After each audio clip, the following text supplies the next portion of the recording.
Okay, I'm streaming. You didn't tell me. I did. Yeah, she did.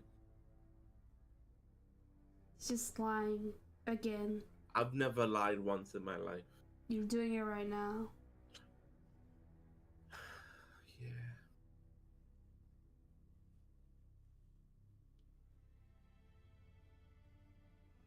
There's already speedruns out for the beta for Arkveld. Yes, I've seen.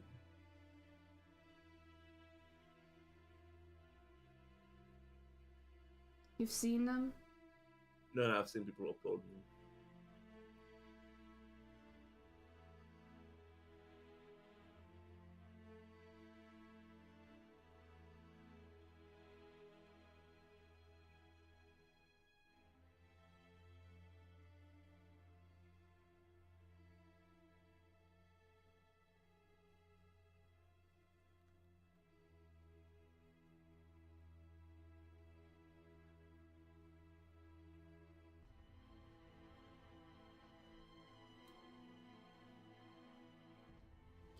Sherlock Holmes, let's go. Ah, I should have named it that. I should have named it that. How did I forget?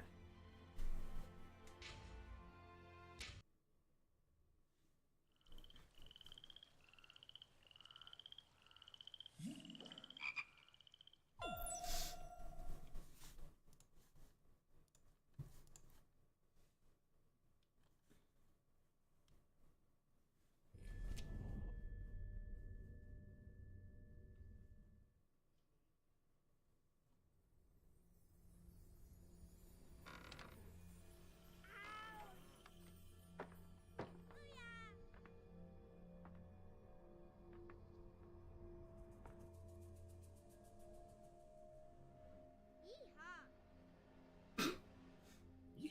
Yeehaw! Whoa, look at these graphics! Insane.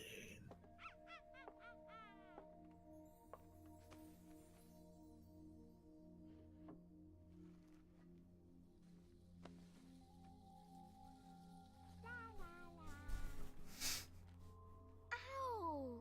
Oh! Ah! What's this? No.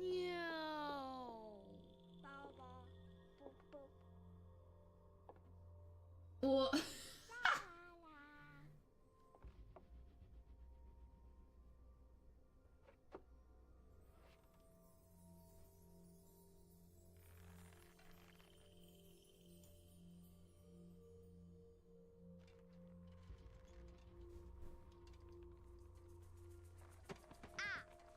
What just happened?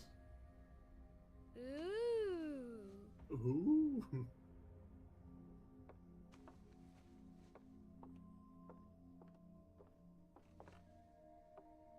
Oh, look! It's a book! Maybe it's a book about pirates with a treasure map. Or maybe not. No, I don't think so. I wish that I had seen through all your lies. Oh, start from the beginning, not the middle. And so I decided to pick up my pen to relate the most disturbing episode of my life thus far. It all began early one morning in 1898, when Sherlock Holmes invited me to accompany him on a visit to the Marquis of Conyngham.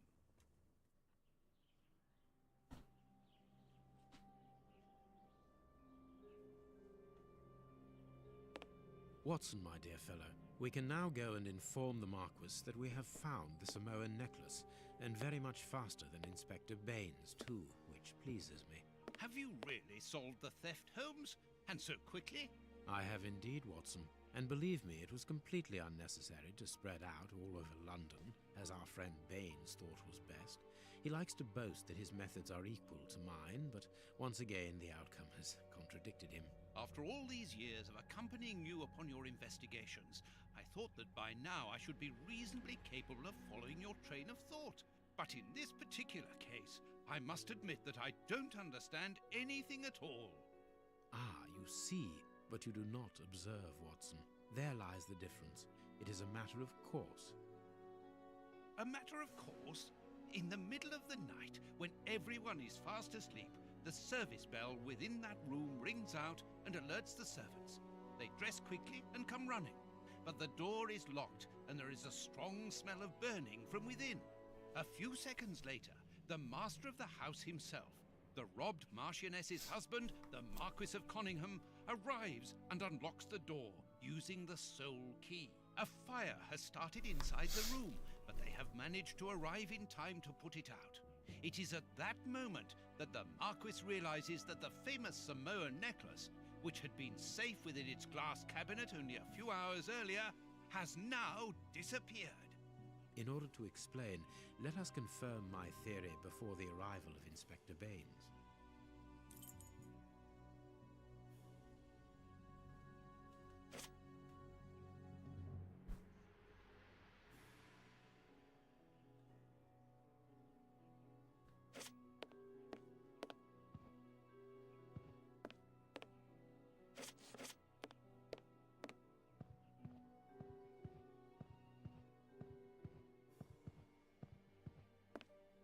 This window was cut with a diamond, a clean, discreet piece of work.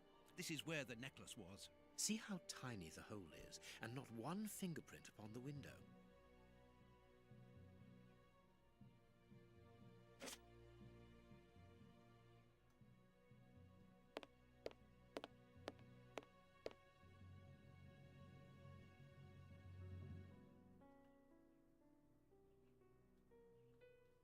All the windows are locked. They've not been forced.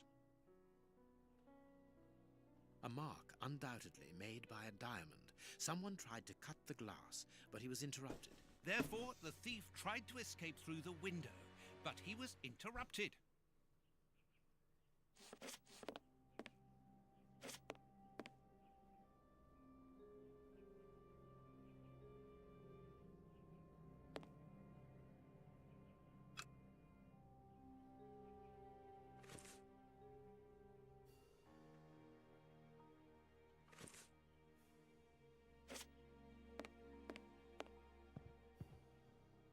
I need something.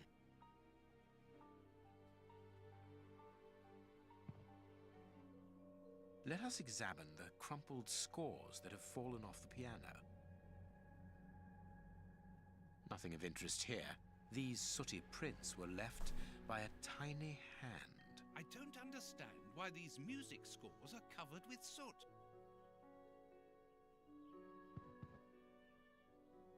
You can go first person. What the hell? Do the entire game first person. No.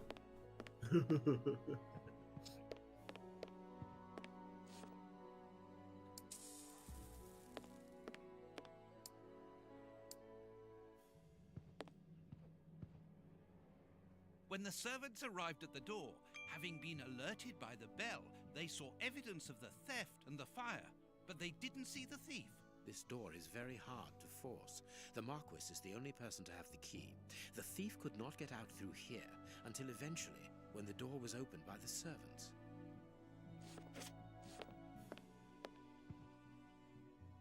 This draft screen makes an ideal hiding place. As the theft was committed at night, I conclude that the thief hid himself behind the draft screen and waited until he was alone in the room. Strange. There aren't any prints, yet I'm sure that the thief hid here.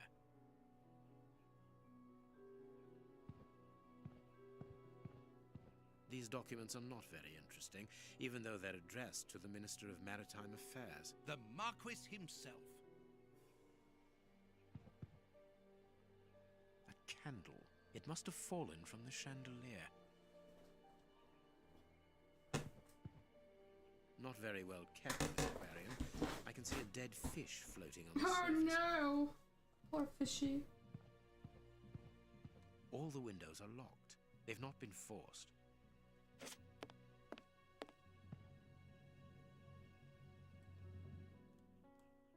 footprints.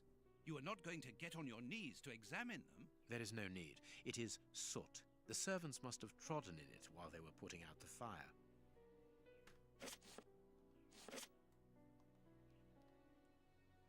Heading towards his chosen escape route, probably the window, the thief knocked over the stool, which then caught fire.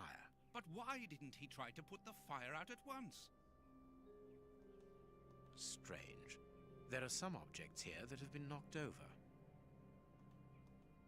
The fire started here, just beneath the bell pull. Whoever pulled the cord would have had his feet in the fire, unless it was pulled before the fire started. Ah, Mr. Holmes. You're already here. Good morning, Inspector. You've arrived just in time. Scotland Yard arrives like the cavalry, always in the nick of time. Ah, but I know that satisfied expression, Mr. Holmes. Have you already solved the case? It's possible. We have retraced the thief's rather unusual footsteps. He is a true acrobat. But what I cannot understand is that when the servants entered the room, there was no one to be seen. An acrobat, perhaps, but an invisible one? I do not think so. The only explanation is that the thief escaped before the servants arrived. I don't know how, but there is no other way. Half a point for the doctor, nil for the inspector. I am pleased to see that you find the situation amusing, Mr. Holmes. Very well then, explain. Dr. Watson was correct when he mentioned acrobatics, but he is mistaken about the nature of the acrobat. As for you, Baines, you're quite incorrect, as the thief was in the room when the servants entered. Explain, for heaven's sake, Mr. Holmes. Watson, how could a thief be missed in the middle of 8 men? I don't know. Because he is very small? Stop teasing No, us, who's Holmes. part of them? Exactly, because he is small and remarkably agile. You're thinking of a monkey? And a trained monkey at that, without a doubt, a Leontopithecus rosalia from Central America. It was a monkey. Oh, sorry, I completely forgot the animal monkey, had yeah. been hidden inside the room for Forgot several about the hours, monkey, calmly yeah. awaiting Okay. the signal from his master. Once night had fallen and the room was empty, a high-frequency whistle alerted the monkey that it was time to begin the procedure for which he had been trained. The monkey emerged from his hiding place and used the point of a diamond to open the glass cabinet and steal the necklace. He headed across to the window by the chimney, but knocked over the stool, which in turn knocked aside the fire guard and started the fire. The frightened monkey That's a jumped smart from the monkey, chimney yeah. by swinging from the bell pull, thus alerting the house servants. He then went to the window and began to use his diamond to cut a hole, but was interrupted by the staff trying to gain entry via the door, and he panicked again. He ran across the piano, scattering the music scores onto the floor, before hiding inside the chandelier, knocking over a candle. Finally, the servants and the Marquis entered the room, leaving the door open while they put out the fire. It was during the confusion that our agile little thief made his escape through the doorway. As simple as that. A brilliant explanation. Bravo, Holmes. And the necklace? I can see it from here, my friends. It's right in front of us. We have searched the room from top to bottom, Holmes. How were we unable to find it? Because we paid insufficient attention to the only victim of this affair. What victim? No one is dead? Yes, Watson, a poor goldfish whose destiny was to die, crushed by one of the most precious necklaces in England. The aquarium is just beneath the chandelier. I understand. The little monkey had likely hung the necklace around its neck and lost it when he leapt from the chandelier. The jewels fell into the aquarium, where they remain now.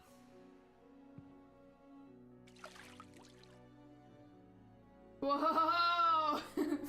Where did that come from?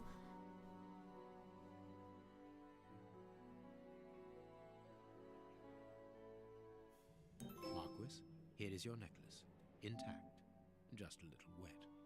Mr. Holmes, this brilliant demonstration does credit to your reputation. Thank you so much, Marquis. Do you wish to verify the authenticity That's of your jewel? that's a strange No, I one, yeah. recognize it. I've spent many hours admiring it, you know. Good. I will return it to its box, and Inspector, A bank has just been held up. You must follow me at once. Orders of That was the Scotland Yard. monkey. What times? Sirs, It's probably the monkey. duty calls. Well, My like regards, Marcus. in the bank. Overgun. Well done again. Yeah, Mr. overgun. Holmes. There, He's like, the necklace is in its box. We've lost enough time here. Let's go home, Watson. and Very the well. cashier's as you just wish. like, A good day to you, fuck's Marquis. this With I pleasure, don't know, but it's gentlemen. gonna go. And once again, thank you.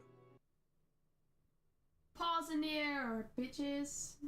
Paws in the air. Give me all the bananas. I want the bananas. Give me all the bananas. So this is a bank. Give me them. This morning's newspaper. Holmes, have you read this article about you? No, Watson, not yet, and I won't have time to. Read it before you leave. It's outrageous. If you insist.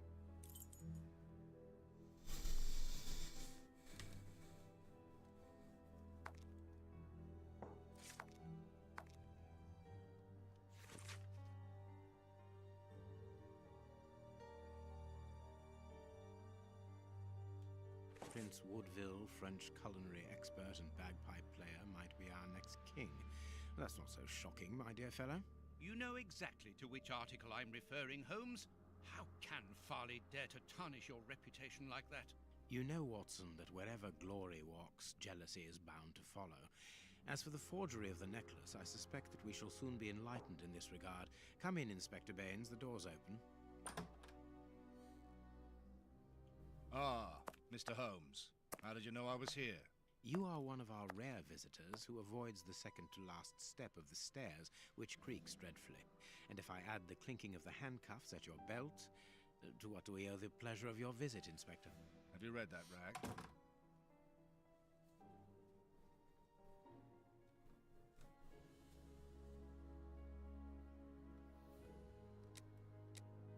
Inspector, can you explain this slander? Has the necklace of the Samoas really been replaced by a fake? I don't know how the reporter got hold of the information, but it's true. About the necklace, of course. I wouldn't permit myself to question the integrity and honesty of Mr. Holmes. The necklace is a forgery? Impossible! I saw the Marquis authenticated before my very eyes, before Holmes returned it to its place. Mr. Holmes, the Marquis believes Osmond Farley's theory. I shouldn't be surprised if the reporter isn't behind all this slander about you. He's a freelancer, well known for his explosive and subjective articles. In any case, the Marquis assures us that you were the last person to have the necklace in your hands. Let's return to the Marquis's house, Holmes. I'm sure that we'll have no trouble in taking apart this theory. It is unnecessary. Such allegations collapse on their own, like one of Mrs. Hudson's soufflés. Let us leave the police to solve this problem and turn our attention to the matters in hand. Perhaps you are right, Holmes. Inspector, I assume that you have the fake necklace with you. It's why you're here. Your superiors would like me to examine it. Indeed. They would like you to confirm or deny putting this fake in the box. Can't that wait? I must go to the house of Lord Peregrine Maitland, the Bishop of Knightsbridge. And the Marchioness? She is beside herself. Without the necklace, her marriage is compromised. It is the principal item of the young woman's dowry. What a lovely marriage. Holmes, forgive me for insisting, but don't you want to examine the fake jewelry? Watson, I have an appointment, and it's out of the question that I arrive late. It will only take you a couple of minutes. You really must quell the suspicions put forward in this appalling article. If you will allow me, Inspector? Be my guest. Very well. What do you think, Holmes?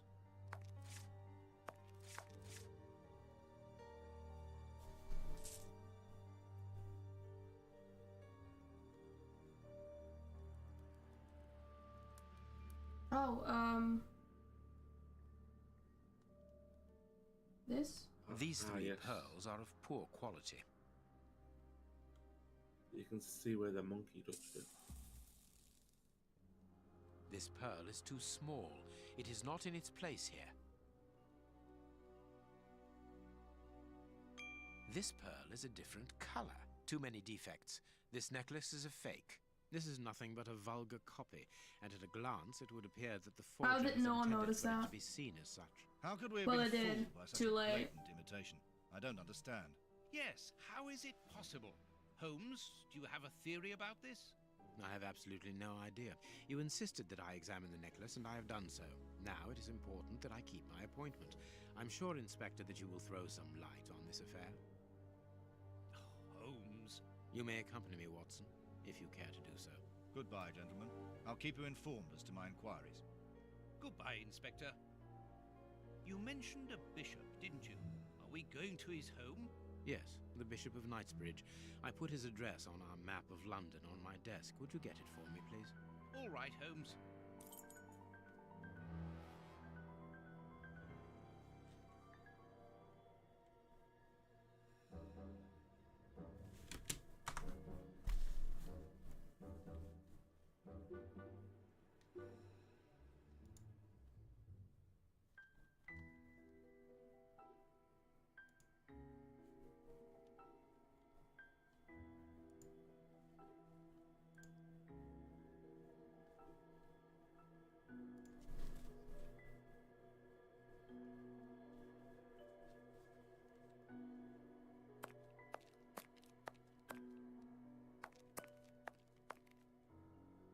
And this is how my dear friend and colleague treats his clients' letters.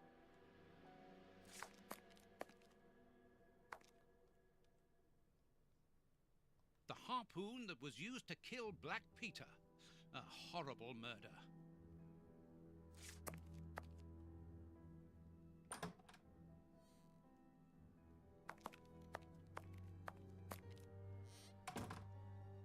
Here is where I write my stories about Holmes's cases. And I've got work to do.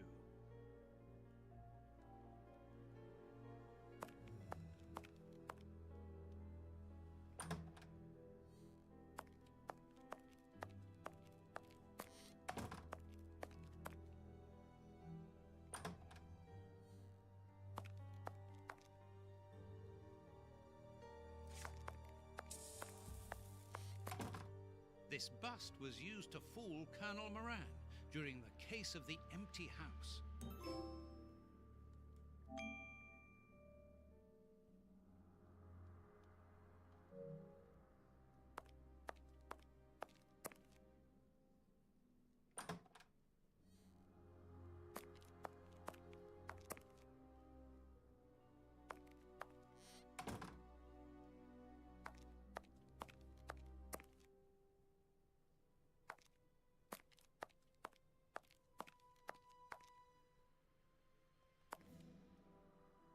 I have found your map.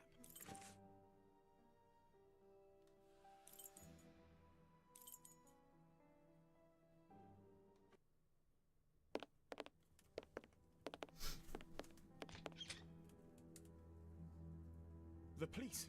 Already? How did you know? May we see the Bishop of Knightsbridge? Yes. Yes, of course. But come in.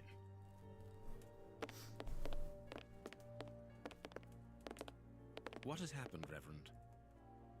What? I don't know. It was last night, I think. I only just arrived, and I have made this macabre discovery. My God. How horrible. I haven't called anyone. How did you know that? Holmes! Oh Look, my God. Appallingly mutilated. How dreadful. Mutilated. And killed. He was such a good man. How could anyone be so brutal? Look at him. He is barely recognizable now. How could any of God's children be responsible for that? They were evidently unworthy children, Reverend. Now do please try to calm yourself and focus, because we will need your assistance. Do you have any idea as to the motive behind this? I haven't had time to do an inventory, but nothing appears to have been stolen. And anyway, His Excellency didn't own anything of great value. I don't know what else I can tell you. Note this down, please, Doctor. Doctor? But you aren't the police? No, Reverend. I am Sherlock Holmes, and this is Dr. Watson. We are here at the request of the Bishop. In that case, I must ask you to leave, and not to touch anything. I must get in touch with the authorities without further delay. Reverend, when the inspectors of Scotland Yard find themselves at a dead end, which they quite often do, I assure you, then they turn to me for help. If you will allow us to continue our investigation, then you shall have the answers to all of your questions. Out of the question! I don't even know you! I'm going to call the police, whether you like it or not. It would be better for everyone, Reverend, if you kept your temper. Watson, are you taking notes? This affair promises to be a complex one. Therefore, we must not overlook the slightest detail. Yes, Holmes. I am keeping a meticulous set of notes. I have created a very clever deduction board. One thing we can be sure of at the moment is that this crime was not for gain. The Reverend has informed us that nothing valuable was stolen, and indeed, it would seem that the Bishop had nothing of any worth to take. Very good, Watson. Do continue.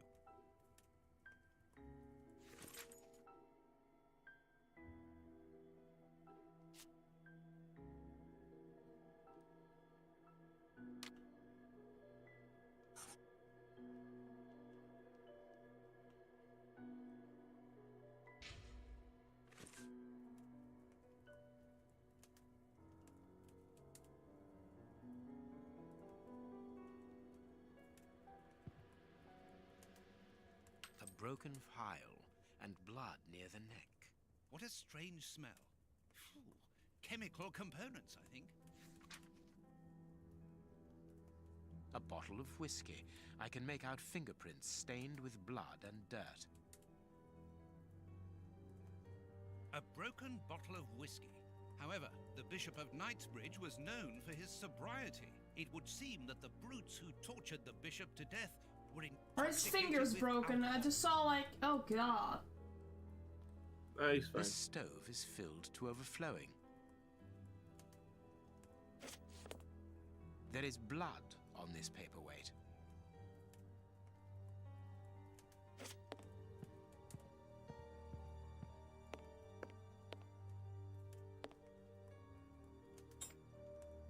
A surgical scalpel covered in blood.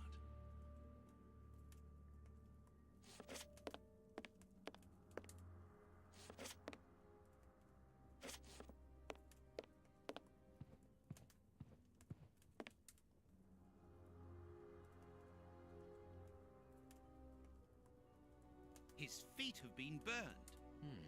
My first impression is that he wears a size 9 shoe. You? But what does it matter, Holmes? Is there a finger on the on the This ground? poor man was tied just below the knees. To stop him from walking, certainly, but mostly to free his feet. A piece of rope that was used to tie up that poor man. These burns are terrible. A finger. Apparently, it doesn't belong to the Bishop of Knightsbridge. How Oh. dreadful.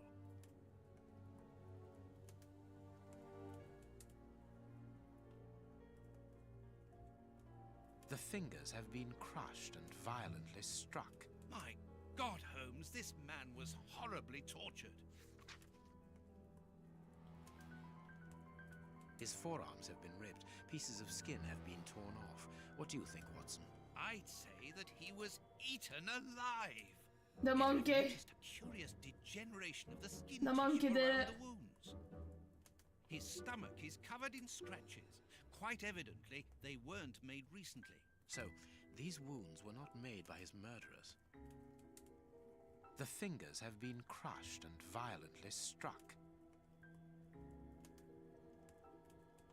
This is horrible. My gosh. Oh god.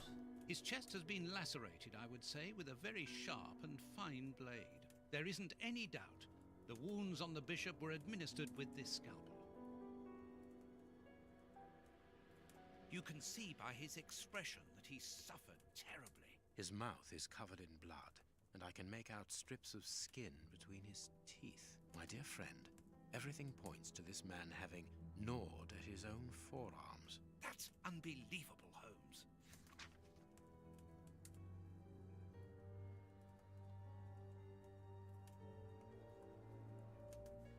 Something is missing here. Oh, yes? And what might that be? His shoes. Watson, his shoes are missing. His shoes, Watson, goddamn.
I mean, do we even know that yet?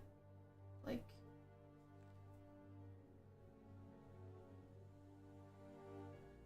Just gonna leave it for now.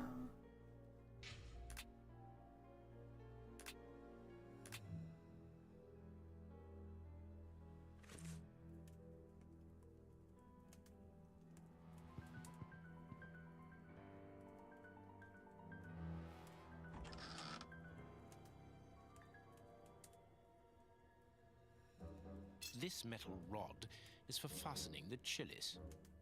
It's a cilice designed to bruise the person wearing it. The bishop wore it as repentance. A whip? No, it is a discipline for self-flagellation. This very pious man must have had the habit of mortifying his flesh as a means of repentance. The picture of Peregrine Maitland, commander of the infantry brigade of Her Majesty's Guards at Waterloo. The Bishop of Knightsbridge has the same name as his ancestor, an illustrious family. This door has not been forced. Where does it lead, Reverend? To His Excellency's room. There is just a mattress and a stool. The bishop's bedroom. It is very austere. Nothing in particular here.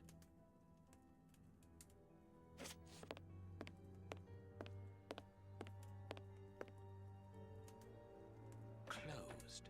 The veranda door hasn't been forced. Strange. Reverend, might I have the key? No! You have no authority here. Let me call the police. Perhaps we should listen to him, Holmes. Perhaps you should let me get on with this, Watson.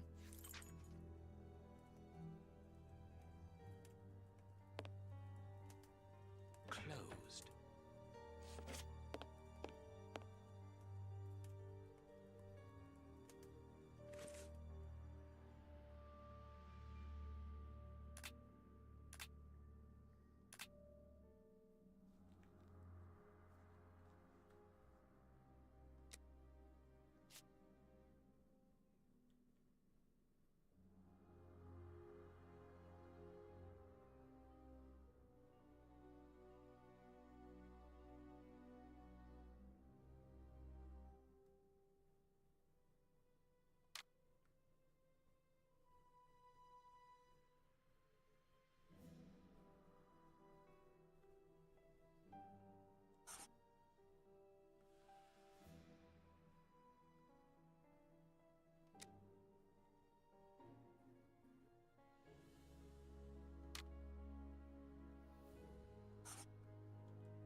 You have no right to search here. What do you think, Holmes?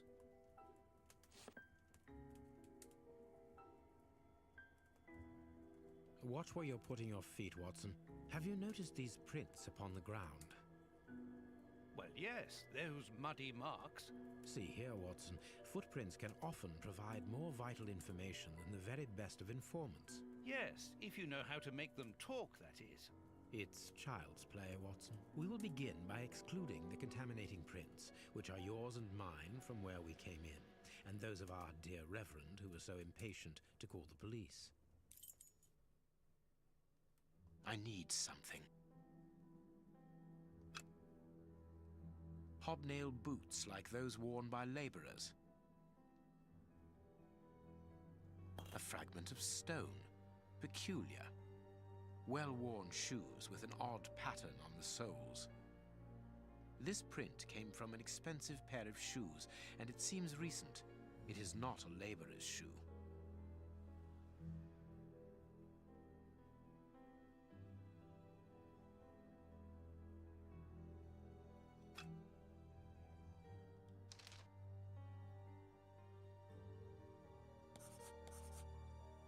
Perfect.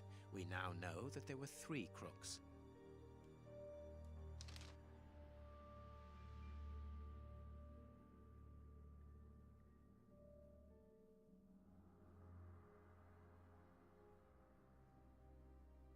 Strange but true. One of the crooks was wearing a different pair of shoes when he left here. Therefore, we have 3 men who came in and left again. But one of them was wearing a different pair of shoes from the ones which he came in with. So, all we have to do is look for a workman who likes Italian shoes.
Oh my gosh. Impossible to open it. Impossible to open it. I am missing some information. Reverend, I'm missing something. An implement with which to open this chest. Could you tell me where to find it? No, go to the devil. What are Whoa! you afraid of, Reverend? What is inside the chest? What the? I'm not afraid of What anything. the hell? In fact, I do have the necessary implements. What If I the? have to give them to anyone, it will be to a representative of the law and no one else. What? Oh, that's funny. That's okay. That's No, go to the devil. go to the devil. What the?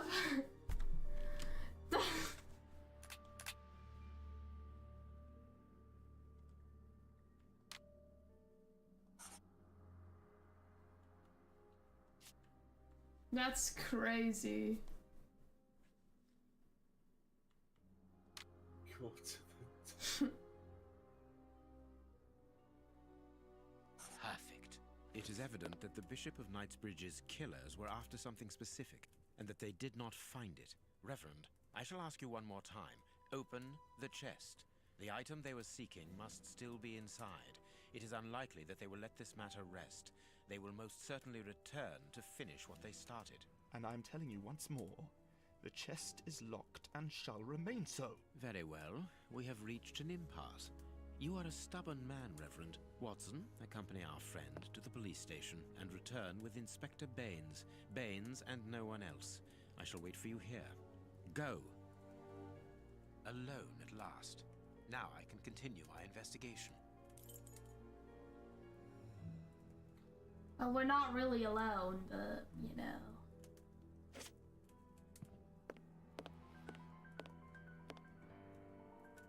This lock should be easy to pick. Let's see.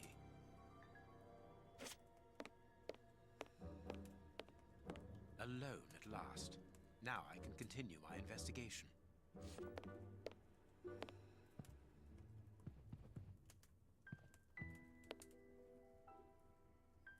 Oh wait, no, I have the.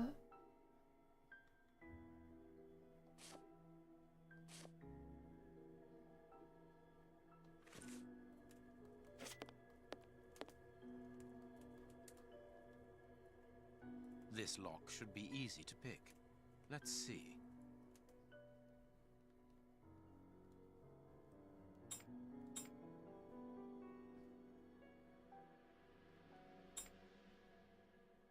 What?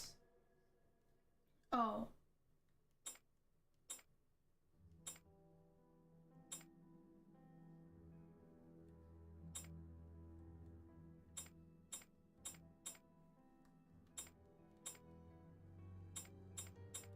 What am I doing?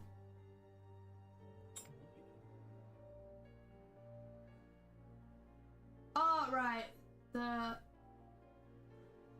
There we are. It is Okay, simplicity you can itself. like see it.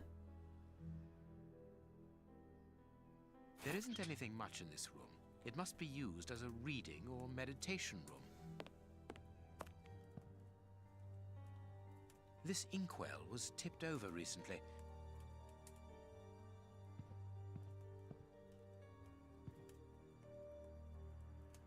Apparently, someone wanted to hide this statue.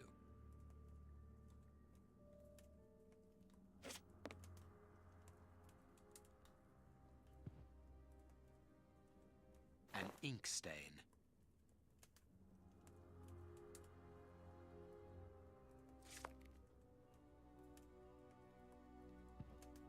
An ink stain, quite fresh. This stain is just on the edge of the rug. Let's see. There is nothing on the floor, yet the ink must have soaked through the rug. The ink stain on the floor comes from the ink on the rug, but they are not in the same place. Someone has moved the rug recently. This horse resembles a large chess piece.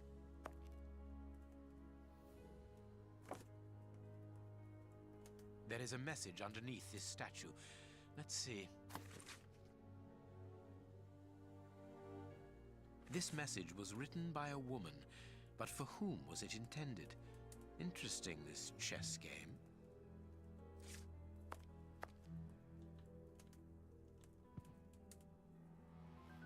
That is curious. There is something strange on the floor. Certain stones have been marked out, just like a chessboard. That is curious. There is something strange on the floor. Certain stones have been marked out, just like a chessboard. I need something.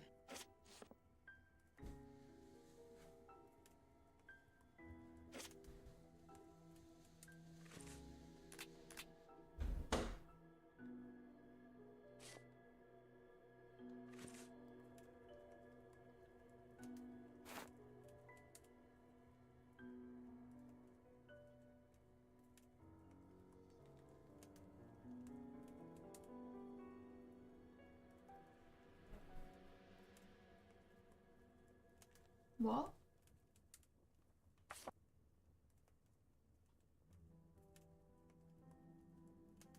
Can I show you? I don't know. Get to the ink spot. Obviously, it's the ink spot. Go slightly to your left. Not square. No.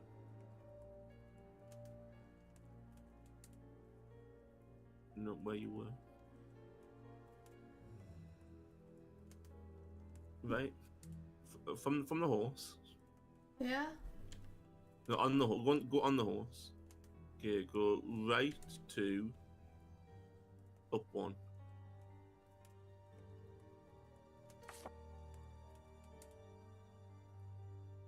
And then to the ink spot. I can't. So you don't have to go. So you don't have to go to the ink spot. What's the goal?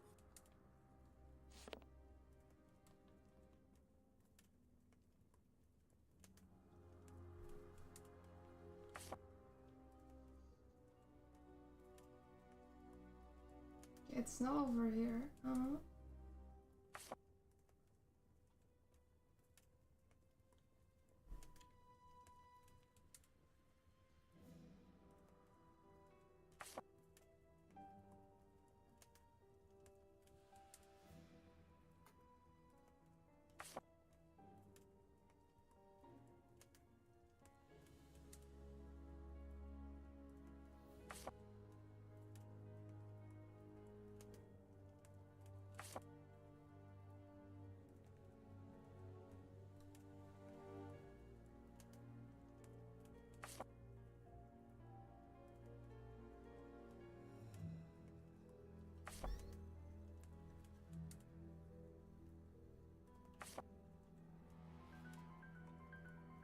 I guess you have to fill all of them?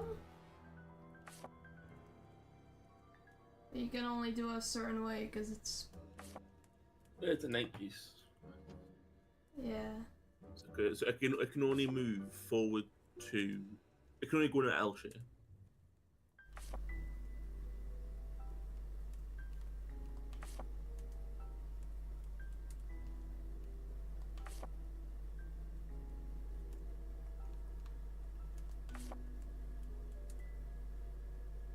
Top.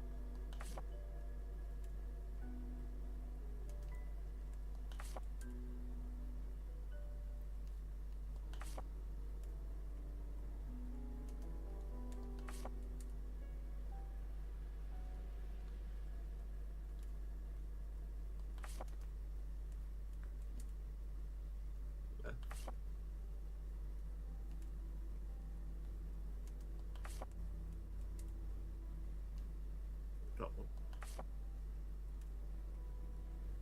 This last piece Hey! should be the good one. It will have to be pulled free.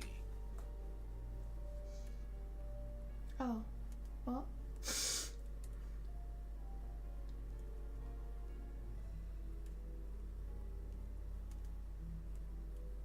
I need something.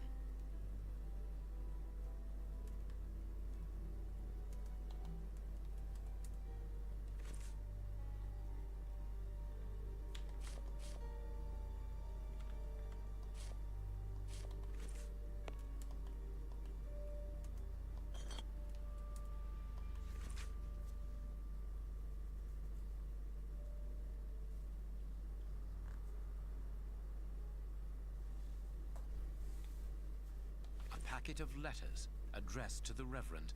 They were written by a woman who mentions his illegitimate children. Their affair isn't official. Perfect.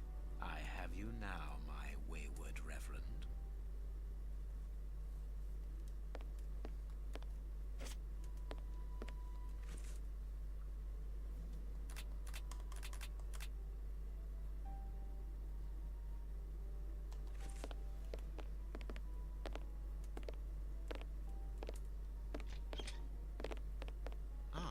Watson, you were gone a terribly long time, and Inspector Baines isn't with you. I'm afraid not, Holmes. We were unable to find him. Dr. Watson would not allow me to contact any inspector other than this Baines. What manners! I am a man of the church. My dear Reverend, I notice that you are a chess lover. I trust you will excuse me, but I am never able to resist the appeal of a half-finished game. You are an expert at chess. Very well then. What do you want now? As you might have guessed, resolving your small chess problem has allowed me to discover some very interesting letters. Letters? What do they say? Reverend, why hide these letters here and run the risk of the bishop finding them? Holmes, what's in the letters? Not now, Watson. Where else could I have hidden them? My own chambers are too austere. They could offer no cover. I knew, however, that His Excellency, may he rest in peace, would not notice my game. The contents of the Bishop of Knightsbridge's chest interest me greatly. Give me the elements you hold, Reverend. Out of the question. I am a gentleman, and it would distress me to be obliged to pass this correspondence across to your superiors. Holmes, I know that the end justifies the means, but allow me to express some reservations about how you are proceeding. You say you're a gentleman, but I hear nothing but the words of a blackmailer. The stems that you are looking for are scattered about this room. Manage by yourself. Rude.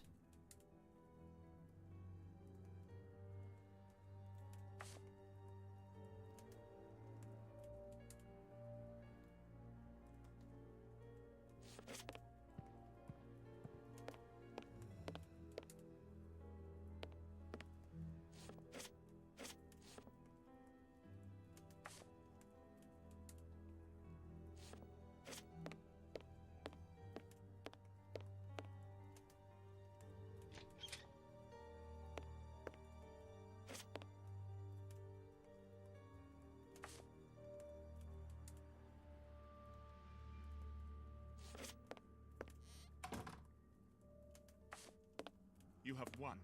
Evidently, as I always do. What are you able to tell us about the Bishop of Knightsbridge's last days? Did anyone come to visit him? Did he seem worried, anxious? Do not omit the smallest detail. His nephew came to see him yesterday at His Excellency's request. I found this visit a little peculiar because the young man rarely visits his uncle. Do you know why that might be? Were they on bad terms? I don't think so. It's rather a consequence of his work. The young man is employed within the archive section of the Royal Library, which doesn't leave him with a lot of free time. Do you know the reason for his summons? No, but the conversation was very heated. It only lasted for a few minutes and ended with the nephew in a terrible rage. Interesting. I've answered your questions. Will you now let me contact the authorities? I'm afraid not, Reverend. Not just yet. All right, now we can open the safe.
Now I can open the chest.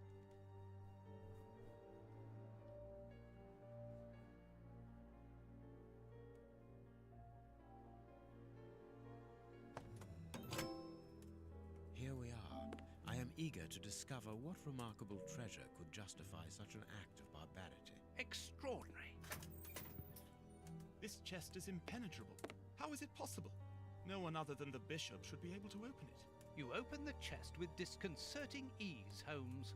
I've seen and heard quite enough. This time you won't stop me. Catch him, Watson. What the? But why? Run, Watson. Hurry.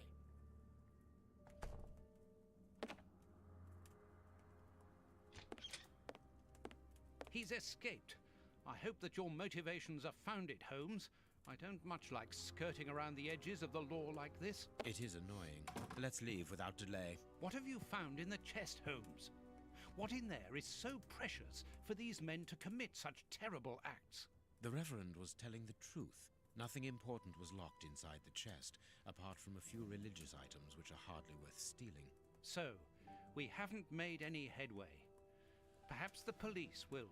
By the time the police arrive, we shall be a long way from here, Watson. We are leaving.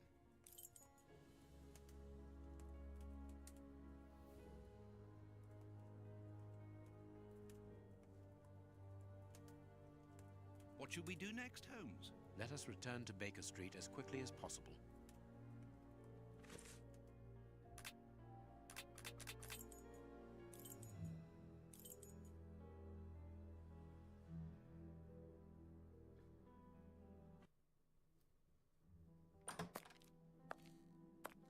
We have crossed London at a breakneck speed. We could have knocked someone over, and naturally I had to pay the cabbie out of my own pocket. Watson, stop complaining. We have to analyze the clues found at the bishop's house. Why does he have like bullet holes in his freaking wall? He shoots the wall.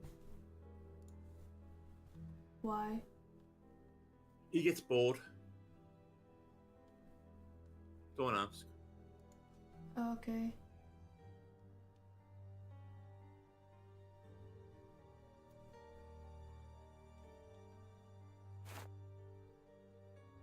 There is something written on this scalpel. I should clean it. I can't do that.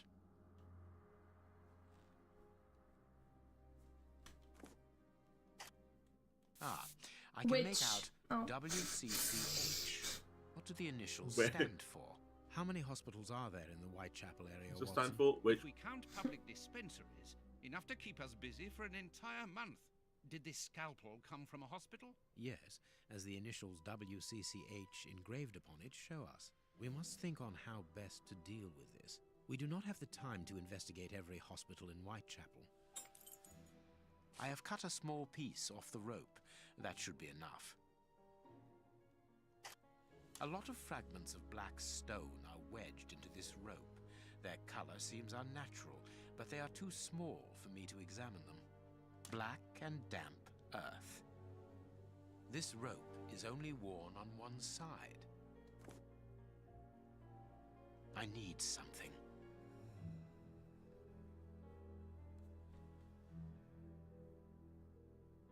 I haven't finished my analysis. I need something. I haven't finished my analysis.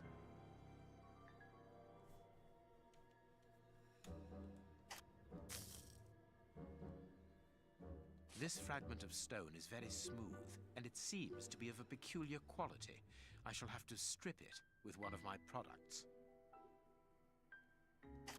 This stone appears to be the same as those found within the rope's fibers. This stone is granite, covered in black paint. The fragments found in the rope and the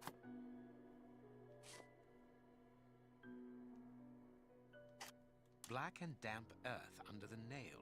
Interesting. Fragments of skin. A phalanx. This finger wasn't cut off. It was ripped off. Oh, no. Oh, okay. Tooth marks. Rather deep ones. I'd say of incisors. And a canine. Monkey. Monk. I must compare the samples of earth that I found. Bite marks on this severed finger. I am afraid of the significance. The thieves didn't get what they wanted. When they were faced with the bishop's refusal to cooperate, one of the gang shook his finger at him to indicate that he was responsible for his unfortunate state. And the poor man, whose head was the only part of him not bound by ropes, bit the finger violently enough to sever it. Damn. An uncommonly savage act. Watson, I am certain that when we have explained the reasons behind this sudden bestiality, we will have revealed a larger part of the mystery. I must compare the samples of earth that I found, and if I mixed this earth with another substance, now it must all be stirred.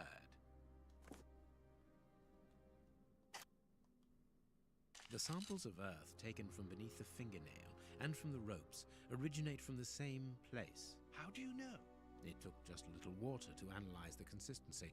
The soil has retained its moisture, even though there hasn't been rain in London for over a week. This soil could come from the bank of a river, or somewhere where the evaporation is slower.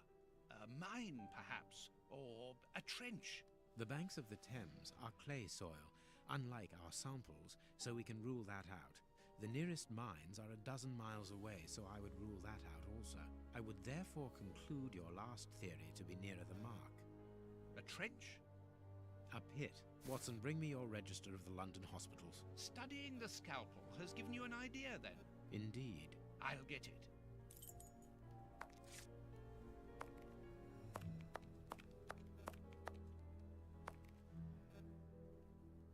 General practitioner? That won't be of any use to me. Hospitals and dispensaries in London. I have found my book, Holmes. Good. Put it on the work table, will you? Kieran, your mic's like making weird static noises. Oh, hang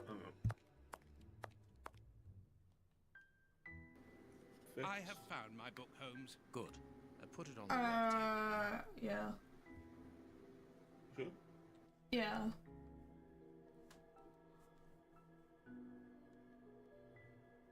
My PC is just broken.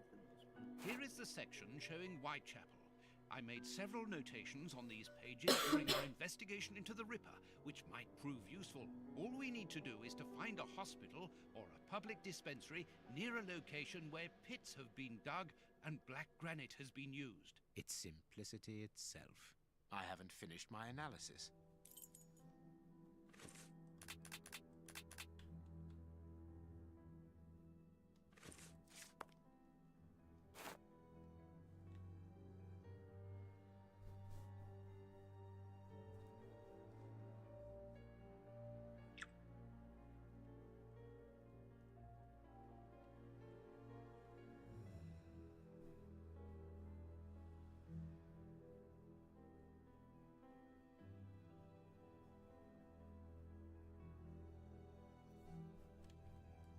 What am I doing? It's a great question.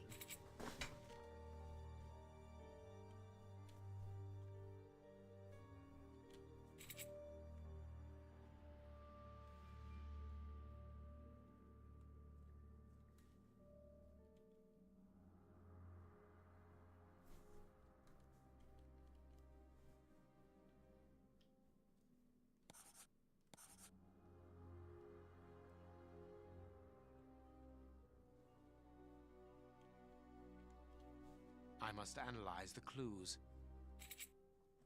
I haven't finished my analysis. I must analyze the clues.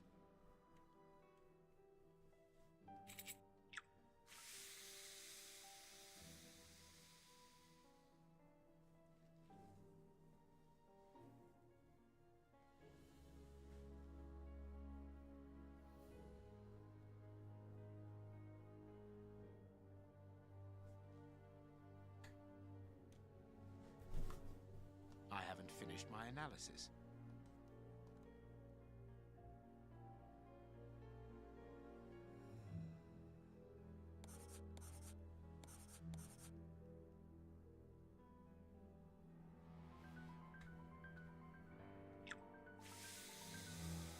Two green, one blue, and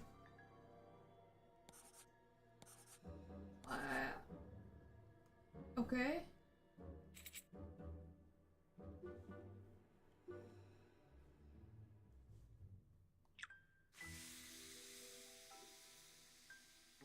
Three, two.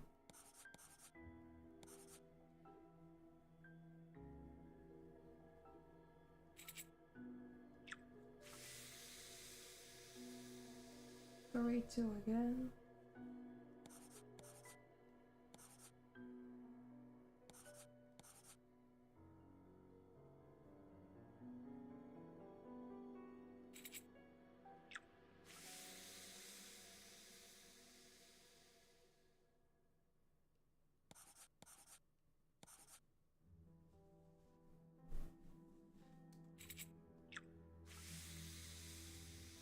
Three, three.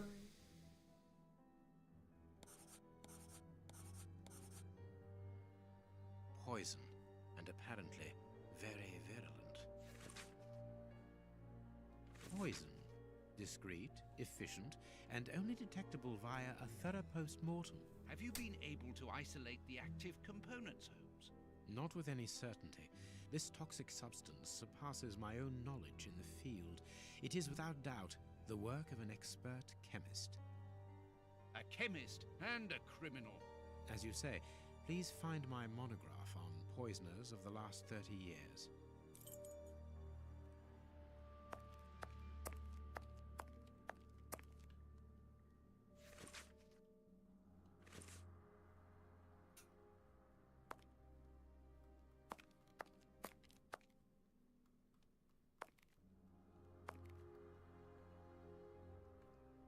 According to these documents, Hans Schielmann, known as the Rat Killer, was considered the greatest specialist in chemical poison in the world.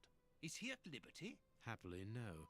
He has been held in the high-security wing of London's Westgate prison for many years now. Then he cannot be the one who concocted the poison. Don't dismiss him too quickly, Watson. According to Scotland Yard, the man is exceptionally intelligent. For the greatest criminals, prison is but a mere obstacle.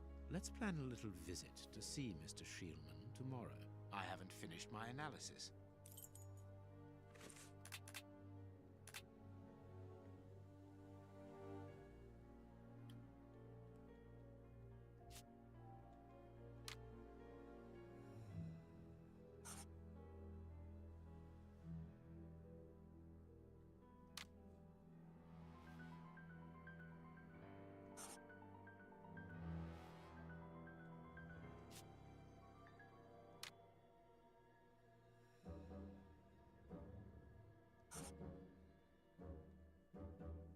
Perfect. Well done, Watson. Our board is finished. It confirms that the bishop's murderers work for one person, who, amongst other things, possesses a very sophisticated poison. They therefore act for someone more educated than themselves.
Now I can make the right decision.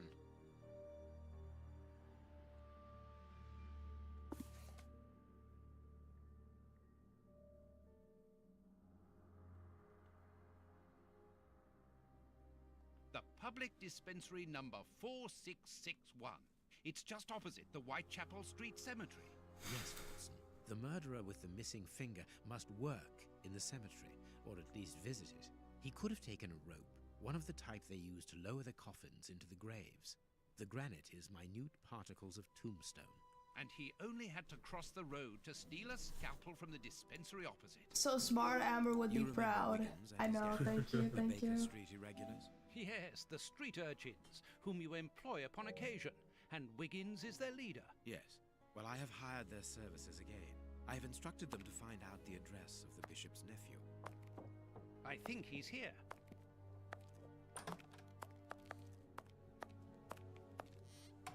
Hello, Mr. Holmes. Wiggins, my young friend, have you found the information for which the good Dr. Watson is going to pay you? Yes, Mr. Holmes, it was easy. Very well, I understand. Here are a few pennies. Thanks, Dr. Watson. The man you're looking for lives near Kensington. Does he live alone? Yes, but he rents a room for an old lady. Did she see you? No, Mr. Holmes. No one saw me. Perfect. Watson, give our young friend another shilling as a reward for his discretion. Here we go again. But of course... I'm falling asleep, Holmes. Aren't you tired? No, I have an exceptional constitution. I can't remember ever having been fatigued by work. Idleness, on the other hand, exhausts me completely. Go to bed, Watson. The night will be short. We leave at dawn.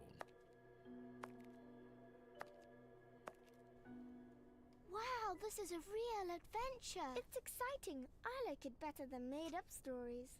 I want to know what happens next. Keep reading. I'm going to. Ah, I want to listen to. My readers must excuse me if I do not describe in full detail here the terrible images which haunted me that night. I had a sense that something extraordinary would take place, but I was scarcely prepared for the reality of it. Oh god. Good morning, Holmes. Did you get any rest? I did not attempt to sleep. Have you managed to come to any conclusions? I think that we might follow 3 trails. We can visit Whitechapel to try to discover the identity of the murderers by making inquiries at Dispensary 4661 and at the Whitechapel Street Cemetery. The poison trail seems more important to me. We should perhaps go to Westgate Prison first to see Hans Shielman. Yes, and let us not forget the bishop's irascible nephew, whose address we now have, thanks to my Baker Street irregulars. I have located each place on our map of London. Holmes, let me remind you that we still have not been officially instructed to investigate this affair. Ah, well, we will just have to hide that small detail.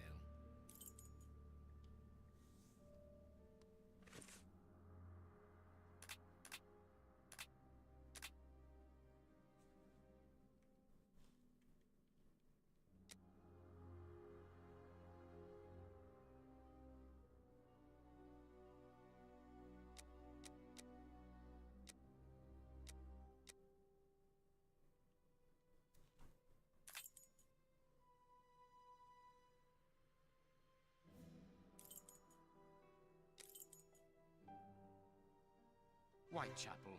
Let's go.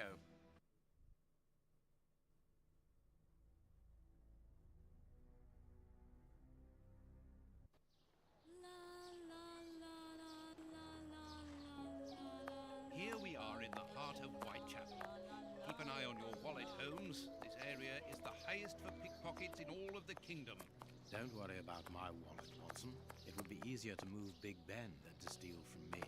Or to borrow a shilling from you. Amusing, Watson. Every time I hear or see the Big Ben, I just think of the freaking Sans music. That was such a funny video.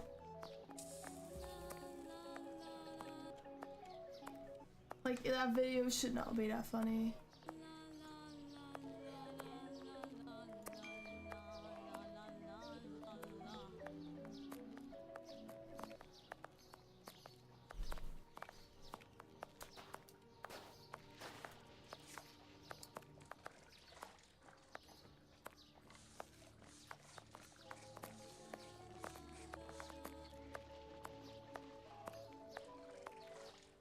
Whitechapel Street. We are in one of the main areas in the district. A little polishing on your shoes, mister. They ain't needed.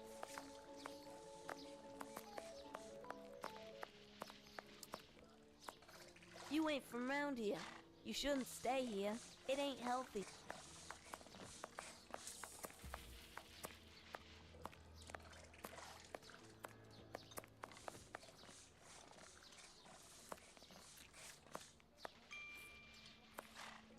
Got a shilling, Gov.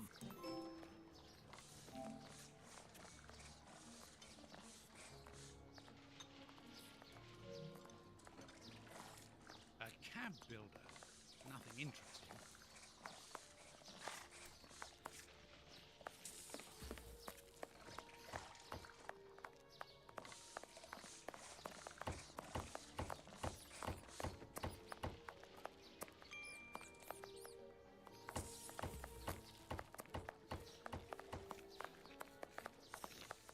Here's the public dispensary that we're looking for.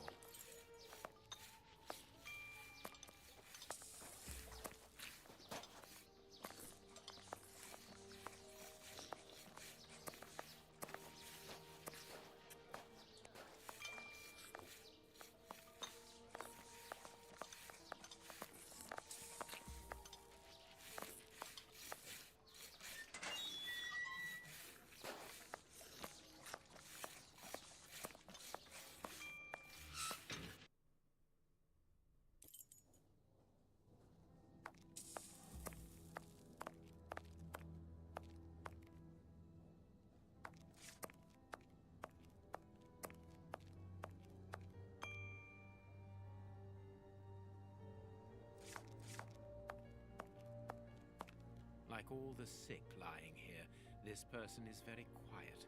Not surprising, Holmes, this person is too weak.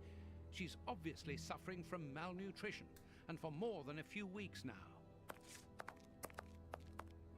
This stove is hardly working. That would explain the damp around here. Incredible. My colleague could at least keep a good fire going for his patients.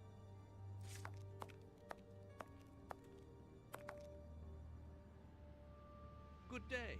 Please excuse us. Oh, Grant, is it you? Yes. But wait a moment. Watson. It's been years. Since the Faculty of Medicine, if my memory serves me right. Yes, we were young and ambitious. I didn't expect to find you here. I thought you had gone to America. No. I find that I prefer the filth here, amputating gangrenous legs. Ah. I'm joking, Watson. Unfortunately, I was unable to leave for Washington. I had to give up surgery. So instead, I crouched down in this rat hole, rubbing shoulders with the world's misery. Grant, treating those in need is a noble calling. You underestimate the importance of your work. If you say so. It's true that in the beginning I felt as you do, but as time goes by, the more this cursed area seems like hell. You think that nothing can get worse, and the next day you see that it can. Now famine has hit these poor wretches. One can't always do as one might prefer when one is a doctor. Grant, I'd like to introduce you to Sherlock Holmes. Pleased to meet you. Well, no one comes here by chance, therefore I imagine that you need something in particular. How can I help you? Dr. Grant, we are in possession of a scalpel which was found in an unusual location. Does it come from your dispensary, as we believe? From its mark, I'd say it was stolen from us. A lot of things disappear from here, you understand. Life is hard in Whitechapel. When the staff find a way of adding to their salary, they rarely hesitate to do so.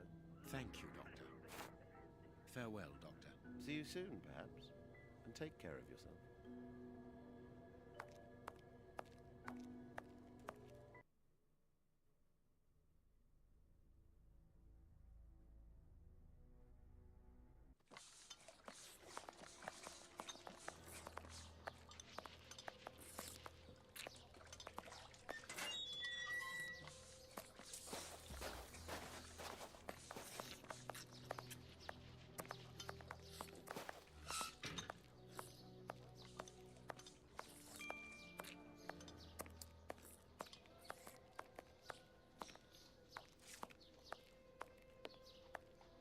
Closed. Even here, decidedly the poor people have been abandoned to their fate.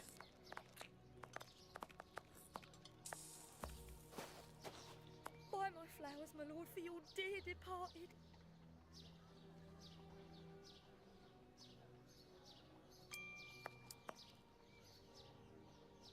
Buy my flowers, my lord, for your dear departed.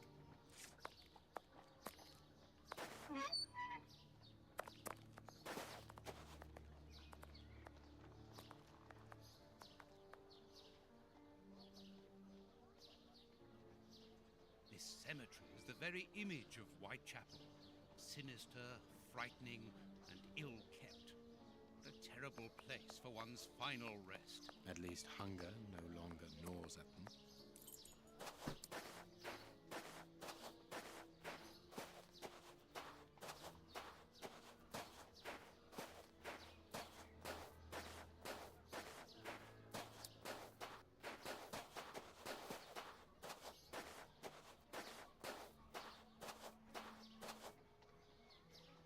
Let us see if the elements analyzed in Baker Street and this cemetery have something in common. Black and damp earth. Earth freshly turned over, still damp. This dark, damp earth is the same type as that which was found at the Bishop of Knightsbridge's home. It came from a grave, then. Oh, what a lovely thought.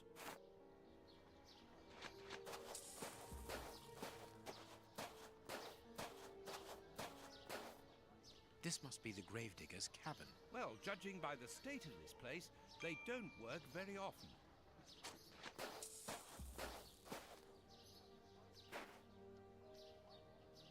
Let us see if the elements analyzed in Baker Street and this cemetery have something in common. Granite. These stones are of the same granite. Black paint.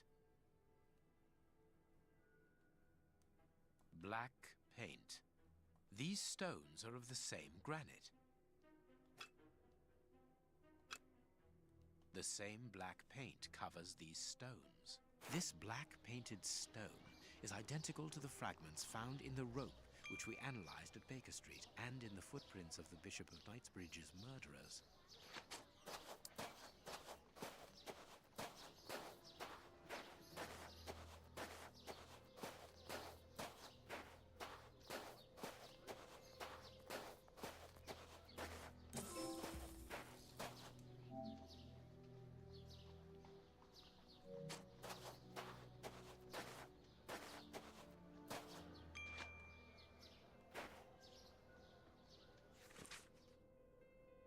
A leaflet for the soup kitchen. This leaflet is dated for the day after tomorrow. The tickets for the soup kitchen are given out on the same day. Only somebody who works there could have written on it. This shovel belongs to the cemetery workers.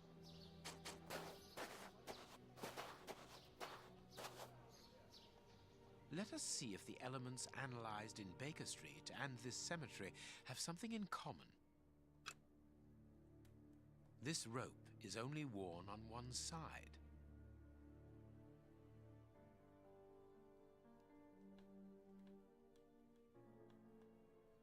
This rope is only worn on one side. The rope used to tie up the Bishop of Knightsbridge came from this cemetery. It is only worn on the one side because it is used to lower coffins into graves. Everything coincides, Watson. The fragments of granite at the bishop's home came from the tombstones of this cemetery. As well as the rope that was used to restrain the poor man. One of those used to lower the coffins. I can think of only two reasons why anyone should happen to spend a great deal of time in a cemetery. Either he is at rest here, or he works here. At least one of the bishop's murderers is employed here. A shame. If he was at rest here, it would have made our job easier.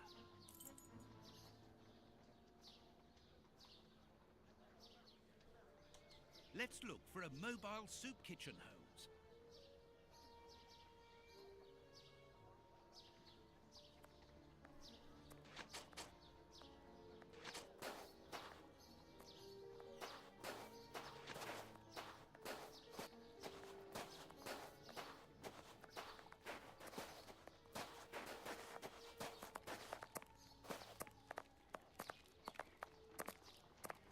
I'm starving. Help me, for pity's sake. Holmes, the man from the soup kitchen isn't only in voluntary service. Look. A money game. A circulating soup kitchen. Oi, oi! We're giving out free soup after match, right here. Don't hesitate. Come get yours. All thanks to Prince Woodville's kind generosity. A ticket for a hot bowl of bacon soup. Excuse me, my good fellow. You don't look like the needy. We're not here for the soup, we're merely passing through. But I would like to commend you for your good charity. Nah, it's the Prince of Woodville who's the charitable one. All I'm doing is filling the bowls. For the first time ever in this area, someone's thinking of the poor people here. Look around you. At every street corner, you'll find someone giving out soup, just like me. I grew up here, and I can promise you, it's the first time the toffs have thought about us. And no one tries to take advantage of this? No, mister, that's not possible. You have to exchange a ticket against a bowl. The tickets have the day's date on them, and are handed out after match. That way no one can cheat.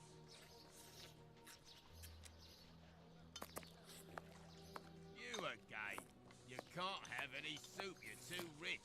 It's for the poor, not the toffs. And what would you say to relieving two toffs of their wallets by giving them a chance at dice? With great pleasure. What do you want to bet? Your ring against my friend's superb silver watch. Holmes! I inherited this watch from my brother. It has a great sentimental value. Watson, show your watch to our friend here. Done. Make yourselves at home. All right, mister. First who gets 36 points wins.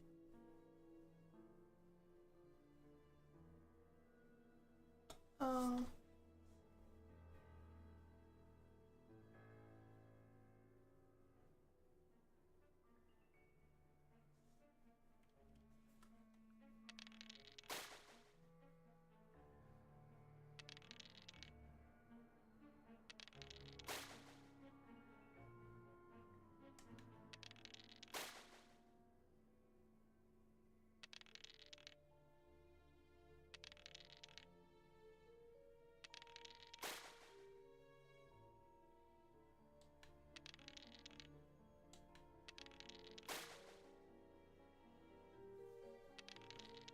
This game is rigged!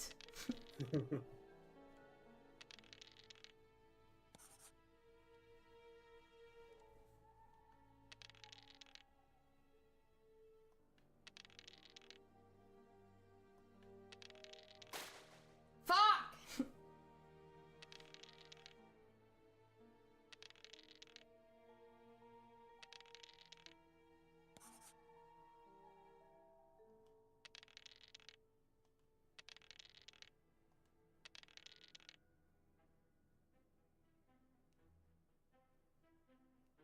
Do I risk it? Yeah. Ooh.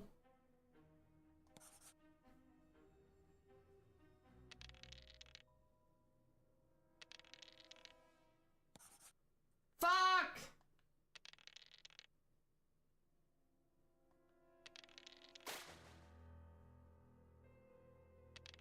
Without success, Holmes.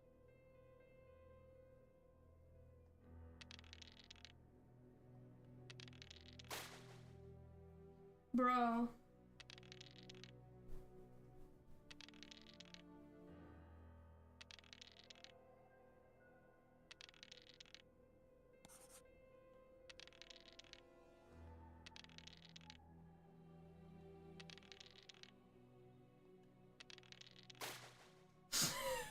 This game is rigged! What the fuck?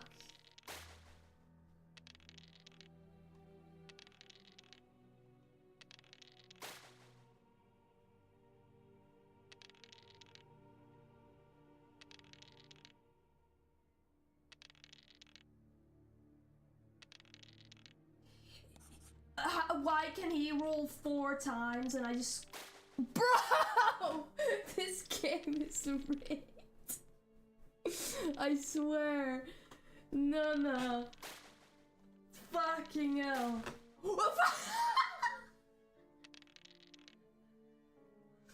Nah, this game's bullshit.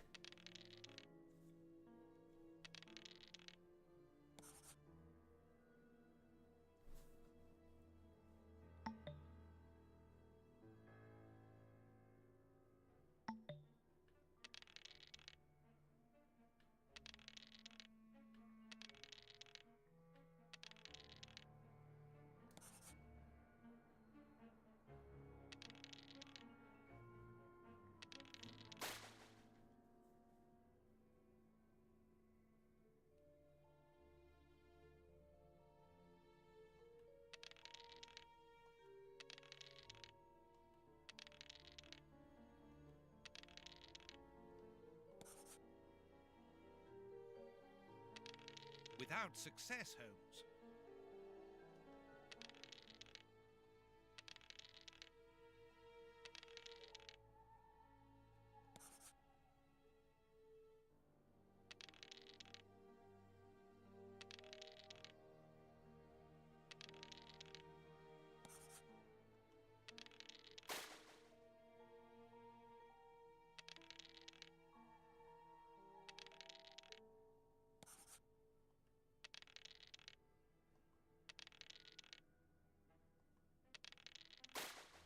God damn it.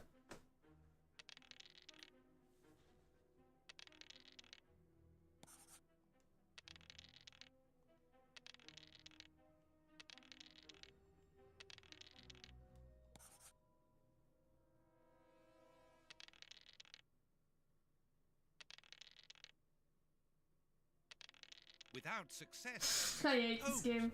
My watch. You've lost it. We will get it back by playing again and betting money this time. Oh, oops.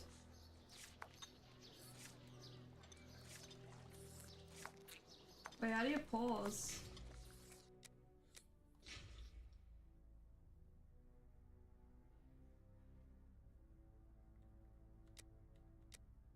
Oh my god, it doesn't save.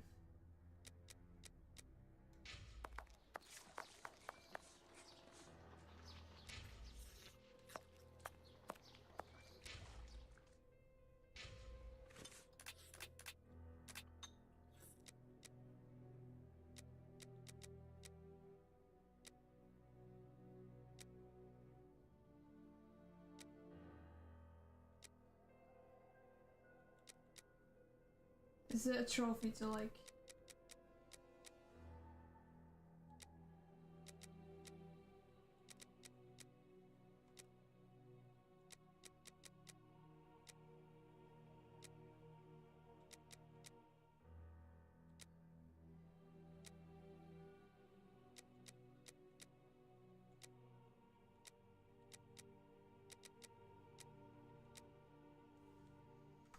Let's switch up real quick. That game is rigged, I don't care, what the hell.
Okay, I don't know if you have to like win like the first time. I'm just gonna do it, and if I guess I'll What do you just... think?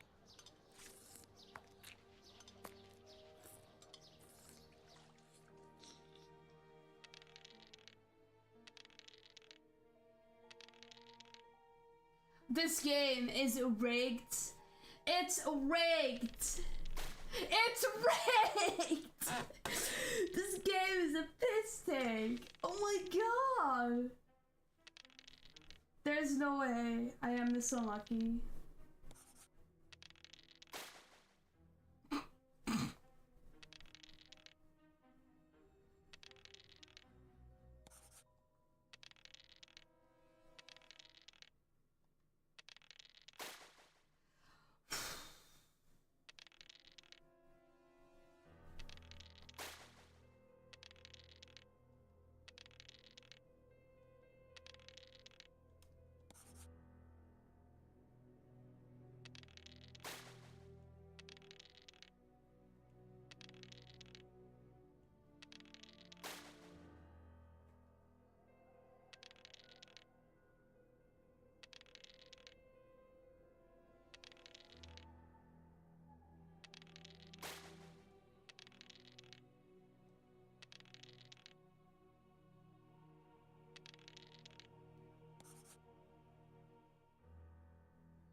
This game is so stupid.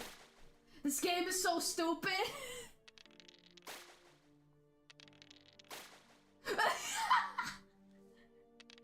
Without success. Oh my god, it's impossible. Bro.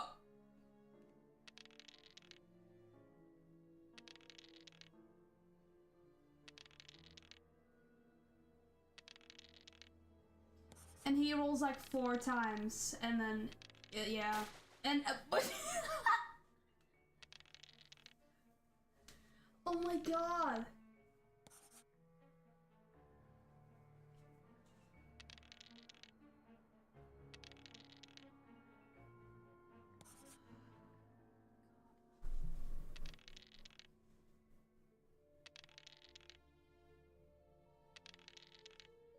Oh yeah, and he's just getting like, bro. Bro!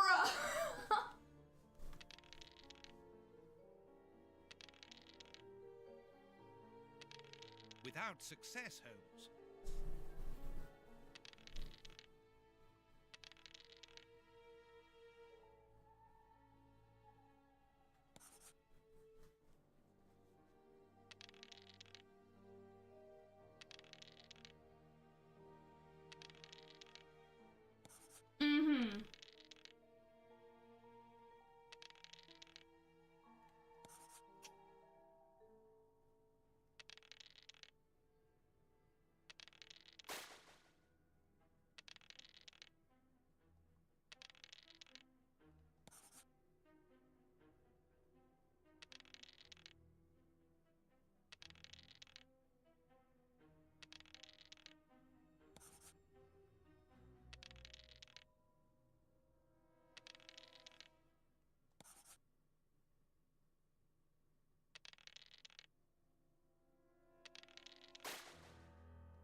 without success.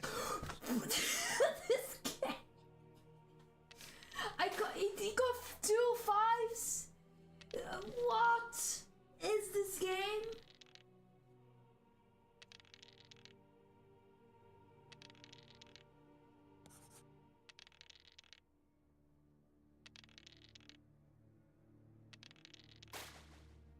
Oh my god.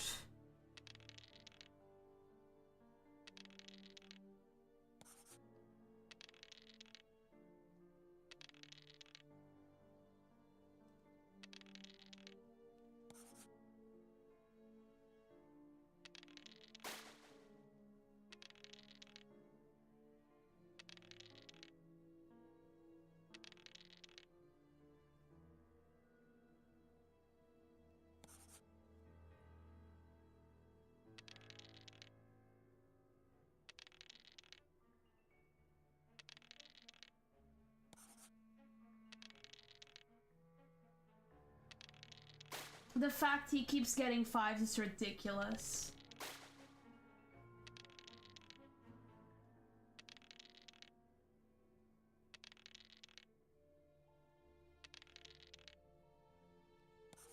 And then there's just me with like 2s and 1s.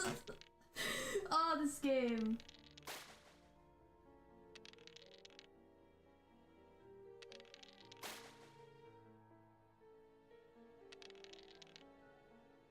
Yeah, it's over.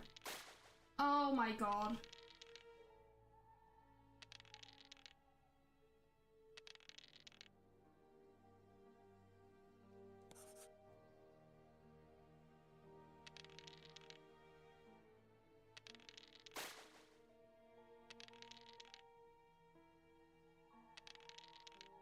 Oh my god. Perfect. Oh my god. Are you gonna leave me alone? Can't you see I'm busy?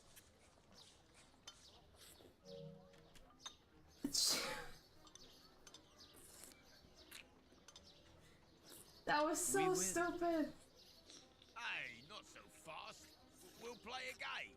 Out of the question. You have lost. You owe me your ring. Oh, it means a lot to me, this ring. Me dad gave it me before he died.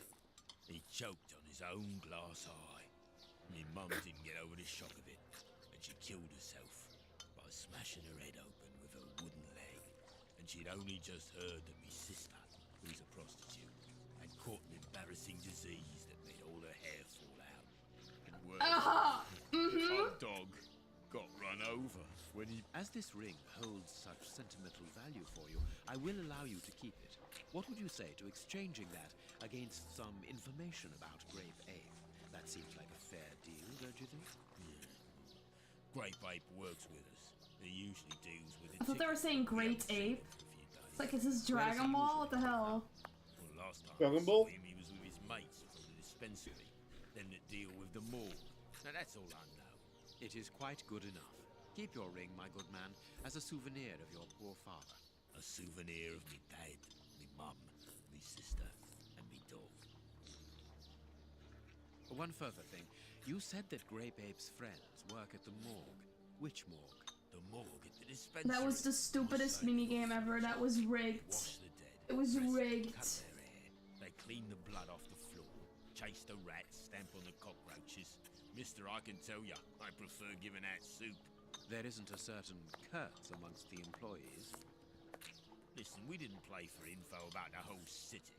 I'm not telling you anything else. The dispensary has got its own morgue. Interesting. Well, yeah, I've just told you so. It's the one that all the undertakers prefer. Think about it. It's just next to the cemetery. Thank you, my good man. Can that guy finish his freaking soup? Yeah, I know. All I'm hearing is slurping. Yeah, goodbye, mister. Let's go to the public dispensary.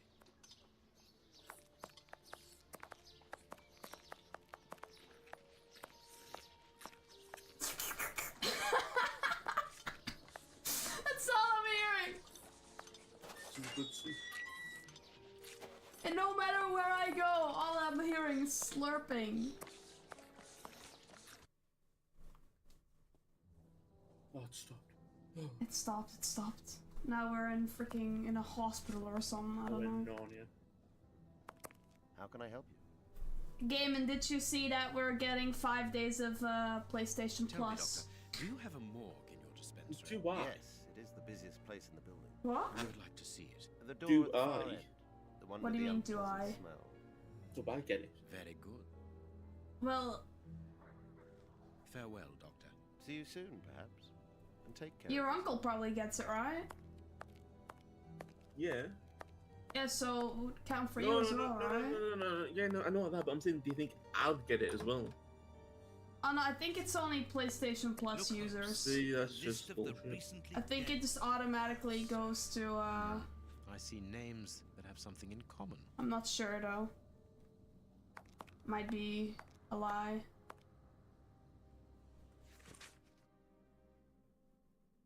It's only 5 days. What the why are they mad? We were down for 18 hours and we get 5 days in return. Why are they mad? Were they expecting a game like back into 2011 where it was down for 3 weeks? I understand now why my There's a huge difference.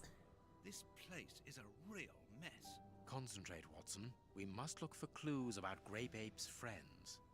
Oh my god, man. People are...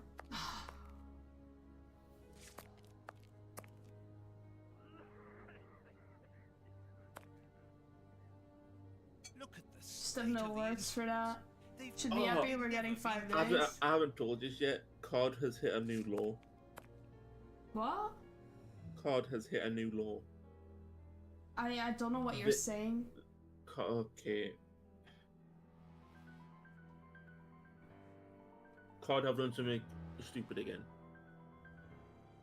This is Kurtz's overall, so he really does work at the morgue. Strange that Huh? he left his overall here. No. They've hit a new law as in they've done something bad again. Nicebridge's murderers. Are you understanding me or? No, I don't know what you're saying. What are They you have done something bad again. Who? COD, I just said COD. Oh God! I thought you were saying cards. Like, what's he saying? Oh god. It would have been easier if you just said Call of Duty.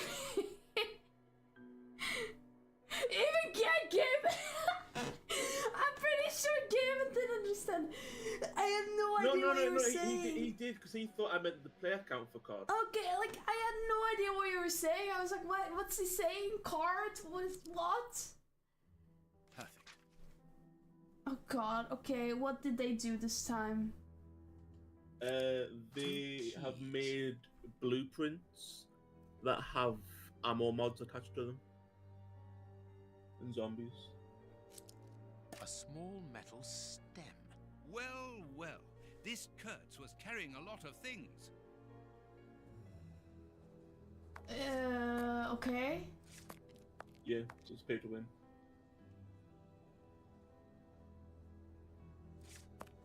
We must find the place indicated with the cross on the map we found in the morgue.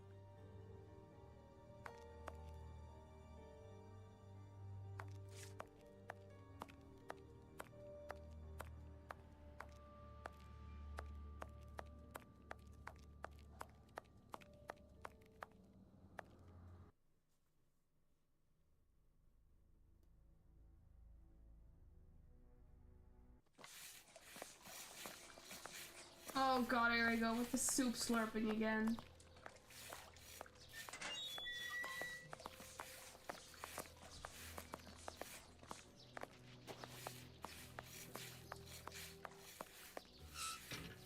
I'm starving.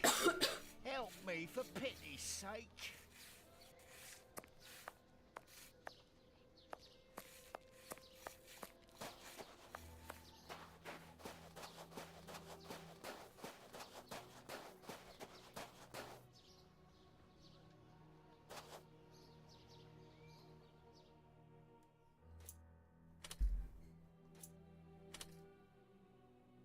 Perfect.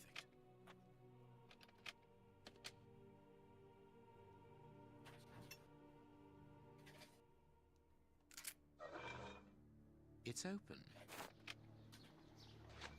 Here, this hut is on the map. Let us search it from top to bottom, Watson. Oh, what a jumble.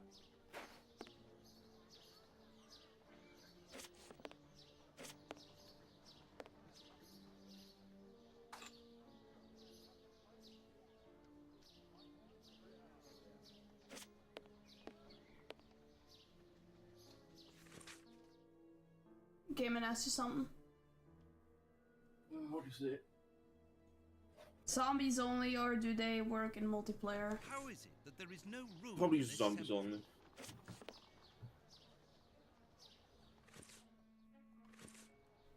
Well, actually, I don't know. I've only seen people talk about it on zombies. Bags filled with nails. There are a lot of them. Well, really. I don't. I see a large crack.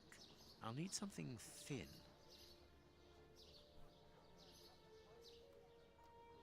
Because now there's a weapon in the Bags game that can have filled with 3 ammo mods on There it. are a lot of them. Well, really. One to play the game normally. One for the blueprint and one for the battle pass Valuable reward from last What are they doing season. here? It's just pay to win. That's fucking stupid. We are making headway. How do we know what this means? This message confirms that we are on the right track.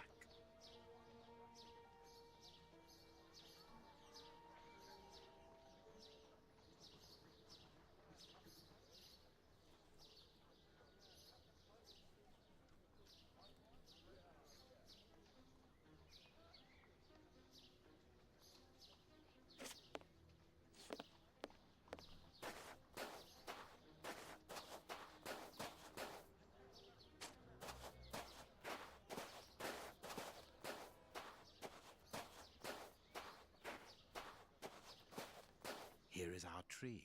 Let us examine the inscriptions.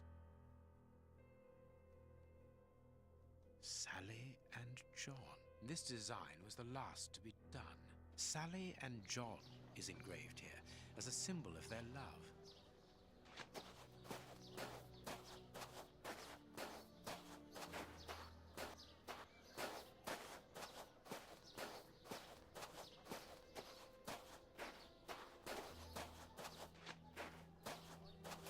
Yes, it must be there. I need something.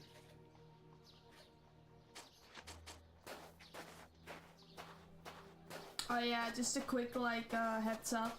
Well, it's not really important. I just want to tell you guys that I'm gonna have Domino's for the first time in my life today.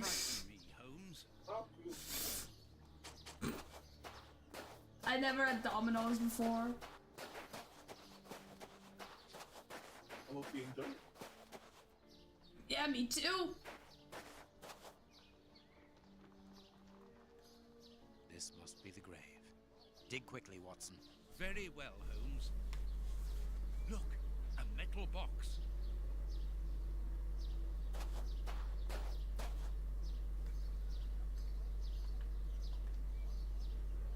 The lock on this box is rather sophisticated. This box comes from Never a had Domino's The criminals before. must have held on to I'm it glad I'm after not the a only one.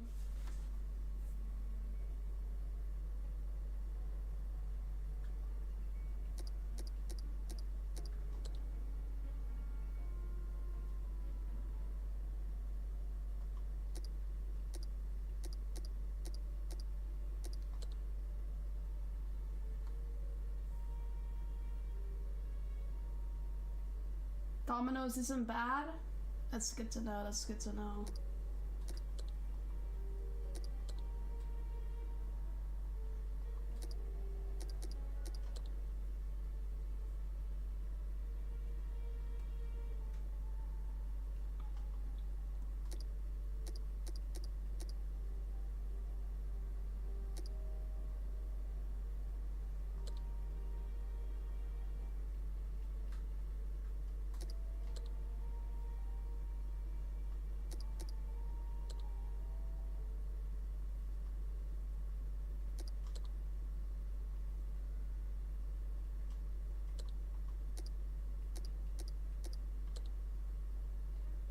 Okay, I got that.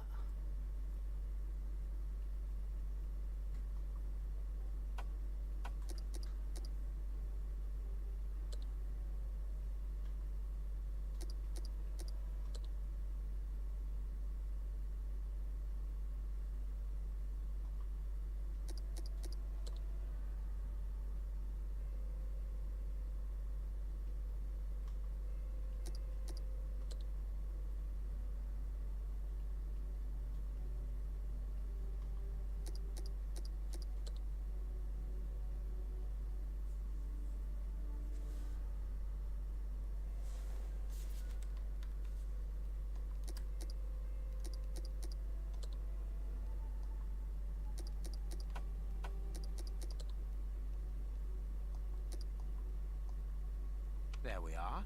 It is simplicity itself.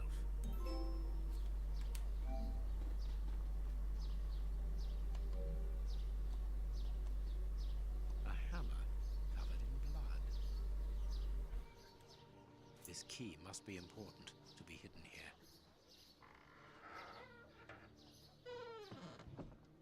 Oh, spoopy. Holmes, there is someone in that hut. I saw, Watson. Come, and keep your revolver at the ready, just in case.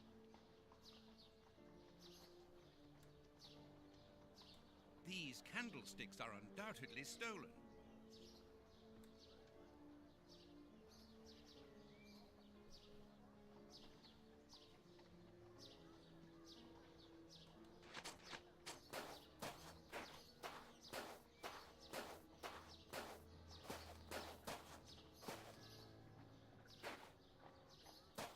Open up. We're not the police. Do not be alarmed. That's a strange way of reassuring someone.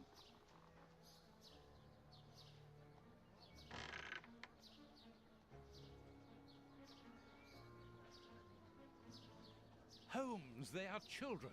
My God, one of them is hurt. What you want? Don't come any closer. Are you the police? Don't be afraid. I am a doctor. I'm going to look at your friend's wound. Wait, Watson. I've got some questions to ask these children. This is urgent, Holmes. In this filthy place, the risk of infection is very high, and the wound could get worse with every second lost. The immediate danger for these children is not so much the wound as Mr. Fletcher. Who? Look at the wound, Watson. It's thin and precise.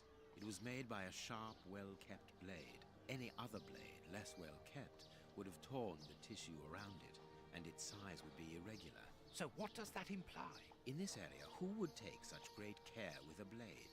A butcher, of course. And the only butcher in the area is Samuel Fletcher, who at this moment is replacing a window that has been forced open. He's a man to hold grudges, as anyone around here will tell you. The children are in danger. A man as skillful with a knife as a butcher, and with a bad reputation to manage, could easily strike a fatal blow by cutting the child's jugular. If he hasn't done it, it's surely because these little thieves broke into his shop at night to steal a piece of meat. The poor lighting in this area saved them. I can assure you that Mr. Fletcher has spent the day trying to trace these children, and if he finds them, wounds will be the least of their problems. That's true. What do you want? Don't let the butcher find us.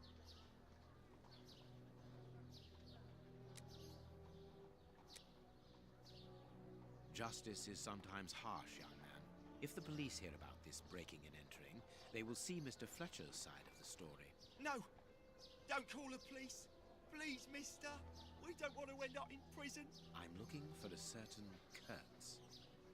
I can't tell you, mister. In that case, I must take the side of justice. You and your brother are thieves. All right, don't call the police. Kurtz is a dangerous madman. He's called the Colonel round here. I heard he was in the Boer War in Africa. He lives in Batty Street, next to the wine shop. The way he smells, he must be a good customer. Good. Watson, see to the wound. Never mind about the police.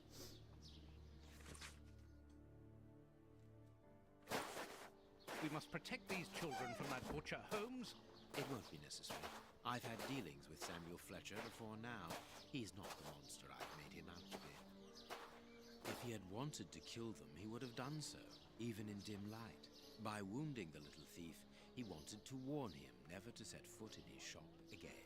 Forget Mr. Fletcher, Watson. You mean you lied to frighten those poor children? Exactly. Clever, wasn't it?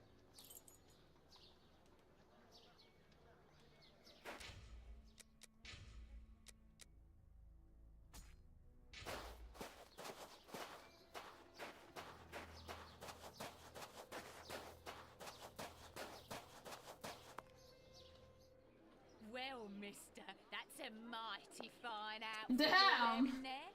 You stand out like a sore thumb, and that's no lie.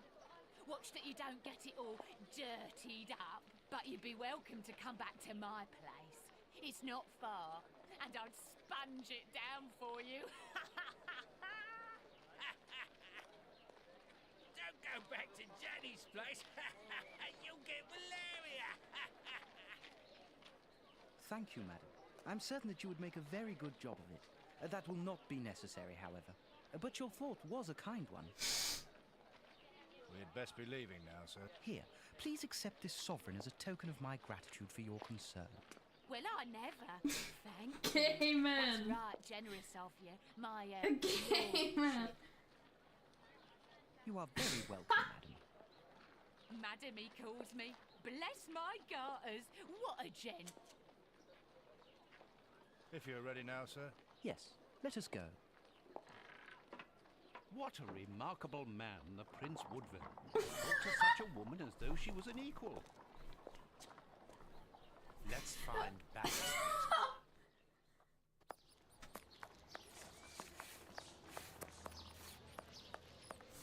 Oh my god. Where am I going? I'm just... Oh god, my stomach is not happy. Jesus.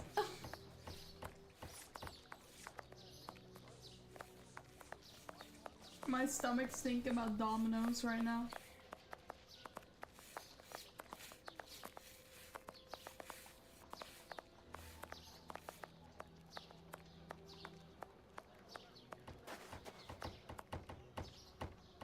Batty Street.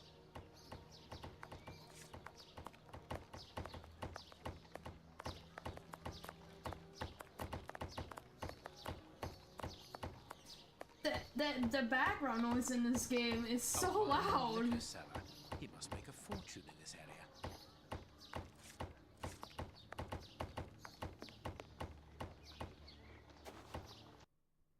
My God, Holmes, it's appalling.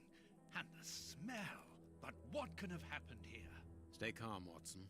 Take note of every detail and be careful No, not to move the anything. dog! Very well, Holmes. No! There's 2 dogs! No! No! I don't want to play this game anymore. Those poor doggies. And the man, of course, but you know. A torn piece of a letter. It seems to be a letter of dismissal.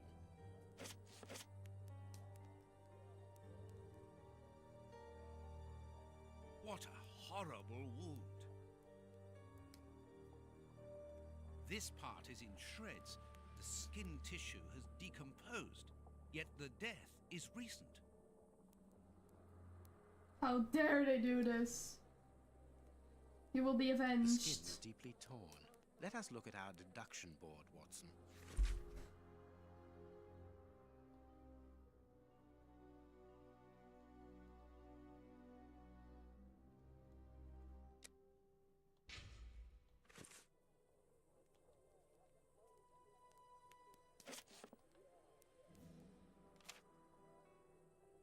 Grapes! What are they doing there? This is yesterday's newspaper. Someone wrapped some meat up in this newspaper. The blood is still fresh.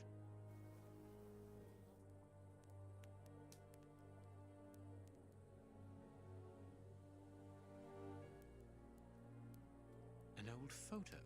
It's written to our comrade Jeremy Kurtz from Commando J. Milan, Bloemfontein, 1883. Kurtz served as a Boer commando. He fought against his country.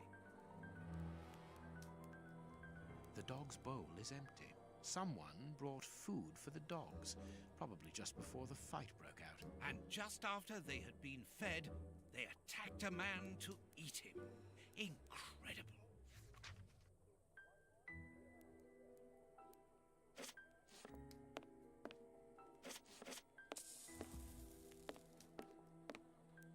The material on this tray is rather odd. Small burnt balls. A pipe with a strange smell. A small burner. There can be no doubt. Judging by the material on the tray and the pipe, the man smoked opium. Opium. I doubt if this man could have made his drug here. He would have needed a real laboratory.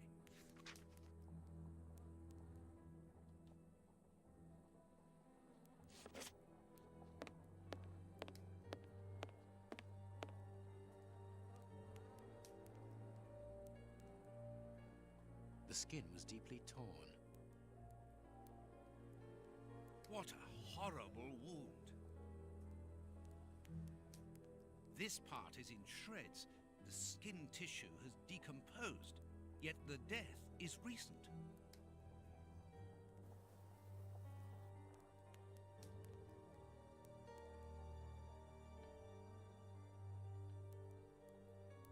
What a horrible wound.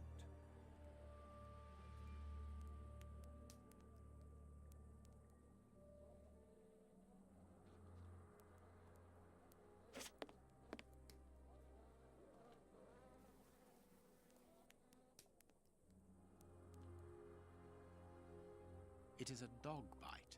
I can see the tooth marks. This bandage is a day or two old, no more.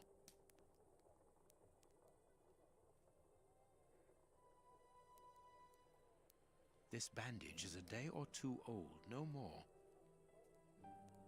What terrible wounds! The dogs must have been rabid.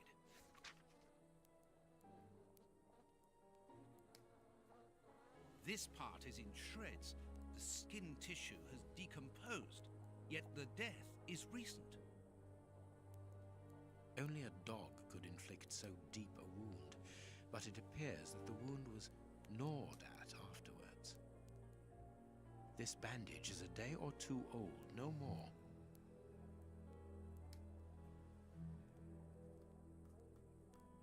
Please take note, Watson. The same finger that we found at the Bishop of Knightsbridge's house. Holmes!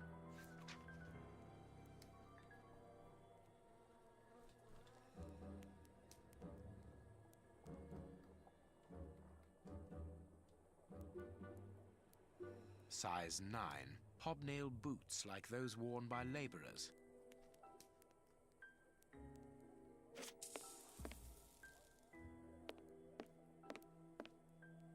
A military badge of the 58th Infantry Regiment of Her Majesty, and a letter stipulating Kurtz's exclusion from the unit. He served in 1881. At that time, the regiment served in South Africa. Kurtz was in the Boer War. Apparently, our friend Kurtz served in both camps in South Africa and was never a colonel, but that doesn't surprise me. A traitor, deserter, and a false colonel. What a charming gentleman.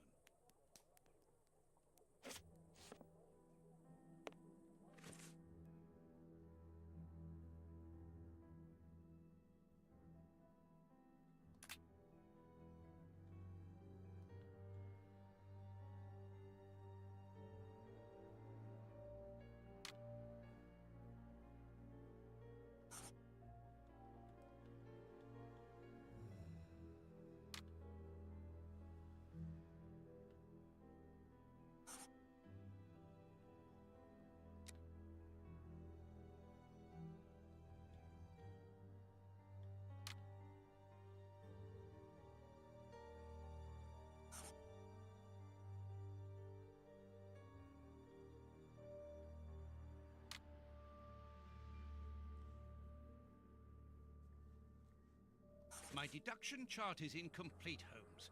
We are missing an important detail. Let's return to the clinic and ask if our friend might lend us his morgue for 2 hours. What are you going to do? I'm torn between a nap and a picnic. Oh, I've had enough, Holmes. The next step of our investigation, Watson, leads us inevitably to a post-mortem. As you're well aware, in the instance where a body's vital organs no longer function, every minute is vital. Be quick now and procure the room while I arrange the transport. Very well. I will see you later.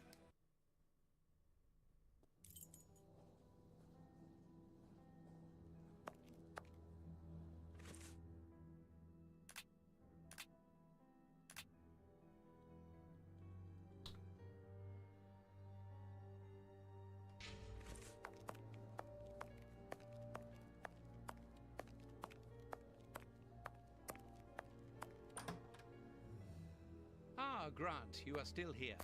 I need to ask a favor from you. What sort of favor, my dear friend? Might I use your morgue for a couple of hours? It concerns an affair of the greatest Use the morgue? Whatever for? Letting you poke your nose in everywhere is one thing, but closing my eyes to I don't know what unsavory practices. No, it's nothing like that. No, it isn't possible, sorry. Grant, listen to me. Don't insist. Where do you think you are? Perhaps because you come from the rich area, you think you are entitled to do whatever you like. But here in Whitechapel, it's the real world, you understand? The real world, where we have to take risks.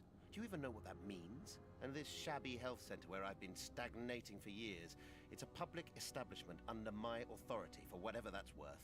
I am responsible for it. Responsible, do you understand? Of course I understand, Grant. Good. I understand, first and foremost, that you are a coward. What? A coward, I said, sitting on your backside behind a desk for years, complaining about your fate without even trying to change a single thing about it. I won't allow you. And you dare to talk to me about risks? I, who was wounded in Afghanistan while in Her Majesty's service, and who, for a great many years, has taken part in some of the most dangerous criminal investigations the country has ever known.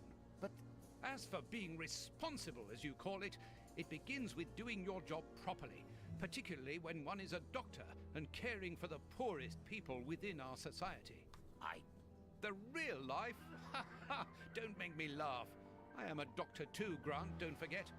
And I'm ashamed of my profession when I see the state of this center. It's not my... So, your disgusting morgue, you are going to allow me to use it, dear friend, because I urgently need it for a vitally important affair that is way over your head. And whether it pleases you or not. Damn, Watson, the rookie goes wild. Sorry, upset. That doesn't surprise me. He's going wild. He had it. He had enough. This is a dismal place. Have you ever carried out a post-mortem, Holmes? It requires a great deal of precision. Don't worry, I learn quickly. Hand me a bone saw. Oh.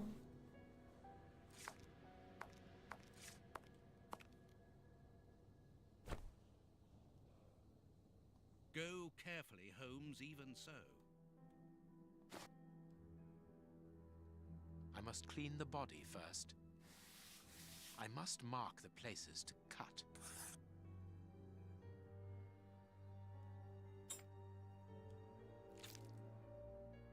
My notches are ready. Ew! I can't do that.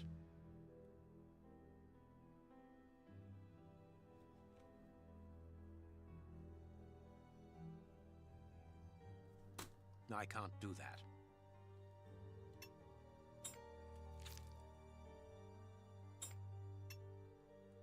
A ball of paper, swallowed recently.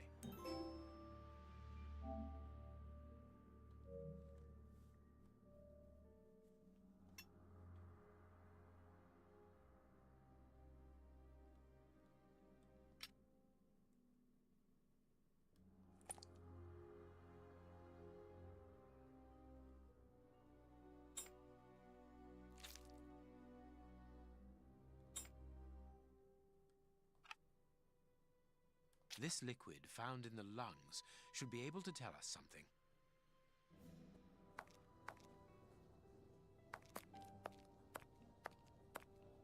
Chemistry material. And smells as bad as the one in our sitting room at Baker Street. Chemistry material. And smells as bad as the one in our sitting room at Baker Street.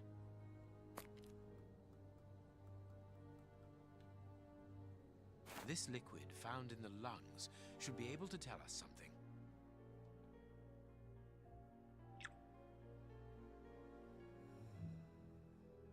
I must analyze the clues. Or blue. One.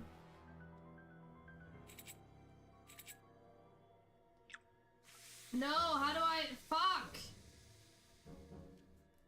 What? There we go. Jesus Christ. Oopsie. Oh god, 1, 2, 3, 4, 5. 5, 2, 2, I think.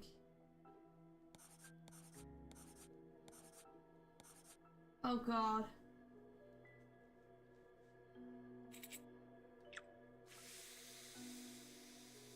Four, 2, 1, 4. I don't remember. Oh shit.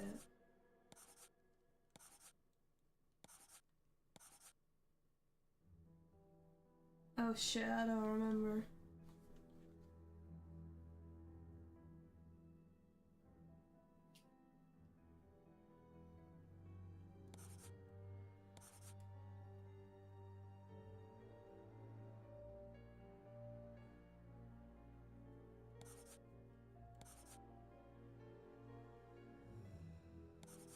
Oh my god.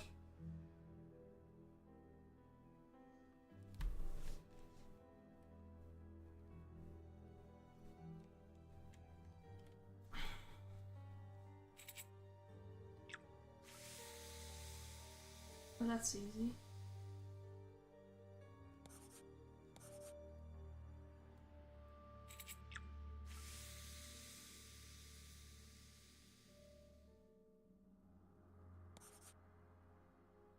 Poison, and apparently very virulent.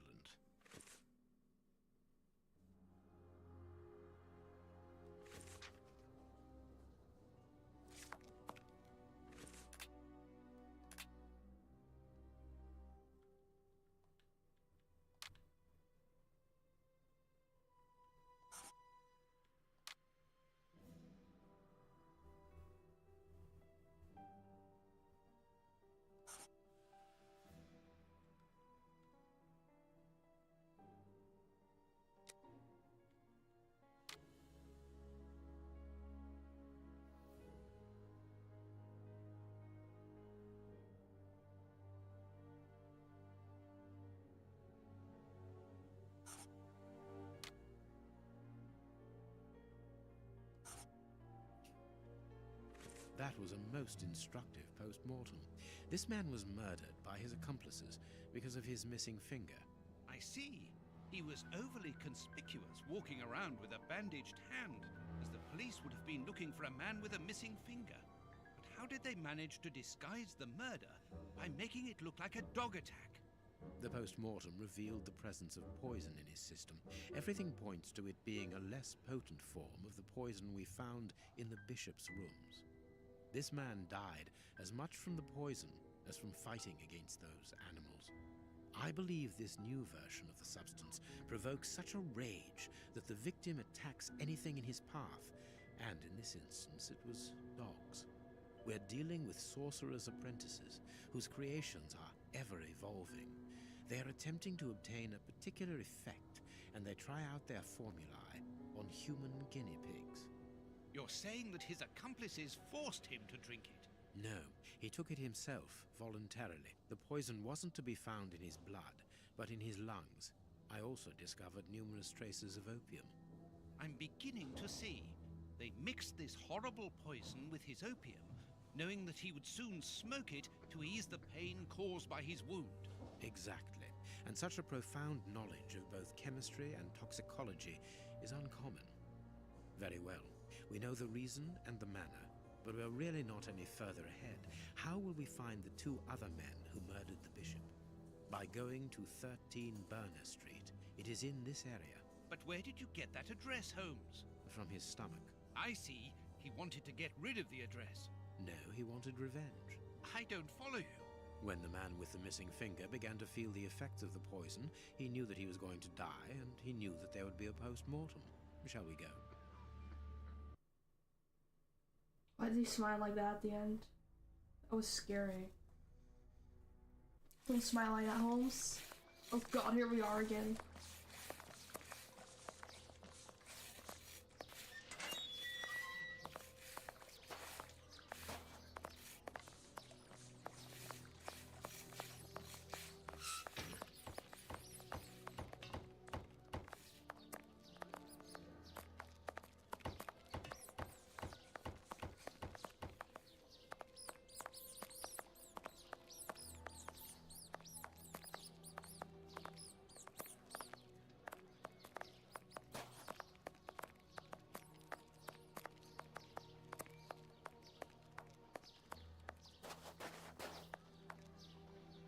This sign would appear to be that of an establishment not fit for honest folk.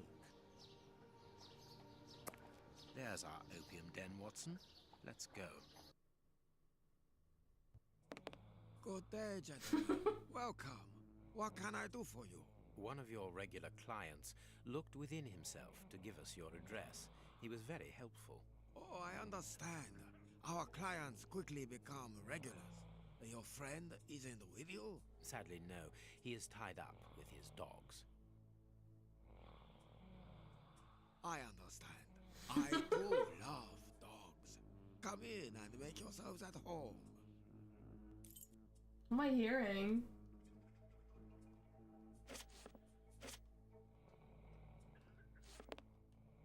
The keys to the establishment are all here together. Interesting. Oh, people snoring.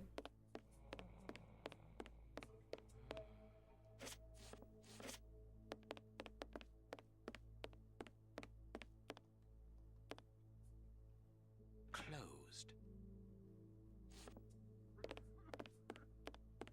It's not allowed here. Go on a bit further. Please excuse us, sir. Well, we have searched everywhere apart from 2 rooms.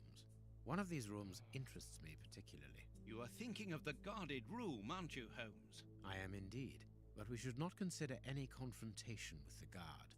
Let us be discreet and enter the adjoining room. It's locked, and it wouldn't be very discreet if we were to force it. Nevertheless, we do need to get in there. And the manager? Let us find a way of distracting his attention.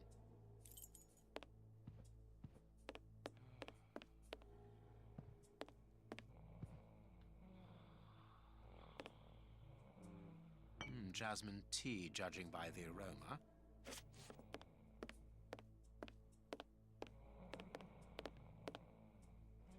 Ashes.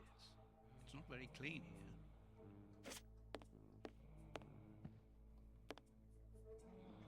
Dirty water. This bowl is used to wash smoking tools.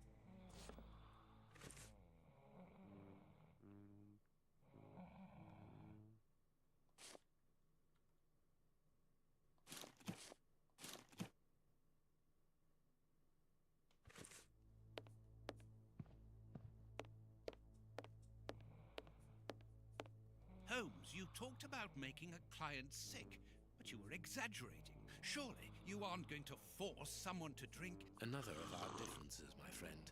You cure people, I make them sick.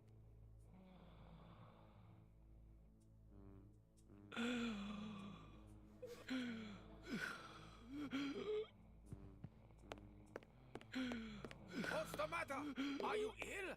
Hey, mister! It'll be all right. Breathe! The Chinese waiter is busy. We can go.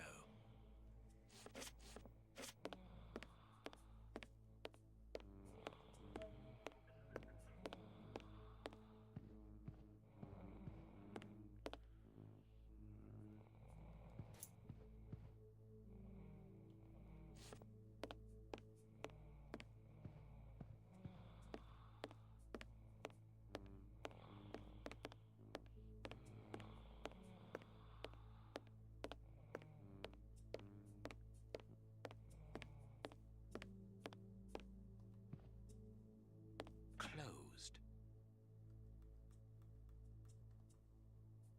There we are. It is simplicity itself. Watson, put the key back in its place before the manager notices that it's missing. I shall be quick. I managed to return the key without being seen. Perfect. Let's go in.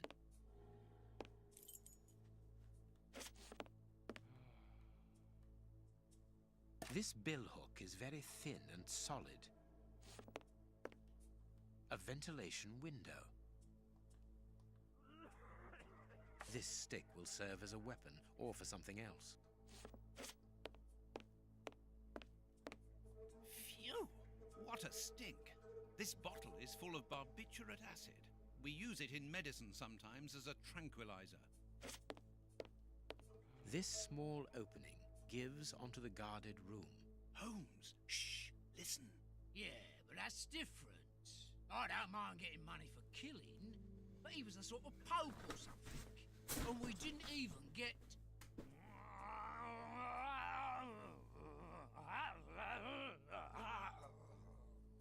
Yeah, I know. I got nice rich man's boots. They must be worth about £20. But even so, and the boss ain't happy. And when I see him unhappy, I'm afraid.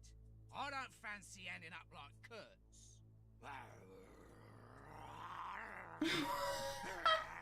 Perhaps you're right. Beast, But we'll is have a that chance you? to make What up. the hell? We just have to get it right this It's time. just growling. Because you won't forgive us so easily next time. They are the bishop's murderers, Holmes. The fiends. Calm down, Watson. We'll have to take care of the guard at the entrance. I think we should be able to find something in this place that would put an elephant to sleep. Very good. But then what? Then we take care of those two devils.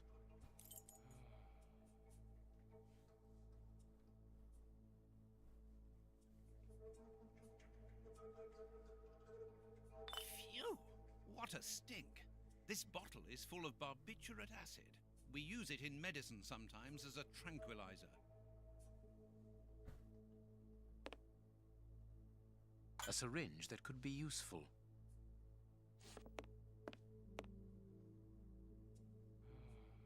Small balls of opium. I'll take a spoonful.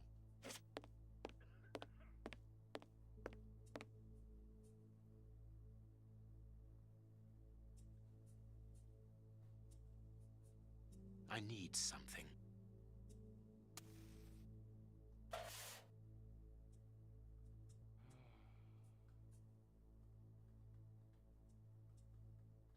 Holmes, do you really think that this is the appropriate moment?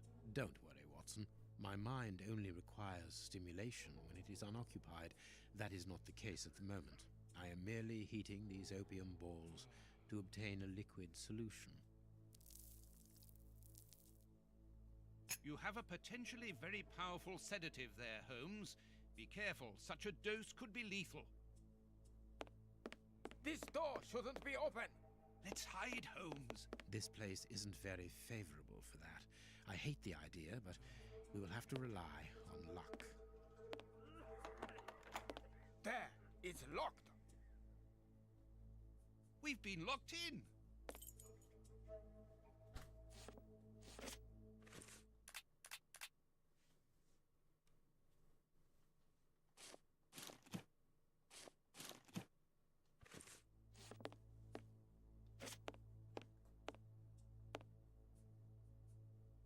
I think that window is large enough for us to squeeze through.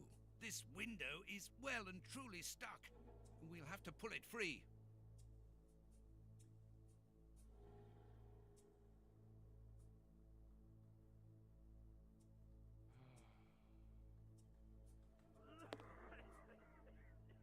It's open, but this window is damnably heavy. We need something to keep it wedged open.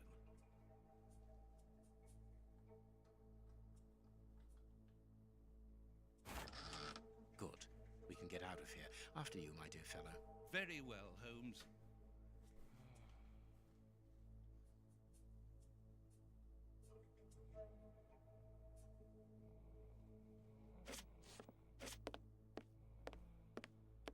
It's time to take action, Watson. Go and distract the brute guarding the door. What? Why don't you do it yourself? You're an expert boxer, after all. It's not a matter of fighting.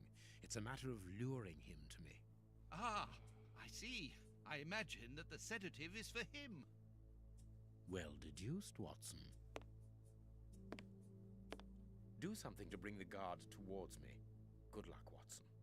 Sir, would you be so good as to come here?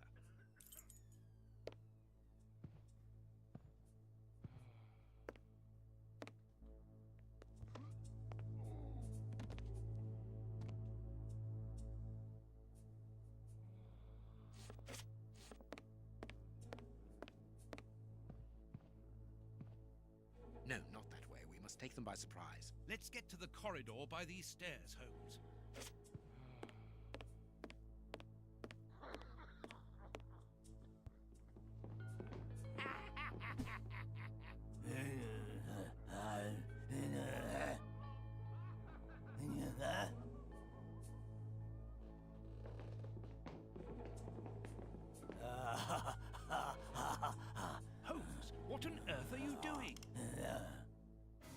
You! Stop! Put your hands up! Don't try anything clever!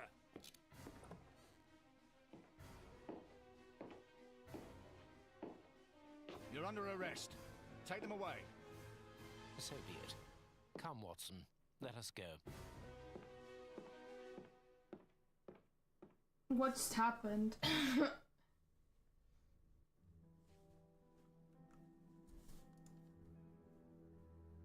But why have we come back to Baker Street? It would have been better to join Baines to interrogate those criminals. No. In the hands of the police, those crooks won't talk, and you know it. They risk being hanged. I don't understand anything here. We must explore all our leads. Let us take a look at the map of London.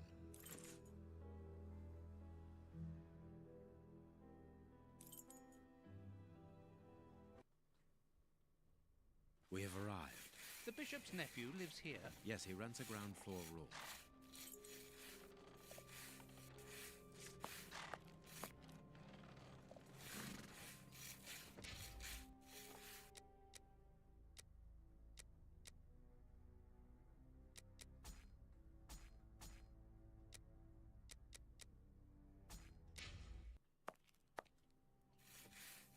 Can I help you, gentlemen? How do you do, madam? We should like to see one of your lodgers, Henry Hampford. He's away. And you must understand, I don't open my door to strangers, especially with all these prowlers about. That is the reason for our visit. You're the police? No, Henry is a friend of ours. He expressed his concern to us about these intruders. We're here at his request. I'm not surprised. Mr. Henry, while he might seem strange at first, is a thoughtful and kind man. You must have noticed how worried I've been. Why, just this morning some of my washing was stolen, and I'm sure it was those ones who took it. It seems like the best place to start our investigation.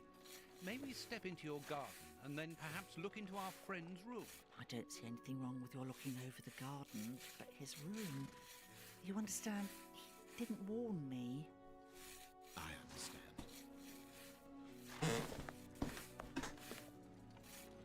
What should we do next? Let's have a look in the garden.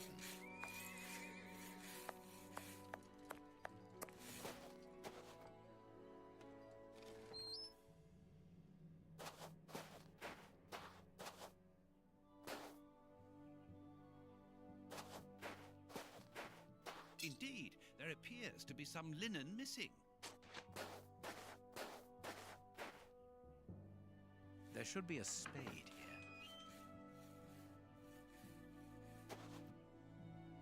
A small pickaxe.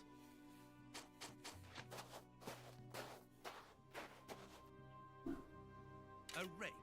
Why take it, Holmes?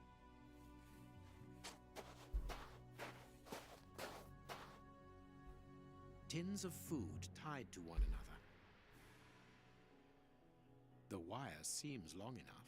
They look to me as though they're rudimentary traps used to indicate the presence of intruders. Oh, what a jumble!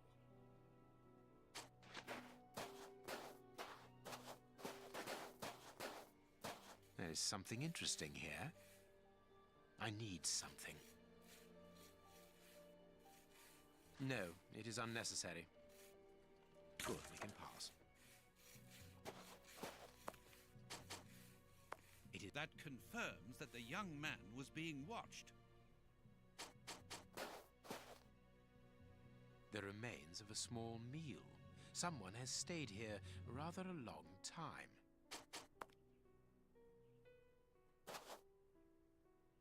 This newspaper is 4 days old. The bishop's nephew was being watched long before his uncle's murder.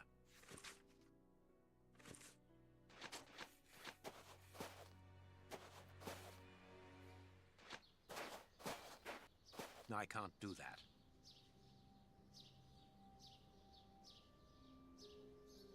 This clothing is torn. The man who stole it must have caught it on a tree when he stood upon the fence. And at the moment when he jumped, he left this jacket in the tree.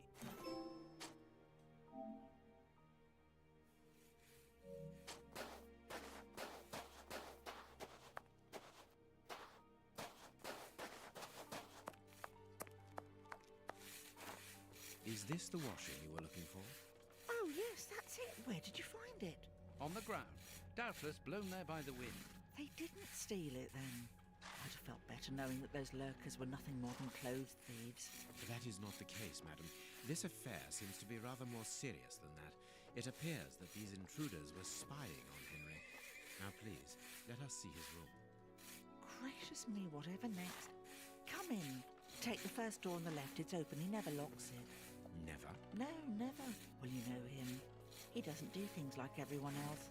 He lives in a world of his own. When did you see him last? Did he say anything to you?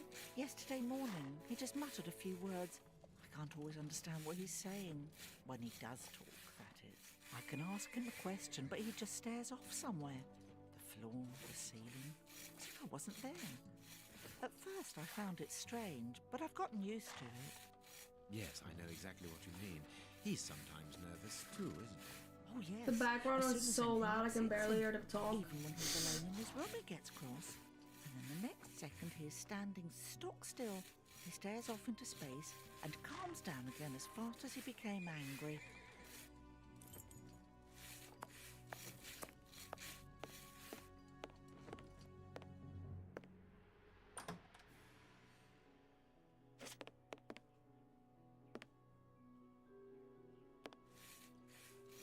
He got his scarf out, but he forgot to take it. Someone emptied a bag here. A violin. It is a lovely one, but where's its case? No hat, no coat. This rubbish bin was emptied, and then someone threw a torn piece of paper in it, and judging by the smell, there was also an onion. Onion? Let us put these torn pieces of paper on the table.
Hmm.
How are you supposed to, like, know exactly where everything goes? It's so hard to tell.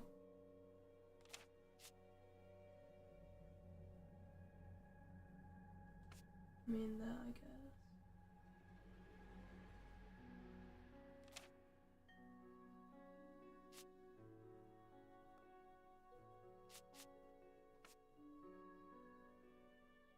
Okay.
That was so hard to tell, Jesus.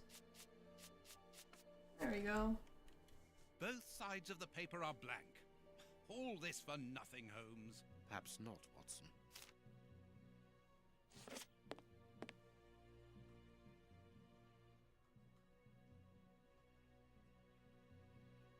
This candle is still hot.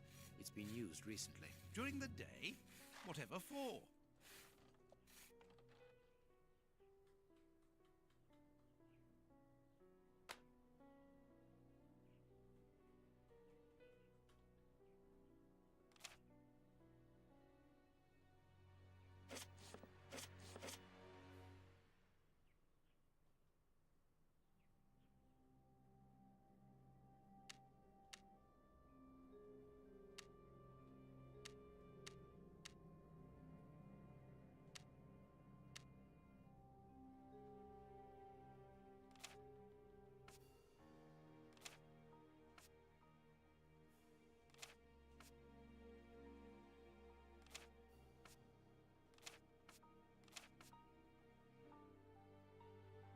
The address of a dock on the Thames.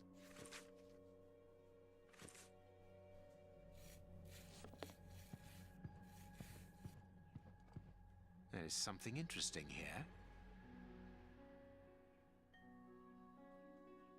Box, let's see.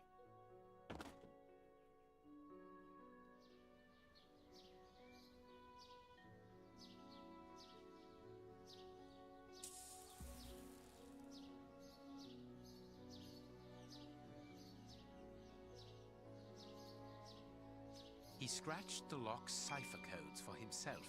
Watson, write them down for us. It is noted. It is noted. I have noted down everything. This lock is very complex. The young Henry is remarkably intelligent.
According to the label, this box contained a Colt Patterson. It is a powerful weapon, Holmes. And judging by the receipt, it was new. My dear Watson, in the garden and in this room, pieces are missing that should never have left their places. What do you think?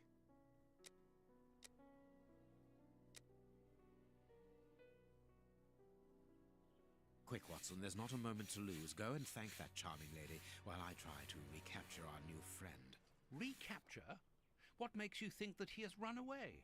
I believe that our man suffers from behavioral problems. You must have seen or heard about those poor fellows who spend their time counting the gravel stones in the garden, or moving objects from one place to another hundreds of times in one day.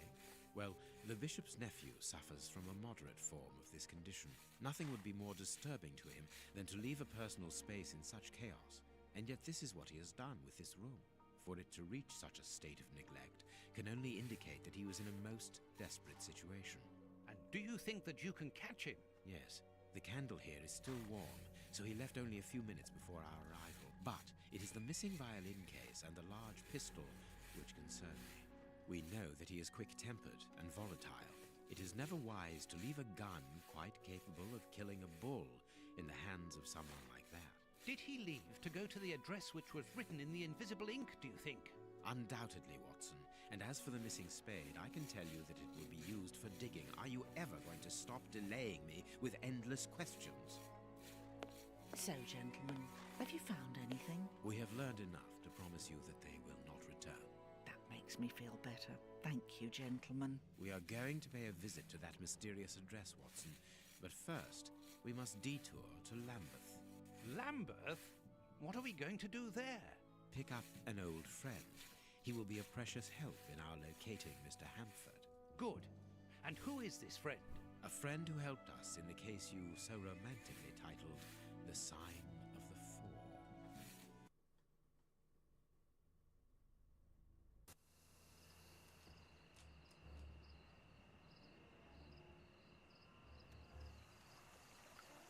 Doggy!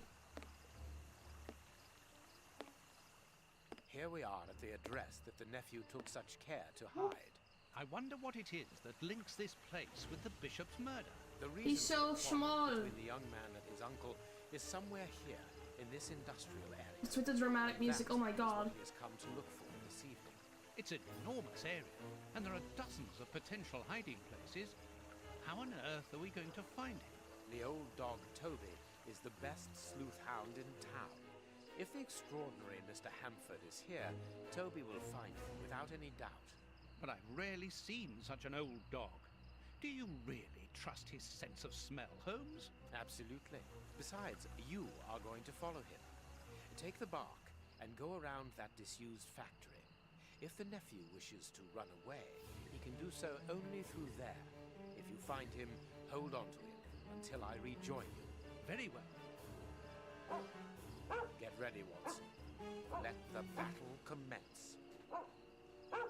Toby's sense of smell is legendary, but he needs to know what he is looking for. Search, Toby. Search. There's a good dog.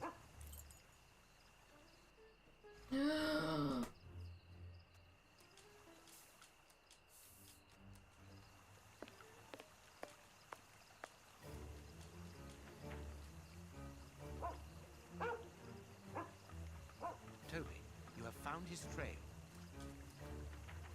Look at him run! Oh my god! He's adorable!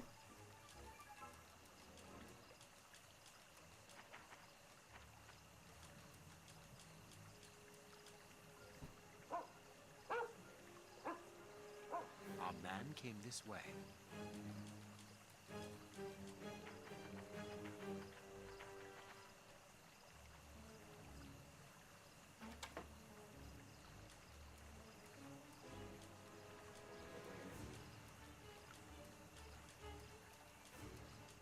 Closed.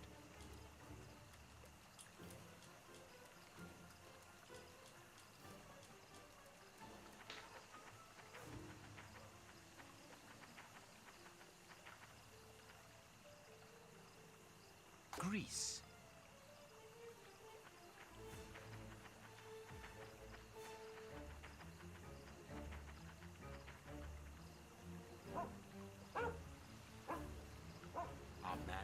this way.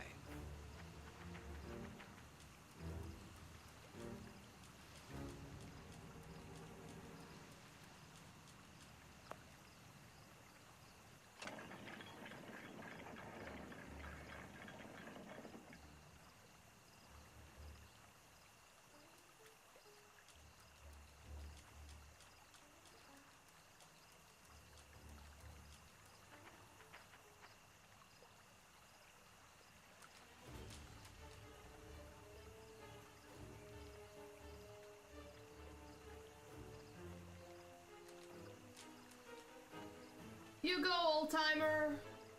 Look at him go.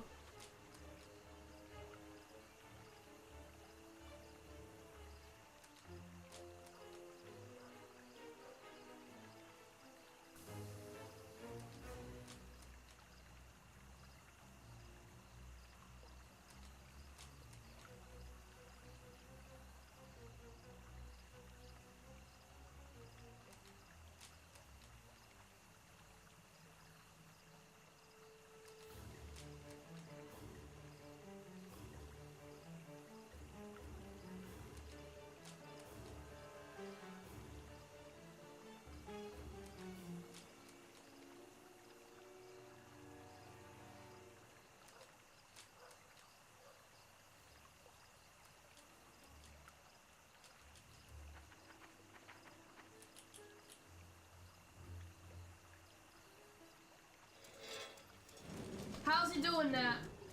How's he doing that? Hold on. Good dog, Toby.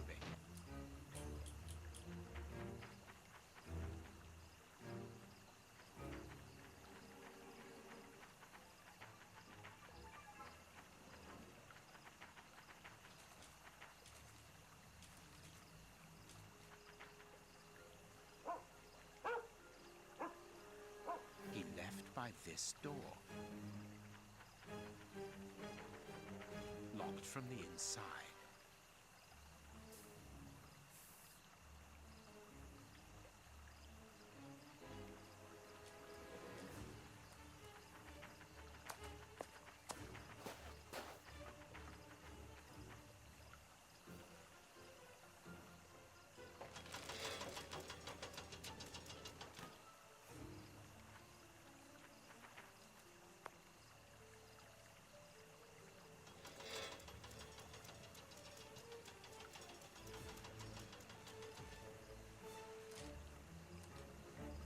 This dog is crazy.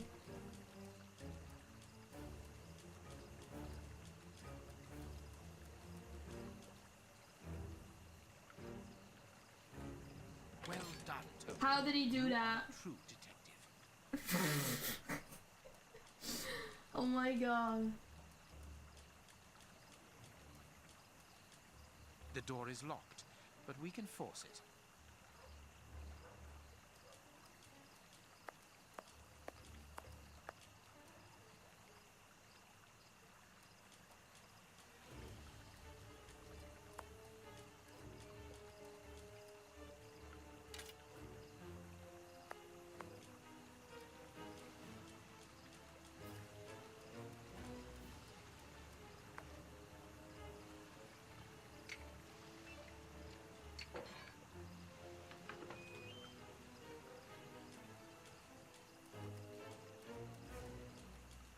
Some ice picks are missing.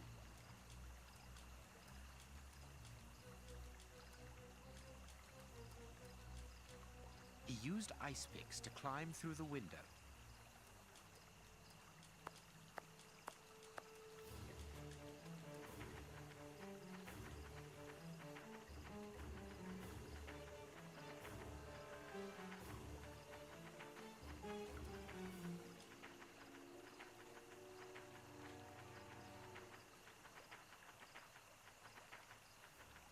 Our man must be on the other side of the gate.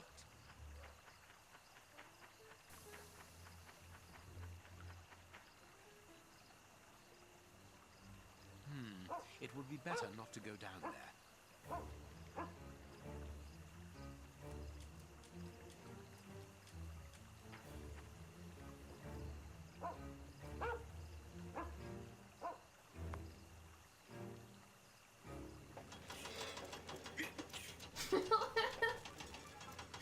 God bless you. Oh, this dog. This dog's insane.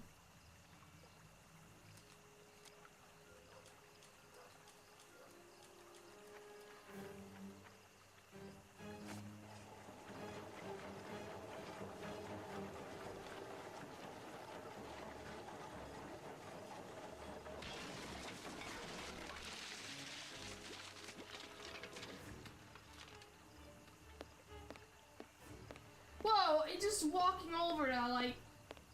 Oh. Okay.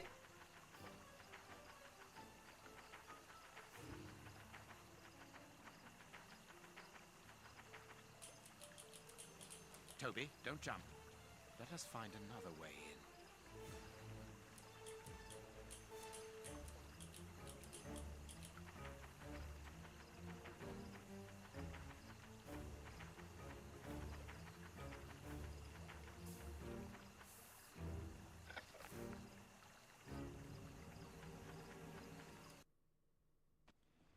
Search, Toby. Search. There's a good dog.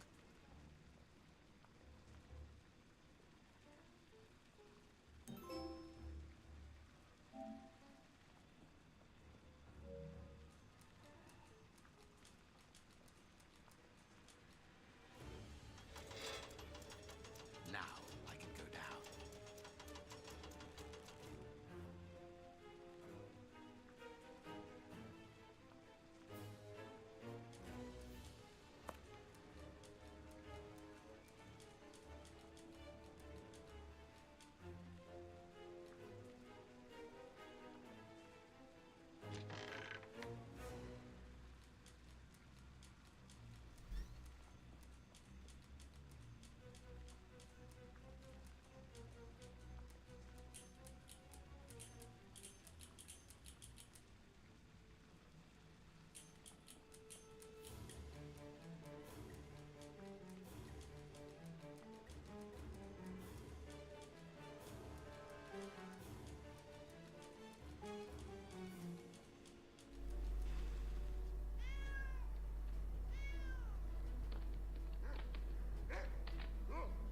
Aren't you too old for this, Toby? No! This dog better live.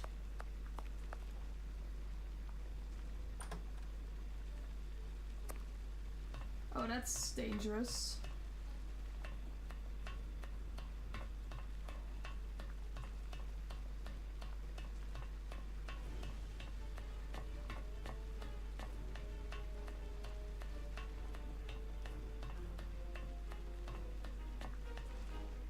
Safe here. Safe. Whew. Don't be afraid. But keep calm. it's you. Stay away. I want to talk to you. Don't be hysterical. Drop your gun. I don't trust you. You're out to get me. Don't come any closer.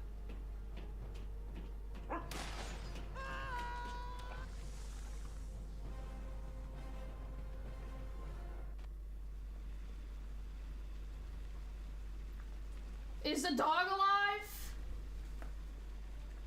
The poor man. What a dreadful end. He has definitely gone. But why was he afraid of you? He was terrified when he saw you. He must have mistaken me for someone else. Let's go. We have nothing more to do here. We have been running around all night, Holmes, and I've... Have you seen the dude? No, he's There's no question of calling the police, is that understood? Instead, let us see how we might continue our investigation. Very well, Holmes. He's you know.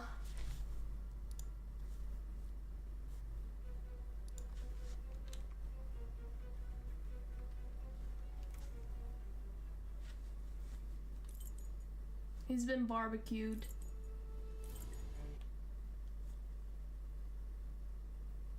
Here we are at the famous Westgate Prison, one of the oldest and surest in the kingdom.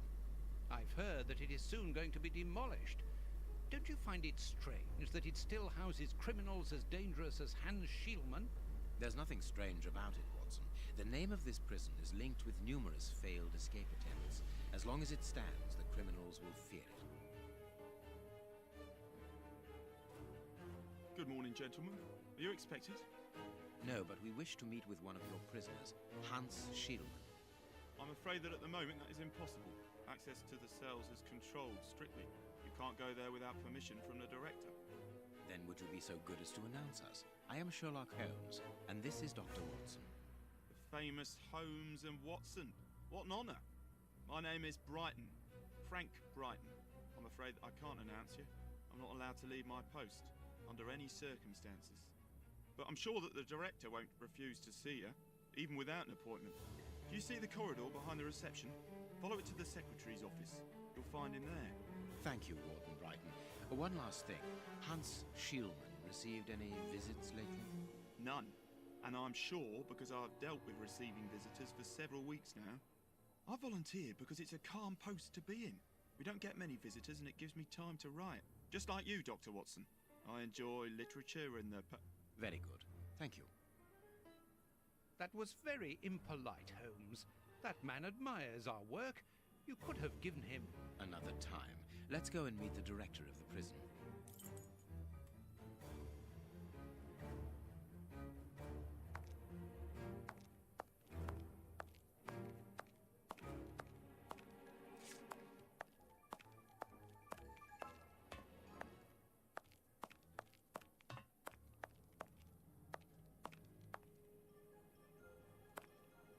Staff cloakroom.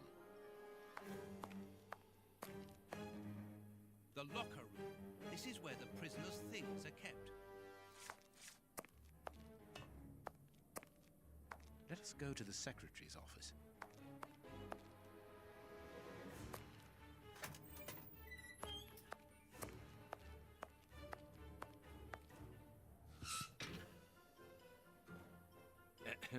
Good morning, miss. Oh, excuse me, I dropped off. Good morning, gentlemen. What can I do for you? I am Sherlock Holmes, and this is Dr. Watson. We would like to talk to the director. I'll just go and see if he can receive you.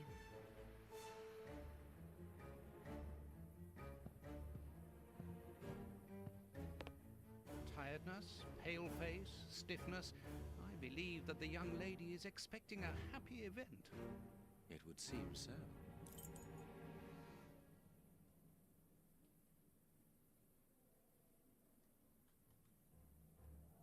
This small rack is for urgent letters to be given immediately to the director.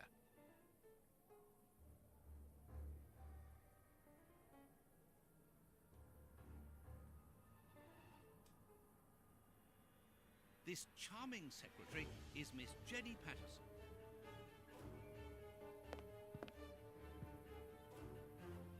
Hot tea. That sounded like something else. The director's office, Mr. P. Patterson. No need to go in there. Strange. The director and the secretary have the same name. I'm delighted to meet you, Mr. Holmes. I am Paul Patterson, director of this establishment. You wish to talk to me? That's exactly what I was thinking. It just kind of sounded like it. No, do not He worry. said it. We are investigating an affair of the highest importance, one which could potentially affect the security of the kingdom. Therefore, it is imperative that we interview one of your prisoners. What's with the music? Oh my gosh. He's been in here for a long while now, and he's had no contact with the outside. How could he be involved in such an affair? That is what we would like to find out. And you have been commissioned by Scotland Yard? Evidently.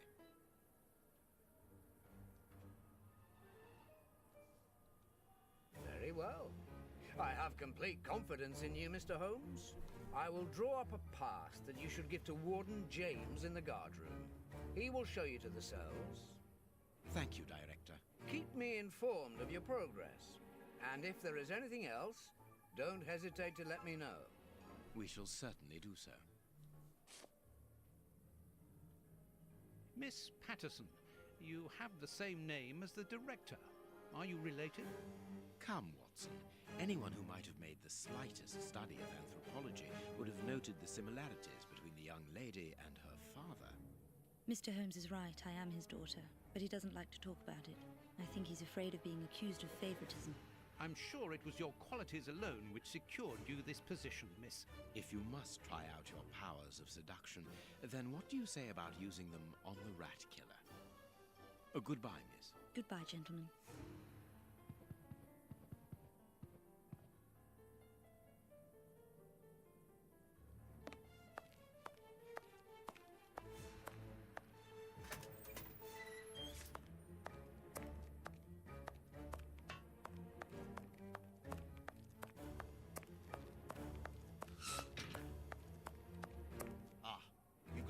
For the high security area. It's the door at the end. Go ahead. It is potassium nitrate, isn't it? Yes. Saltpeter or whatever. It is about the signing-in book. This information board is almost empty. Strange, in view of the activity in the prison.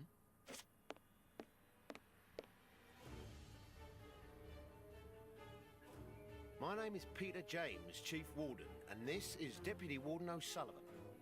I imagine I will find Hans Schielman behind these bars in the basement. Yes, the high security cells are down there. Is this the only access? Yes, there was a second door at the end of the main hall, but it's been blocked up as a security measure. Thank you, Chief Warden. At your service. If you require further information, Warden Mackenzie will help you. He's at his post in the basement.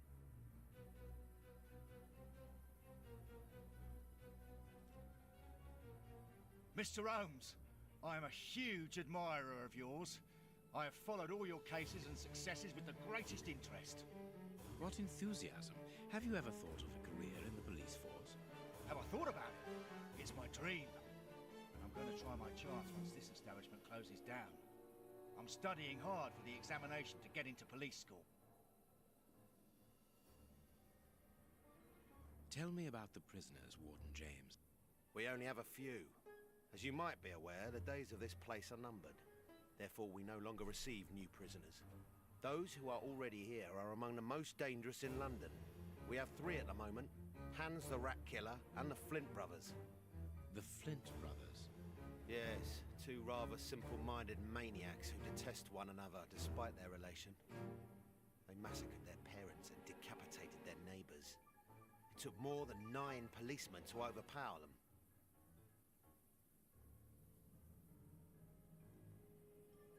There isn't any information on the notice board. Should there be notes about duties? Yes, there should be, but Miss Patterson hasn't put up the guard's assignments for this week yet. It's not like her. Usually she does it first thing in the morning. Without these instructions, the guard in the basement won't be changed.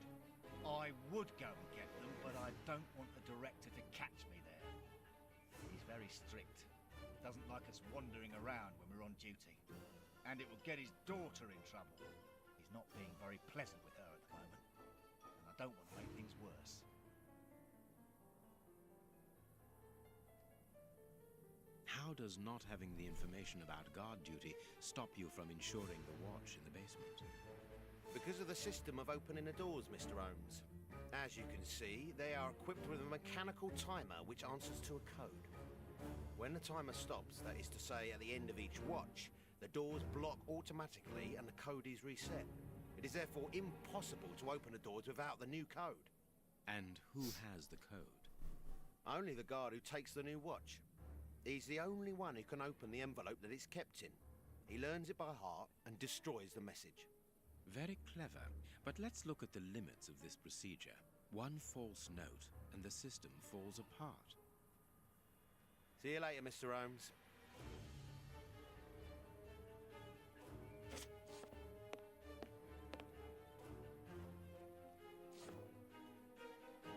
It is the guard's guest book, perhaps for distinguished guests. These weapons are obviously ready to use in case of emergency. The guards must spend long hours here. This device must be the alarm.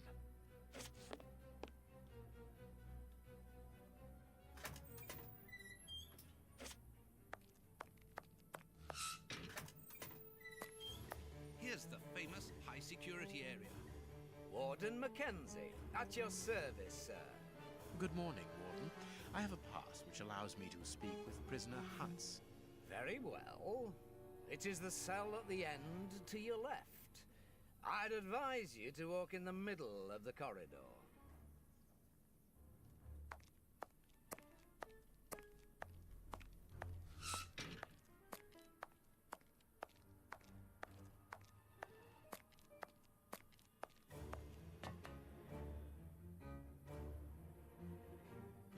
Hans Schielman, I require some information from you.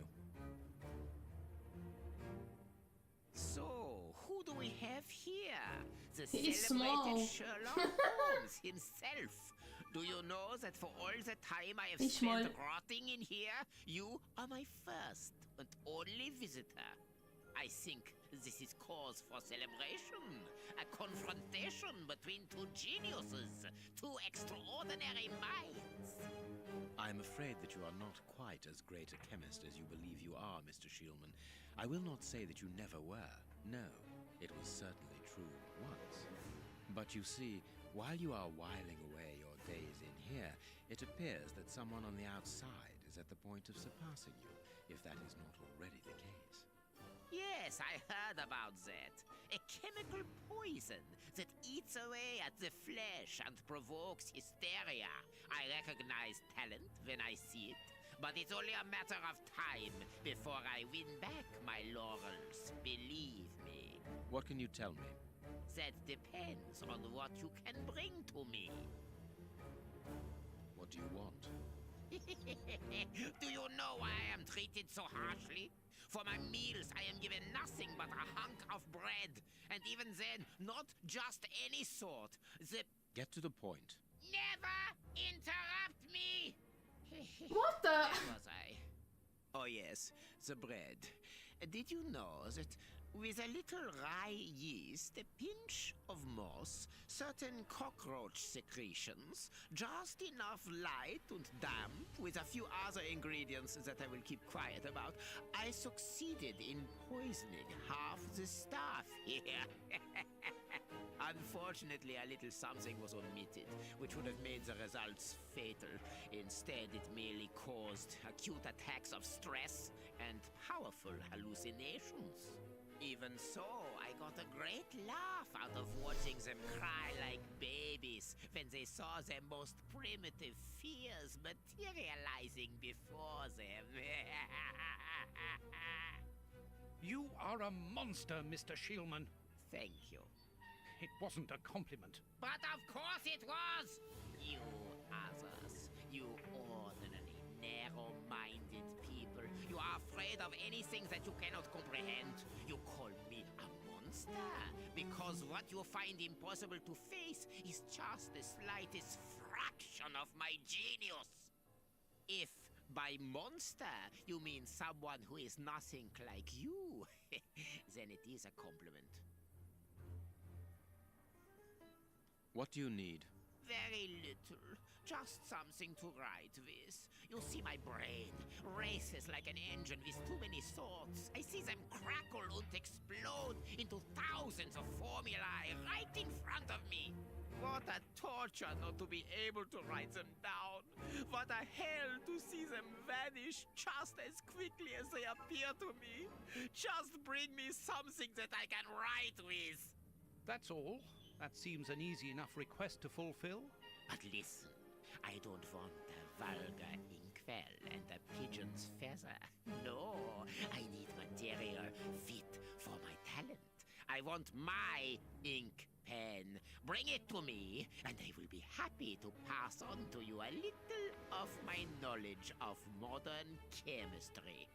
Where is it? It was confiscated upon my arrival here. I suppose it might be in my locker, in the locker room. Leave me now, and don't come back without my ink pen. See you soon, Mr. Holmes.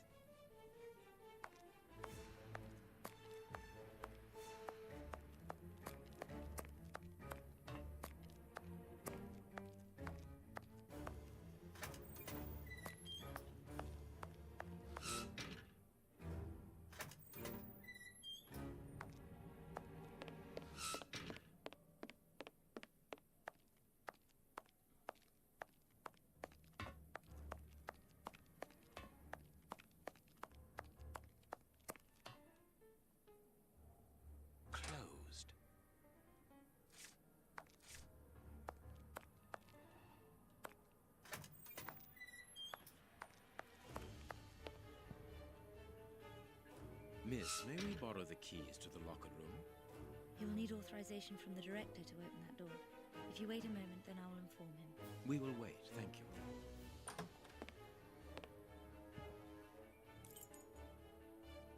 Anything new, Mr. Holmes? Is your investigation advancing? Mr. Holmes, have you been able to get what you wanted from our lodger? Not yet. We must first cast light upon a crucial point, and for that we require your help again. What can I do?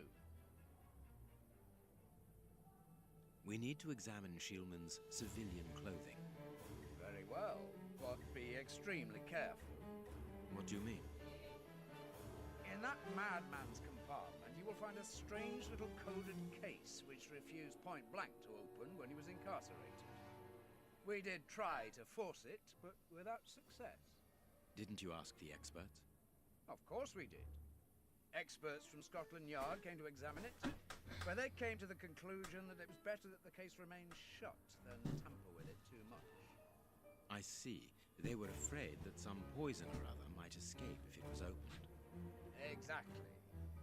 Bear in mind that this man is an evil genius, a master poisoner, and that his poisons are never ordinary. Here's the key to the locker room. I give you the authorization to open it. Good. Thank you, Mr. Patterson. Miss Patterson, the guards are still waiting for you to put up the duty list. Do it as soon as possible. Without it, the changing of the guard cannot take place. Or had you forgotten?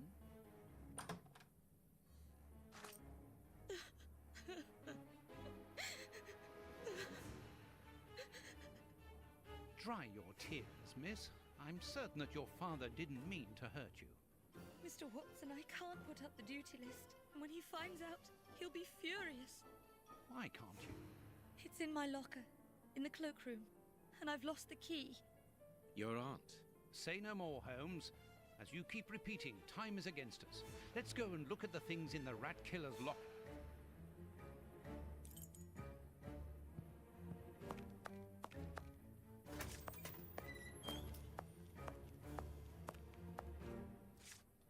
The locker room. This is where the prisoner's things are kept.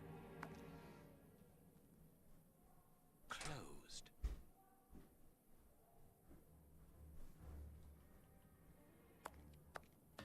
Closed. En dan gaan een grote nog een kleine.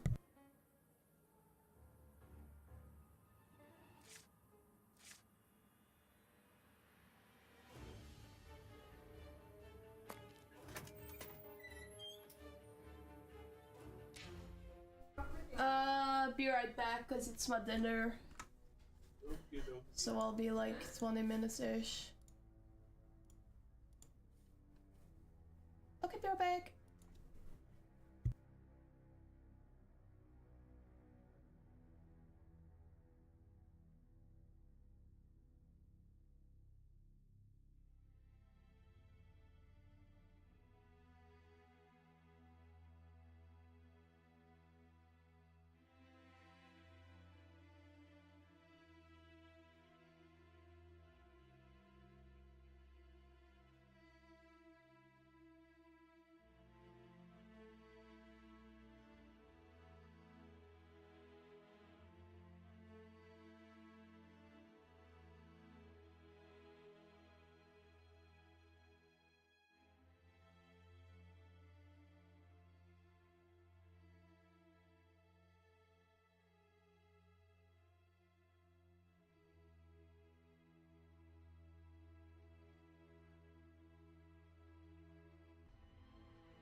I'm back.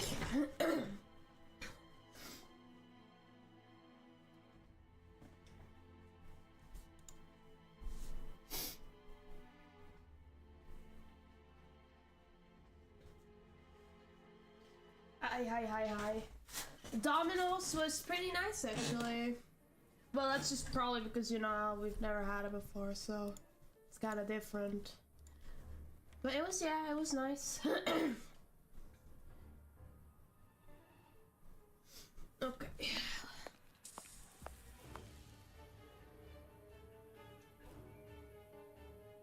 Here is the locker of our friend, Hans, the mad scientist.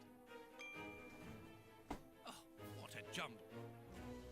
A paper knife. Blotting paper. This solid box must hold a precious object. Let us see.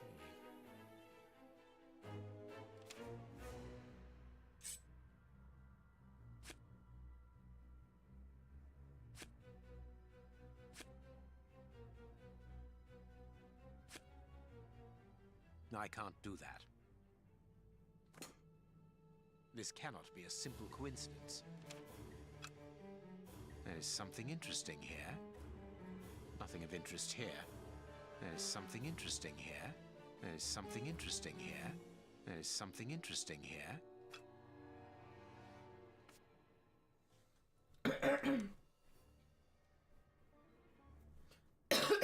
Oh god.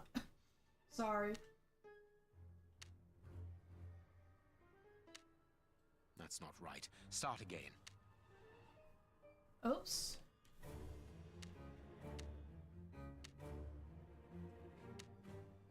There we go. Perfect. What is written on that note, Holmes?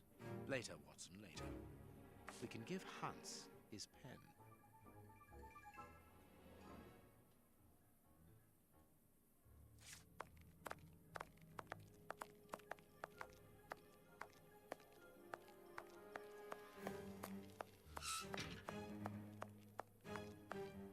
What a bunch of incompetents.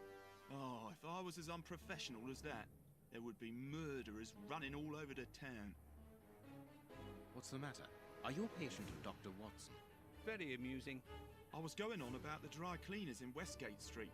They've just delivered my ceremonial uniform in the middle of my duty, when I've told them 1,000 times not to bring it until after 6 in the evening. A ceremonial uniform? You've been promoted? No, and that's not about to happen. No, I've been invited to a wedding. I mean, I hope to be.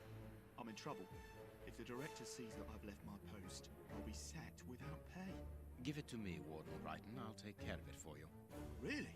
Thanks a lot. Here's the key to the cloakroom and that of my locker. I'm really grateful, Mr. Holmes. What have you got in mind, Holmes? You're not doing this out of kindness, are you? No, out of curiosity. We will be able to access the cloakroom with these keys.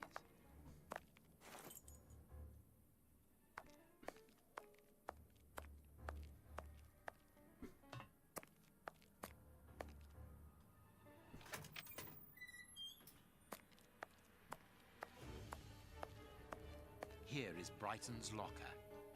Closed.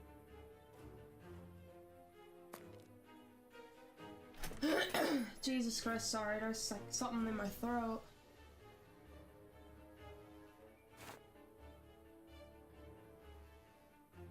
Bicarbonate of soda.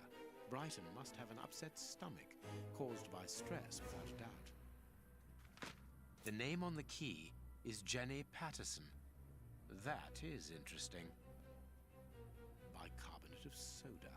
Brighton must have an upset stomach, caused by stress without a doubt.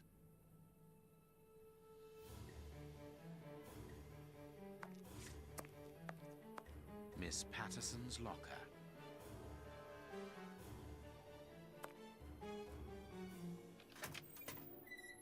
Let us examine Miss Patterson's locker. The lock on this box is rather sophisticated. Incredible. Is Jenny hiding something?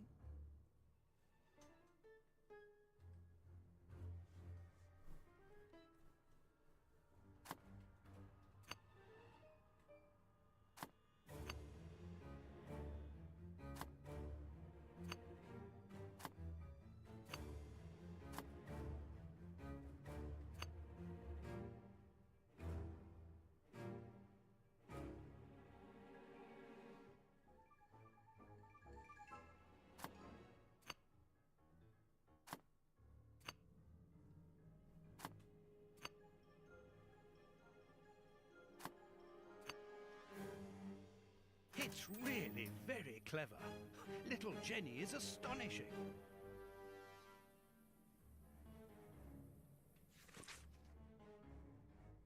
A letter from Brighton to Jenny.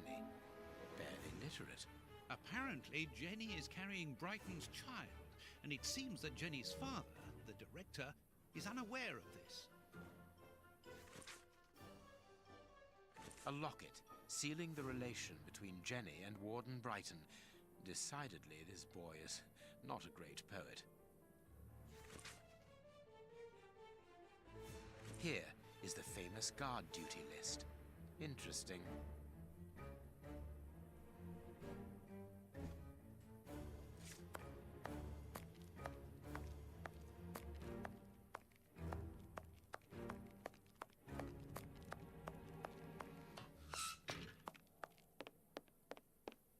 Sorry, Mr. Holmes, you can't go into the basement for the moment. For what reason? The door has locked itself automatically. We must enter a new security code. Do it, then. Miss Patterson hasn't put up the guard duty list yet. Without that information, we don't know who's authorised to take note of the new code. So Mackenzie is locked in the high security zone. Yes, but don't worry about him. He's trained for this sort of dysfunction. Why not ask the director to take note of the code and open the door? He isn't allowed to, and I doubt that he would run the risk of going against the orders of the administration centre. Anyway, the bars in the high security section are joined to the alarm system, which is in that room. We only need to sound it to unblock, but you see, we can't do that now. We'll try to find the duty list, Warden James. We have found Chief Warden James's duty list. Good. Thank you, Mr. Holmes. Let's see. O'Sullivan, it's you who takes over from Mackenzie. Take note of the code, please, and unblock the door. At once, Chief.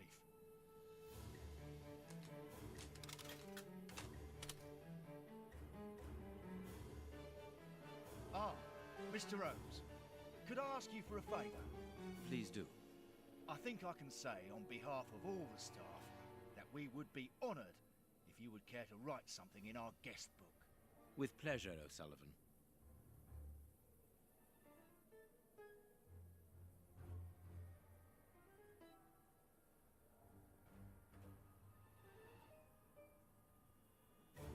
You seem worn out, O'Sullivan.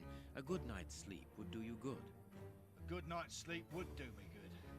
You're right, Mr. Holmes. Is something worrying you? As you know, Westgate Prison will soon be demolished, and I'm spending most of my nights studying for my exam to join the police. You understand, I have to think about my future, so sleep isn't a priority at the moment. Scotland Yard is always looking for young, competent and motivated men. Would a letter of recommendation from me allow you to get some sleep? What? A letter from Mr. Sherlock Holmes, recommending me for Scotland Yard? Are you quite serious? Completely serious, my young friend. May I use this writing paper? The one on your desk. 1,000 thanks, Mr. Holmes. 1,000 thanks. It is addressed to Inspector Baines, a good friend of mine. There's no need to remind you that it must be opened only by the person to whom it is addressed. Yes, of course. I'll give it to him personally. Thank you again, Mr. Holmes. At your service, Mr. Holmes.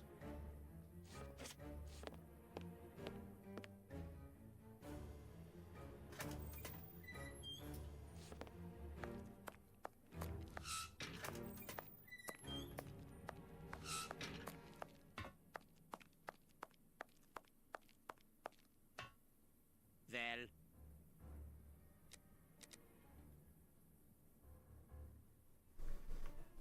you have what you wanted. Your precious pen. you seem annoyed, Mr. Holmes. I would even go so far as to say terribly worried.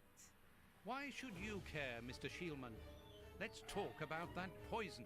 I am not talking about you in the grip of natural emotions found in ordinary people who are confronted by the inexplicable. But as for Mr. Holmes, you are embarrassed, aren't you? Are you hiding something? That is enough, Shielman. You have kept your word. Therefore, I will keep mine. At this moment, the poison which so interests you isn't finished yet. Its maker is encountering great difficulties in attaining the desired results. What is the end result? Now, Mr. Holmes, the end result of any science, as Descartes once said, to become the master and owner of nature. Here we are talking about human nature, of course. And the creator's problem isn't so much the mixture as the durability of his creation. What do you mean? You see, this poison was made using rare but very volatile short-living compounds, which means that it is only possible to produce small quantities, which most importantly do not keep for a long time. Conceiving such a product in a laboratory especially built for the purpose could be achieved by any good chemist. But recopying this alchemy on another scale and keeping it ready at any moment, observing the particular conservation and storing conditions that a substance of this type requires, well, that would need a genius. I doubt if the creator of this mixture would be capable. And you would be, of course. Of course. Luckily, you are going to spend the rest of your life in prison. Luck is cyclical. It always comes around again, sooner or later. As far as I am concerned, I have the feeling that the cycle is going to be very short.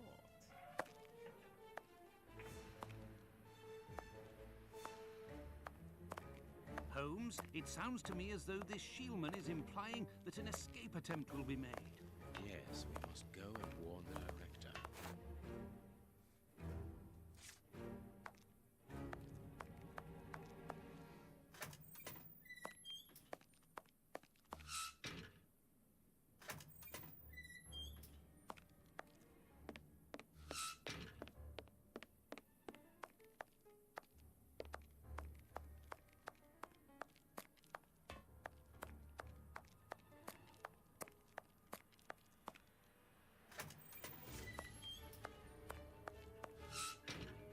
It is out of the question that your bastard is named Patterson.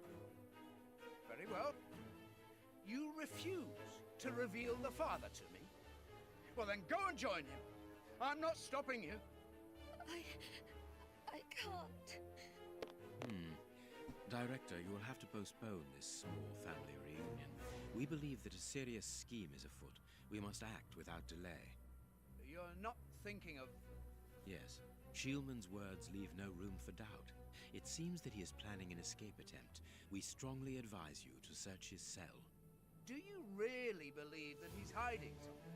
Because I must make an official report and have a legitimate reason for doing a search.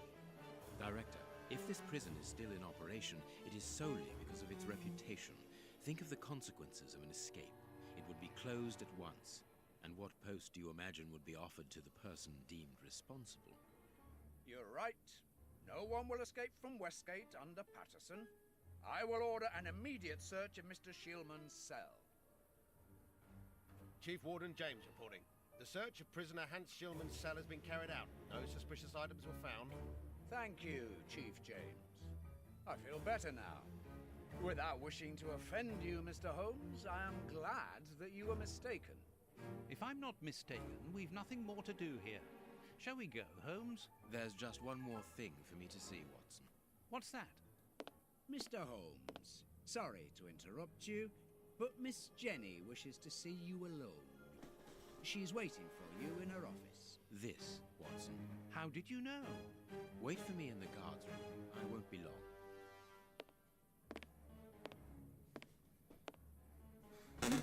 What an extraordinary gentleman that Sherlock Holmes is. You must have had lots of adventures with him. Oh, yes. Dozens. Thought he was infallible. But there wasn't anything out of the way in the rat killer's cell. Could he have been mistaken? I must admit... Warden Brighton, in my office immediately. That's an order. The director seems furious. Yes. It must be important for him to order Brighton to leave his post. I wouldn't want to be in his shoes.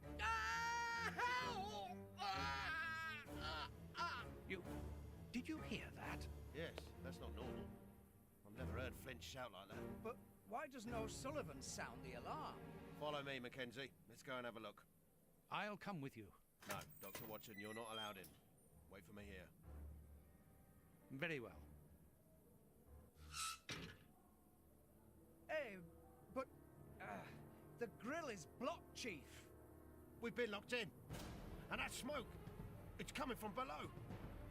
O'Sullivan, can you hear us? Sully, are you alive? Answer us, Sully. What's going on? Can I help you? Sound the alarm in the guard's room. What the hell's going on? Be quick. O'Sullivan might be in danger.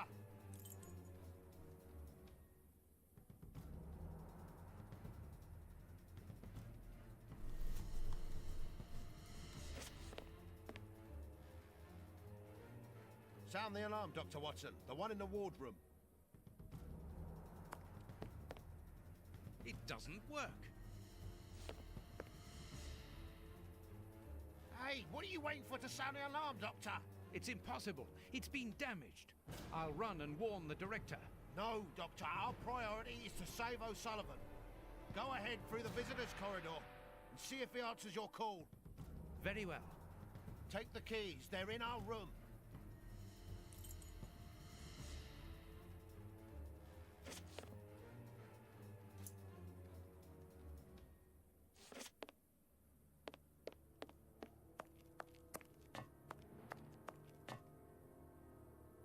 Locked. O'Sullivan, can you hear me? O'Sullivan, answer me. Yes, I'm here.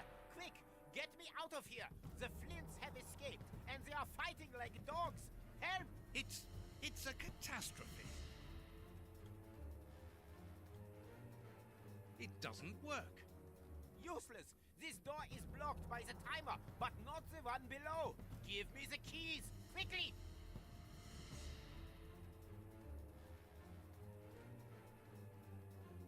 I've got the keys, Doctor. Thank you. Follow me, Watson. We must repair the alarm. Finally, there you are, Holmes.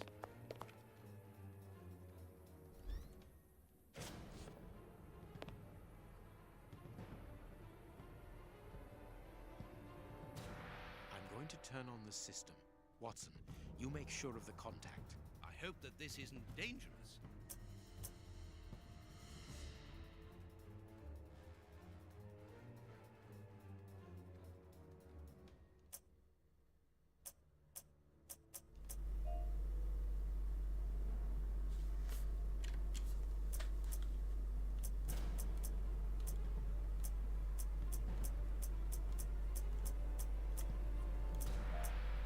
What are you supposed to do?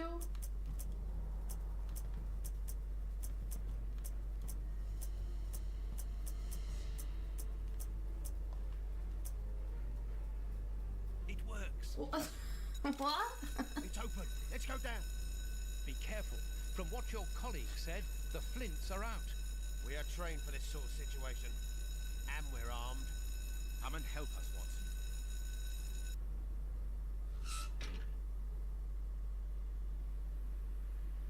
Everything is back to normal. Thank you for your help, gentlemen. It was a pleasure.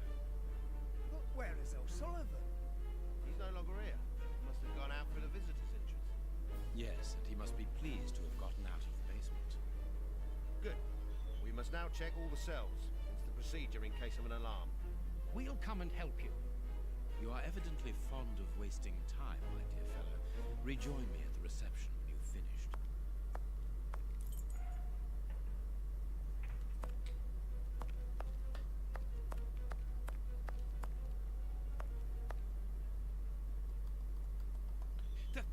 The grate is open. This is alarming. He's fine where he is, under the cover, still. How can he sleep with all this noise? I'll admit it's not normal. Perhaps the smoke has poisoned him.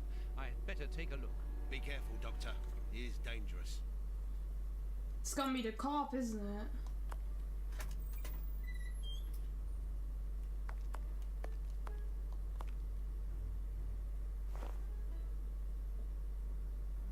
O'Sullivan, it's impossible. He was with us only a few moments ago. Or else... Or else it wasn't O'Sullivan. My God, he's escaped. The rat killer has escaped.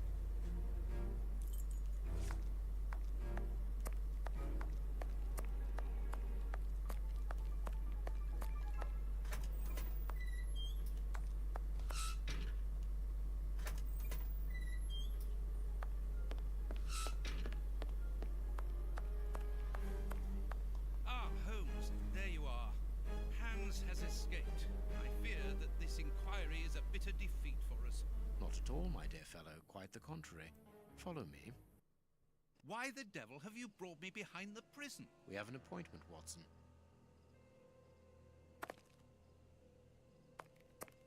Look who is waiting for us. Shieldman! I'll go back and alert the guards. Calm down. He's harmless. But what is he doing here? Why hasn't he run away? Because I asked him not to. Are you telling me that you helped him to escape? Quite so, as he wouldn't have been able to do so alone. But how? And why? He's a dangerous madman. Holmes, you've made me an accomplice in this escape. You owe me some explanation. And you will have them. But my priority for the moment is to remove our new friend to a safe place. I won't be long, but I must go alone. I'll rejoin you later. Just give me your next destination. Very well. I suppose you know what you're doing. How could you doubt it? Here, take the notes. They will help you when you write up the account of our visit to Westgate. So, where do I find you?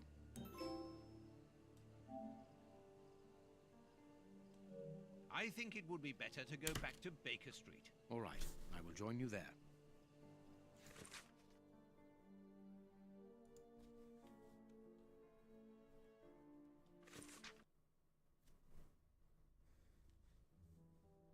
Oh, so all that for nothing. Oh, they didn't find anything. Sherlock Holmes isn't a nice man, is he? I don't think I like him now. Look what I found.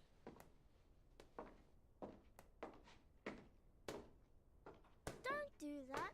We don't like him, but you shouldn't hit him like that. Give that back. It's only a doll. This is Sherlock Holmes's attic. All this must have belonged to him. I want to know what happens next. Keep reading. 3 trails and 2 dead ends. The poor nephew is dead, but Baines has the bishop's murderers. The only one left is the rat killer. Have you questioned him? No. May I ask when you're going to do it? When I have found him. What? You're not trying to tell me that he's escaped again? Yes, but this time it's not your fault, nor mine for that matter. You've been using me, Holmes. I unwittingly aided one of the most dangerous criminals in the kingdom to escape. So please tell me why. An explanation would be futile. It would only lead to further pointless questions. But do you have even the slightest notion as to where he might be hiding? Forget Hans Schielmann for the moment, Watson. Just concentrate on the fact that the bishop is on the chessboard. In any case, the news has spread like wildfire. Look at the headlines.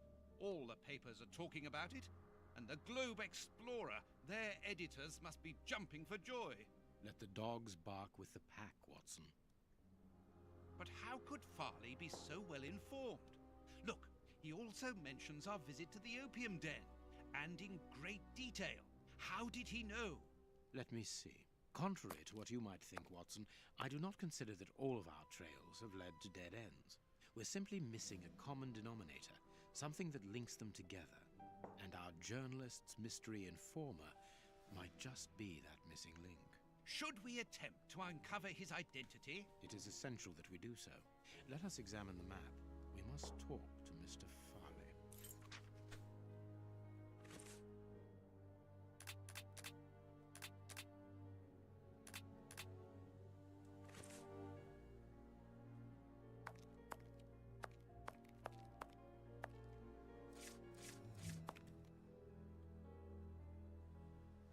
Find Farley's office on the map.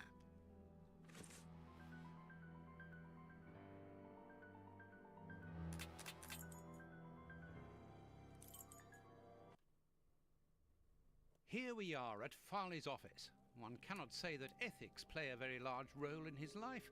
Look at the headlines pinned to the walls, like trophies of bad taste. Perhaps we will finally begin to understand the reasons for his persistence in tarnishing your reputation. Perhaps.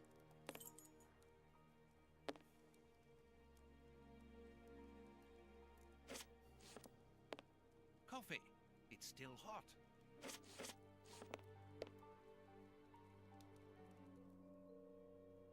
Cigarettes. An ordinary, inexpensive brand. A press card. Osmond Farley. It's his overcoat.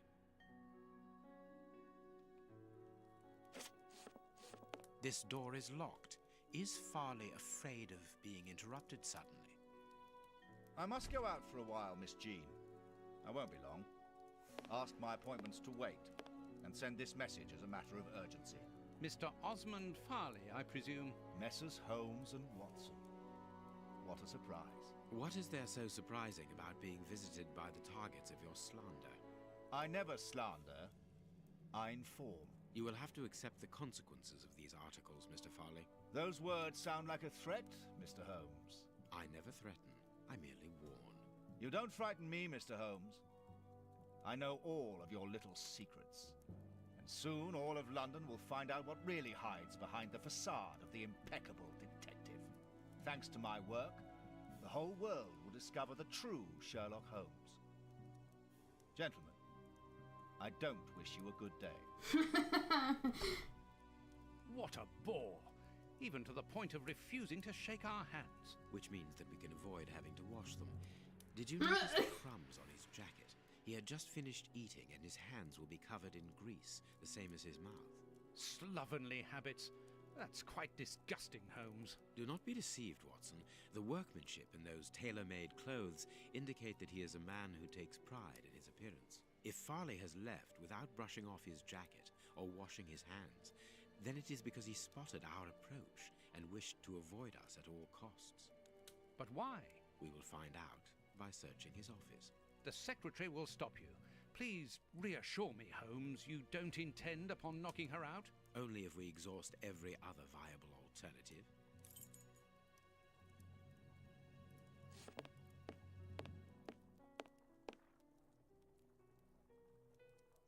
The secretary is occupied in sending a telegram via their electric telegraph.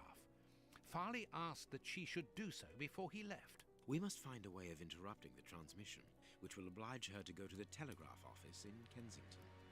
It will take her some time to get there, and if we add on the time it takes to send the telegram and then return here, we should have ample time to search the office without being disturbed. I suppose it's unnecessary to point out the illegality of this search? I'm afraid so.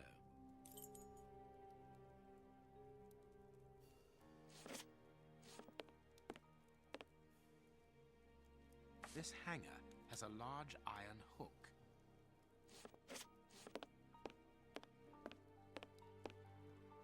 This is an electric box. Interesting. I need a tool to remove the lid.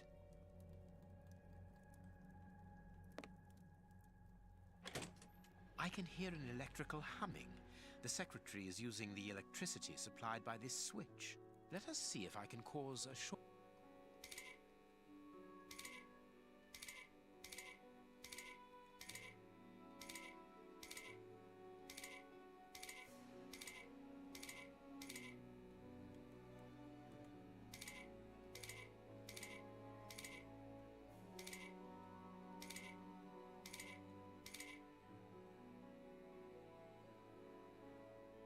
There we are.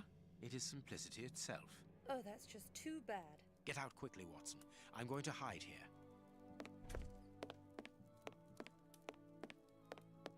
The way is clear.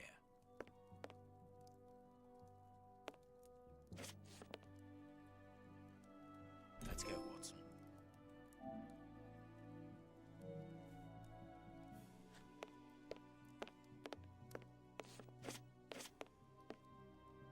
The key is still in the lock.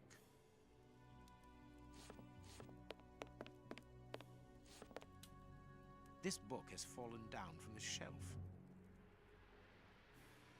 The Adventures of Sherlock Holmes. My word, It's my stories about your investigations. A real investigative reporter must have read them, my dear Watson. My adventures have fallen from this shelf.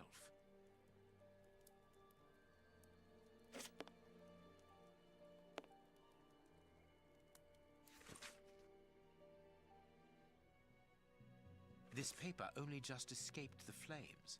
But who is this note about? And who wrote it? I will deal with it later. Hello. Hello, why you sad? Yeah. This armchair is Okay. out of place. This ashtray is worth examining. This ash comes from an ordinary, well-known brand of cigarettes. It is still warm. The cigar end is still hot.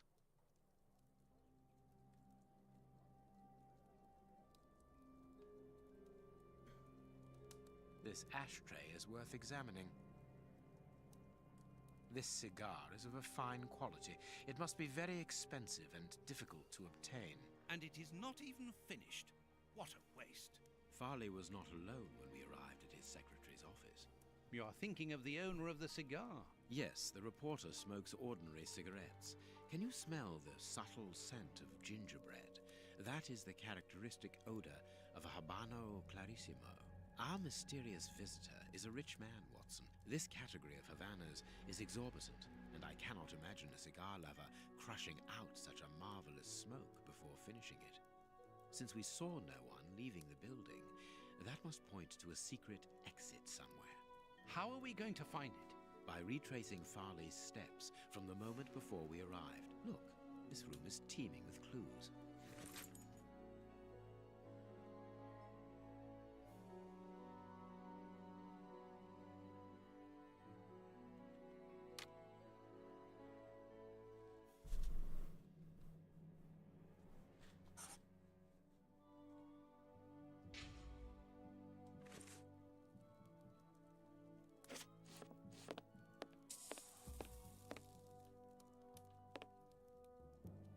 A bunch of keys, a telephone, a technological marvel. A number was written next to it quite recently. A fine, educated hand. Holmes, this number seems very familiar. Yes, but let us dial it to be sure.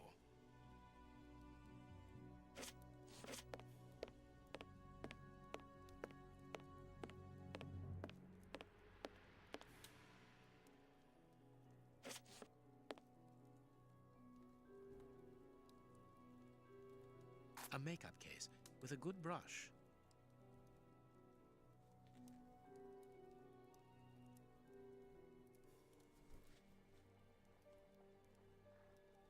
The secretary has just changed the typewriter ribbon. There are smudges of dark blue ink. Here is Farley's secretary's telegram. Nothing special here.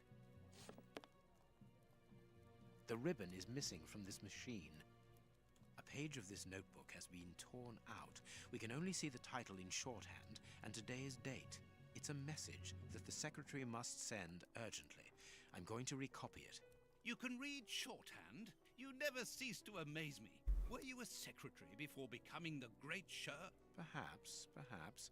But no, a man must have his secrets.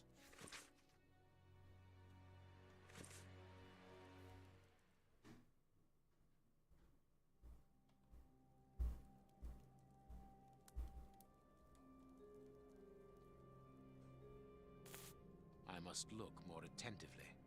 I must look more attentively. I can make out the marks, but I need something to bring them to light. I understand what you want to do. It's an old trick.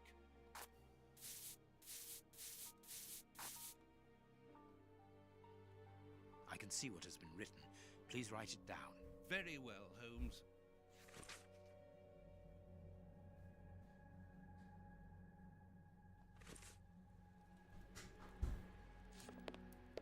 Suspicious. Suspicious. Someone closed the curtain, as though he wanted to maintain his privacy. I wonder which drawer the secretary was interested in. The DF drawer. Of course, the one in the message that we deciphered from the secretary's desk blotter. Closed. The DF drawer. There are a lot of cards. How to find the right one?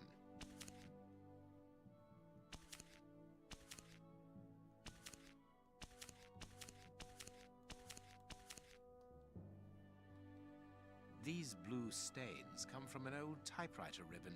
This card has been removed recently. This card has got grease marks on it. The reporter made them. Apparently he's making inquiries about Prince Woodville, too. But where do you come into all this? Look, if we pull the curtain a little, we can see out into the street.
Farley consulted a card while he ate, which was given to him by his secretary just before she changed the ribbon on her typewriter. The reporter's greasy fingerprints are all over the card. When he went to file it away, he glanced automatically out of the window and saw us in the street. He closed the filing cabinet and rushed to lock his office door. In his haste, he pushed his chair aside, but didn't think to return it to its place. Precisely. He then hurried to tell his visitor of our arrival and showed him the way out. He then threw a piece of paper into the fireplace. But we still don't know how the cigar-smoking visitor departed. The answer lies in the direction the reporter took, Watson. At a certain moment, he would have been in a place where he had no logical reason to be. Look at our deduction board, and then let us go to the place where the reporter should not be.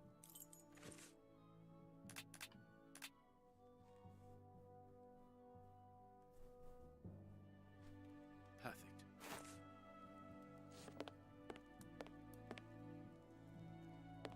Yes, Watson. In his haste, Farley dropped this book, taking it from the shelf. Let's search this place. There's a control box built into the filing cabinet. This box must open the secret door. We don't know the combination, Holmes. The answer is perhaps within the question, my dear fellow.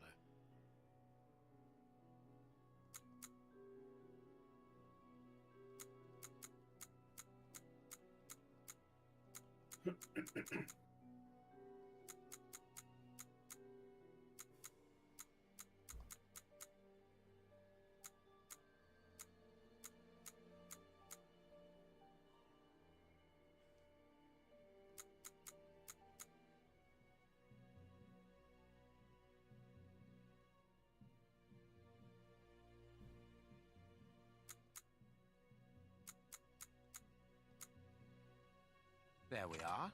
It is simplicity itself. Let us go and look at this secret exit, Watson.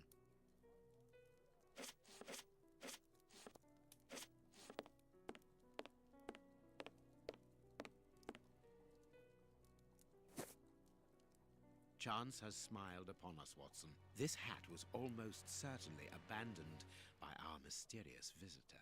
Imagine the scene. In his hurry, the cigar man drops his top hat. The door closes. The hat is caught beneath it. Fearing above all that he should be discovered, he does not attempt to retrieve it, instead preferring to flee. Who would take such action to avoid meeting us? I cannot tell as yet, but it is certain that he carries the advantage of knowing us. We must discover his identity in order to redress the balance, and this hat will help us. Let us return to Baker Street.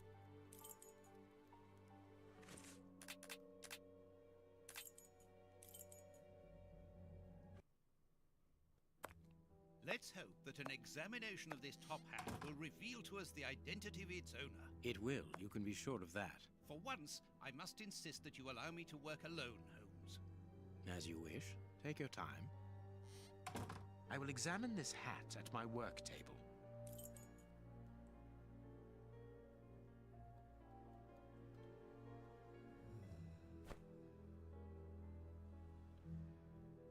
This hat is of an exceptional quality. The man who owned it is wealthy.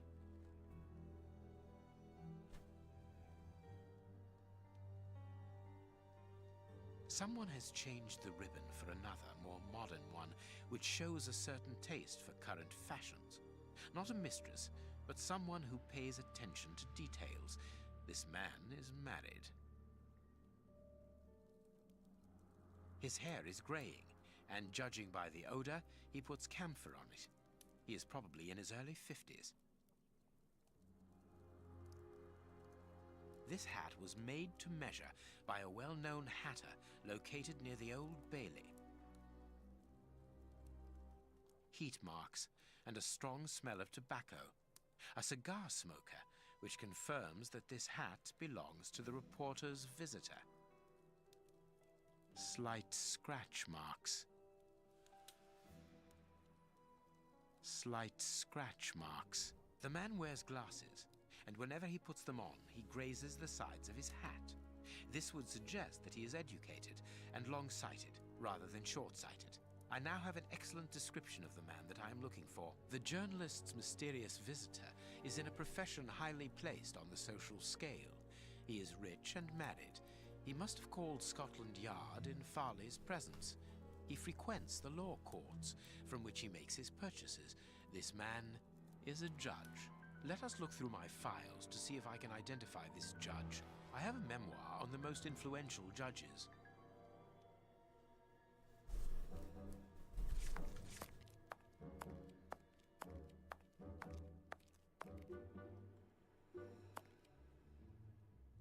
I have found my file. I must place it on my work table.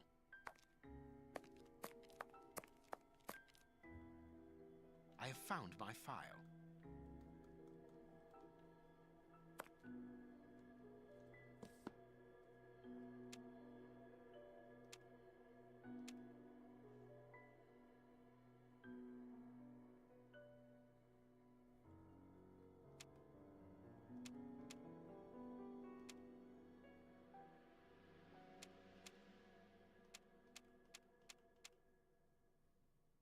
Right.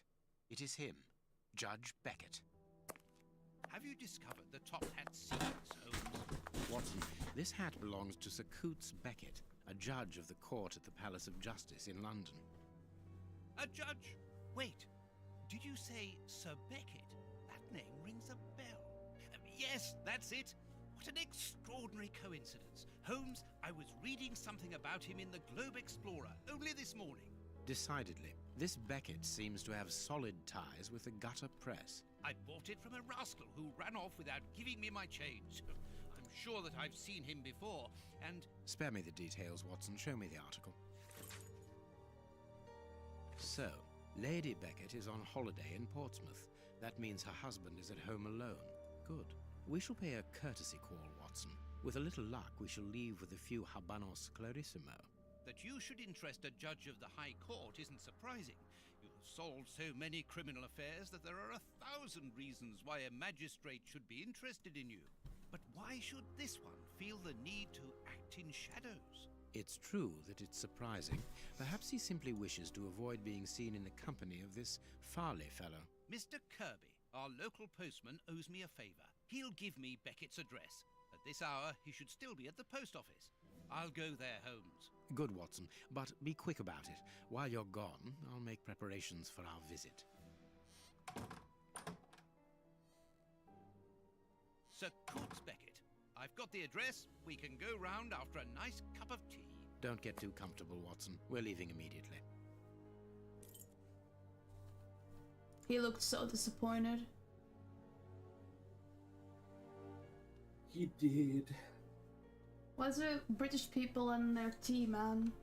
I don't know. I don't even like tea. You British? I'm a lesbian. What? I'm a lesbian.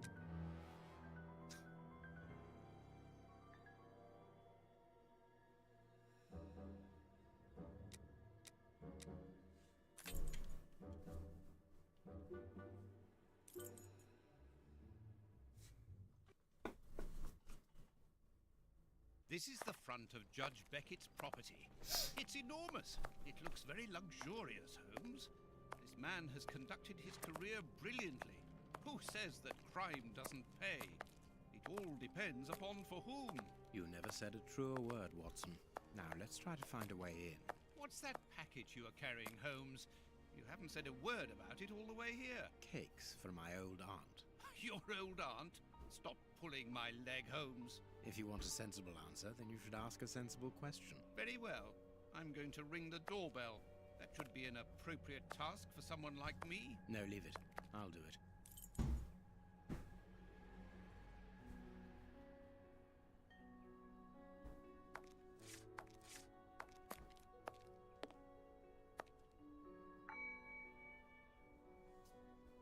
No reply. The house seems empty. Shall we wait, Holmes? No.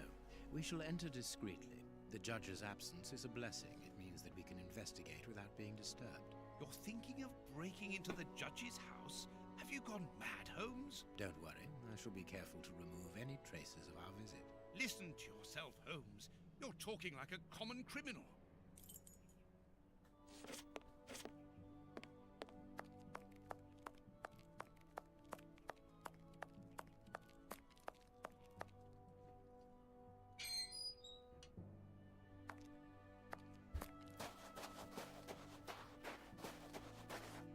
This lock should be easy to pick.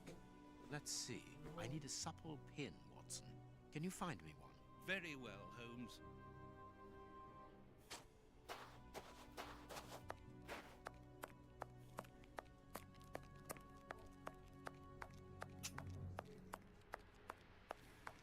Dr. Watson, how lovely to see you again. Do you remember me? Of course, Miss Lucy. How could anyone forget so pretty a smile? You are looking quite lovely. I'm pleased to see that you are no longer living within that dreadful area of Whitechapel, even though the shadow of Jack no longer haunts it. It certainly wasn't a place for a young woman such as yourself. Ah, Lucy, you have no idea how heart-lifting it is to meet you here like this, particularly at this time. Tell me what you've been doing. You've become a florist. Oh yes, Doctor, I am a florist. And I'm married now, with beautiful little twin girls. Congratulations, Lucy. Enough about me. Can I help you with something? A pretty bouquet, perhaps? Not at the moment, Lucy.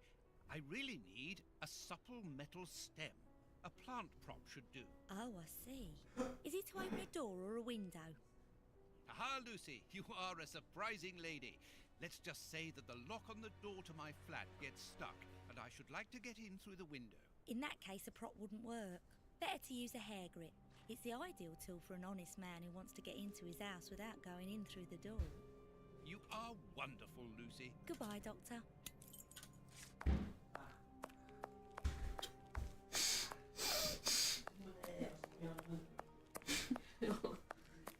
Okay. I don't know. I said bang him go, ah! I need a supple pin. Can you find it? It's like he walked into a door. Yeah, he walked into something. I just don't know what. I need a... Very well, Holmes. I need a supple pin. Very well.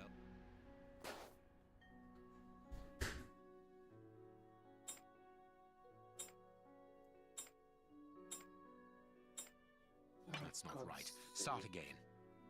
That's not That right. co-op Start Bathrooms again. Game. What? In the co-op Bathrooms game. What about it? Has no platinum. It doesn't have a platinum. No. Good, What? good pass. Here's the kitchen. There's enough room to Yeah, feed a it's dozen got no people in platinum. here. Yes, according to the newspaper, the judge's wife also feeds her pupils, in addition to sucks. teaching them.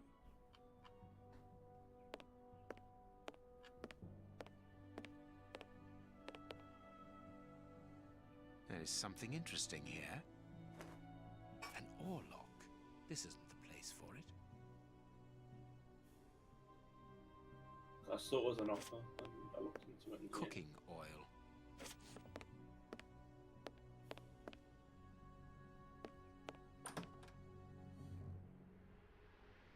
This classroom is magnificent. These children are very lucky.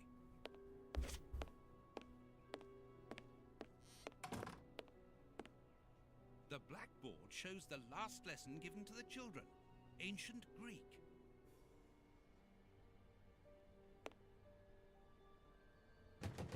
This screw is stuck. It is preventing the picture from turning.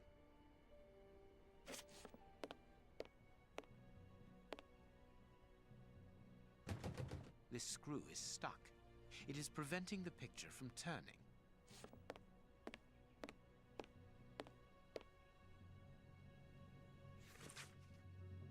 This woman is admirable. As she was unable to have children of her own, she decided to care for hundreds of others.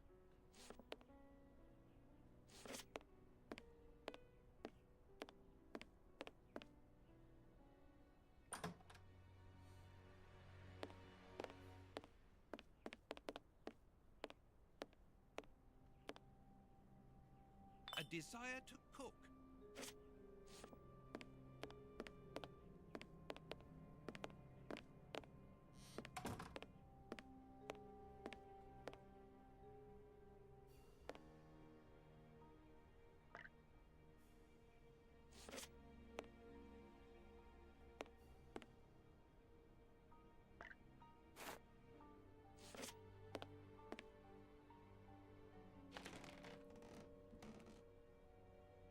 Greek letters. Copy them down, dear fellow. Very well, Holmes.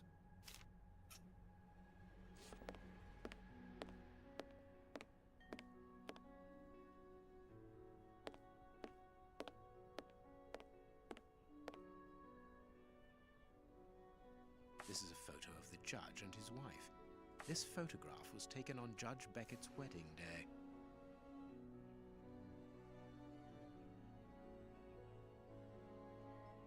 Can you hear that small metallic sound? There is something inside there.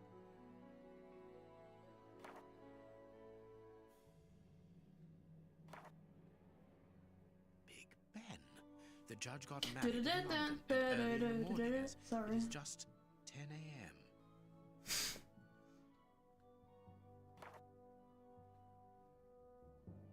The clock points to 6 p.m. Interesting. There is some...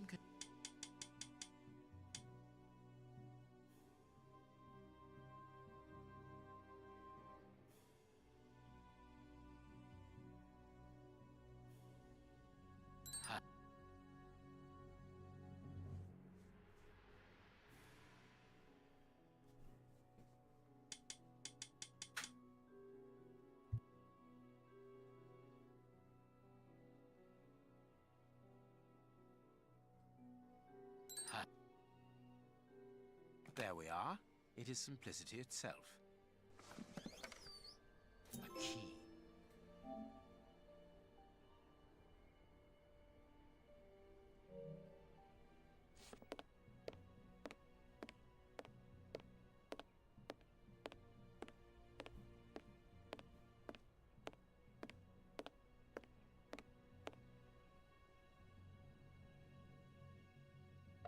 What the?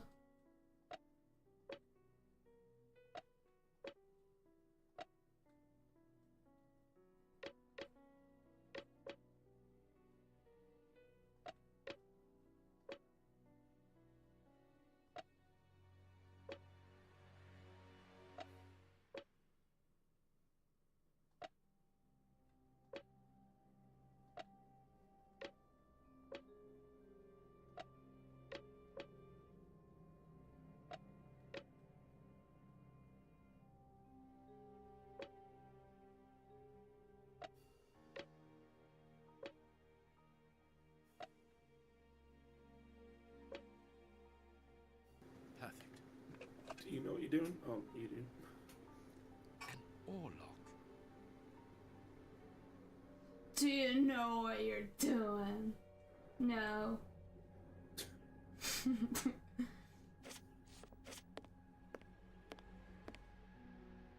The door handle has been removed.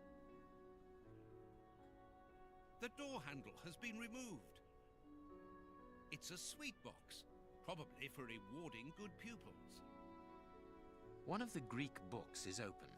Perhaps the subject of the last lesson. Everything points to someone who does not wish us to open this cabinet, which is a good enough reason for opening it.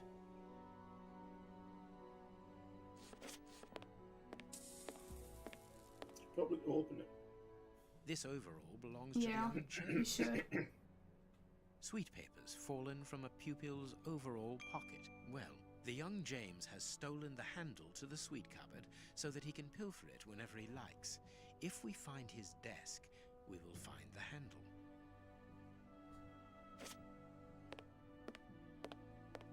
It's a plan of the classroom. Thanks to this plan, we will know which desk belongs to James.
Oh, play some Bibles.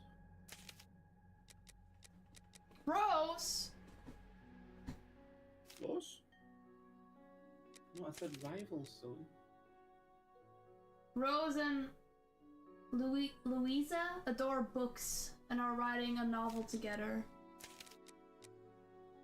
Nice. Tina would like to know who this Louisa is. Why? I don't know. Is she jelly? Possibly.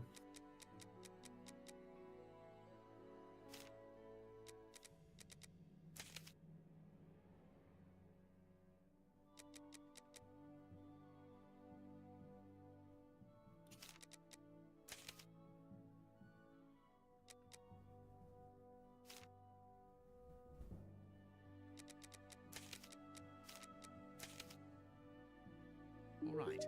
Let's open James's desk.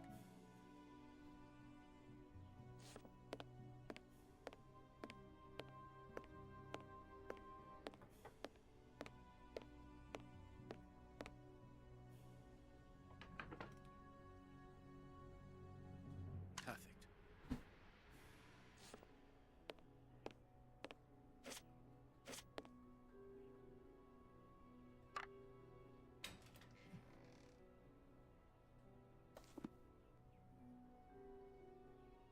It's a sweet.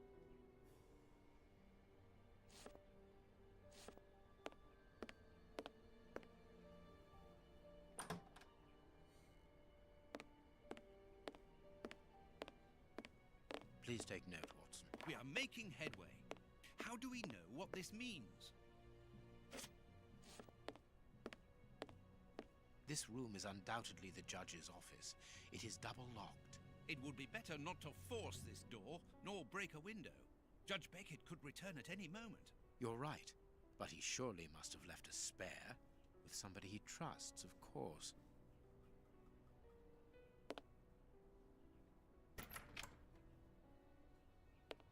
We are in the judge's private office, Holmes. What are you going to do? Turn everything upside down? That is a distinct possibility. I will not leave until I have found what I am looking for.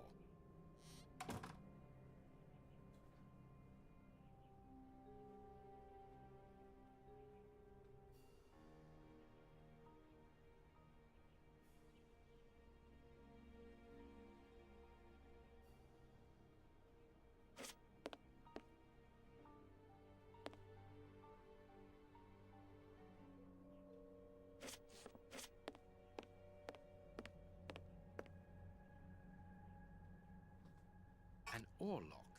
It must be a souvenir.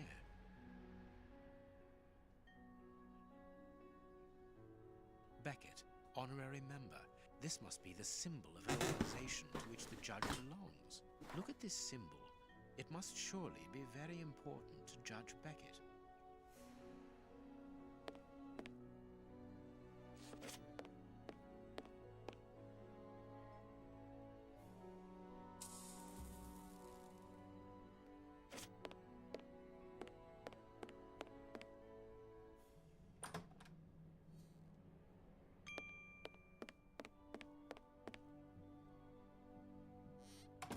A book about student organizations in the United States of America.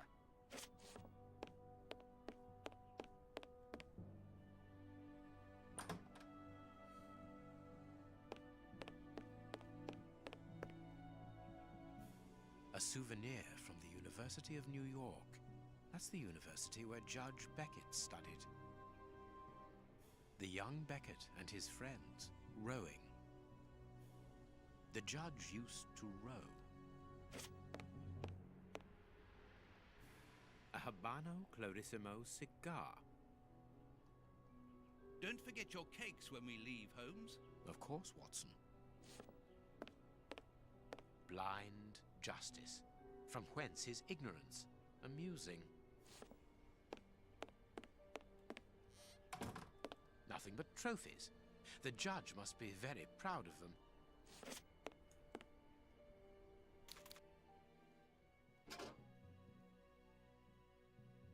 I can make out a mechanism at the bottom of each of these holes. I can make...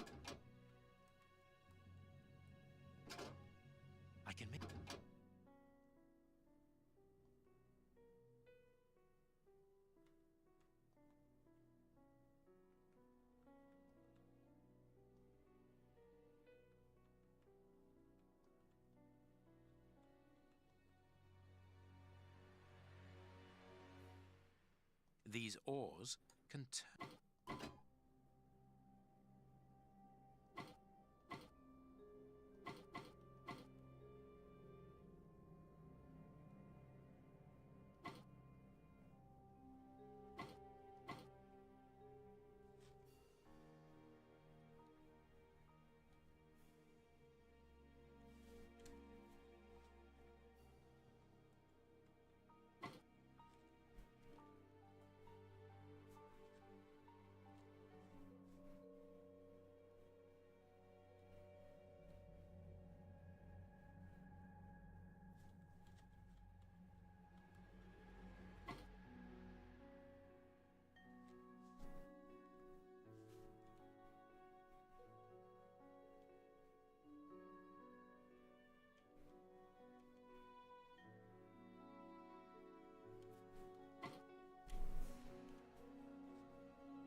masses and masses of files. Holmes, these files, these cards, these reports, they're all about you. So it would seem. Your whole career is mapped out here, investigation by investigation. Look, a detailed report about your work in Whitechapel during the Ripper affair. And there, your relationship with a certain A. Lupin. And here, the details of your methods and transcriptions of your conversations with the greatest violent criminals. My God, look at the titles of the files. Fraud, deception, corruption, forgery, murder. What does it all mean? Quiet. Let me concentrate. Concentrate? This judge has the reputation of being the most honest in the kingdom, and he has built an overwhelming pile of documents as high as Big Ben about you, and you talk of concentration? To open his chest to what end? Quiet. Holmes, answer me. What is the real reason for our being here? Did you know what we were going to find before we came here? Evidently. So that is the real reason behind this break-in. You're only interested in the contents of the chest. All the rest of it was nothing more than lies and manipulation. The most important is the one in the chest, Watson.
Oh, I love those puzzles.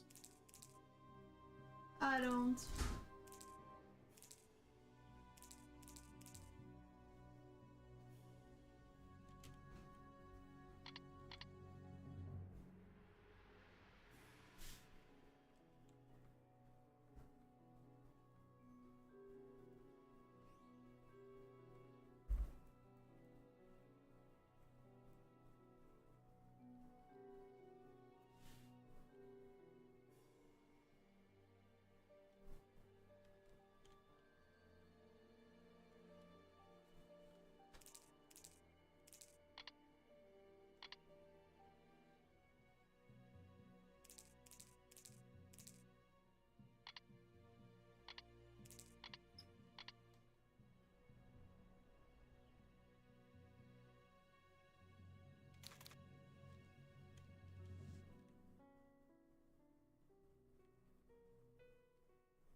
don't get it.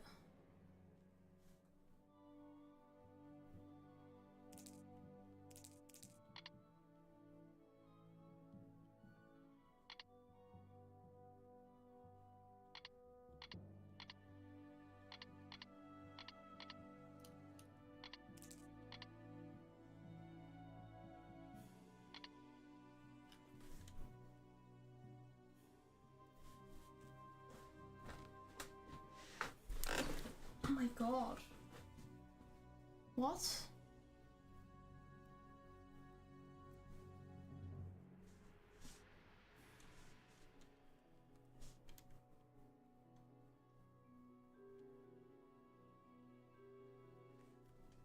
I think you just focus on one side and try and get all greens or blues on one side. Greens or reds on one side.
It's rocks on the top. It's rocks on the top. You did that on purpose. No. Yes. Don't lie to me. I don't know what you're talking about. I don't know what I'm doing. That was. I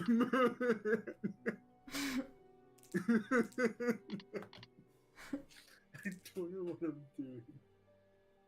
Okay, you're in a good position. Yes. Yes. Down. Don't. Shh. You're distracting me. Let me do this.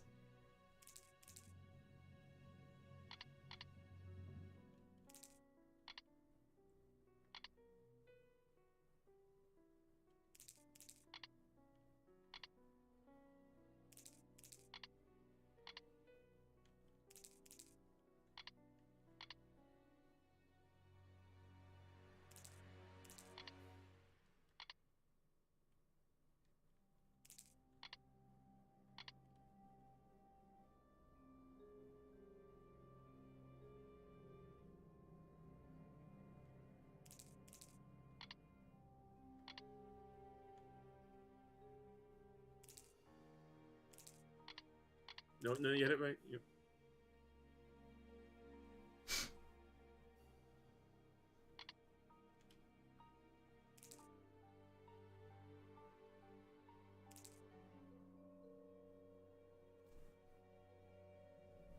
Yep.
No, no, the blues. No, no.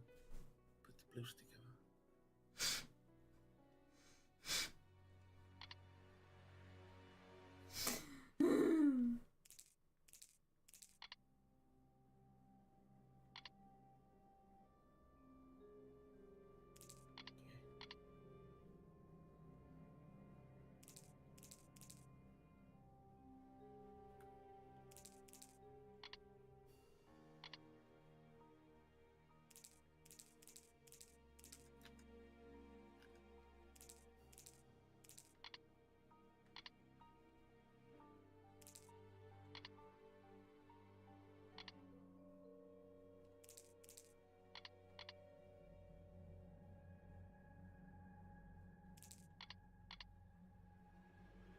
Yes. There, I have what I came for. Show me the file, Holmes. It is unnecessary. Oh my It's a file god! about you, isn't it? Is it so compromising that you don't dare show it to me? You came here to steal the research about you carried out by Judge Beckett, Holmes. It was the only thing that interested you. We'll see about that later. We must put everything back in its place. No one must know that we've been here. Help me. Go and put the paddles back into their original position, and I'll deal with the rest.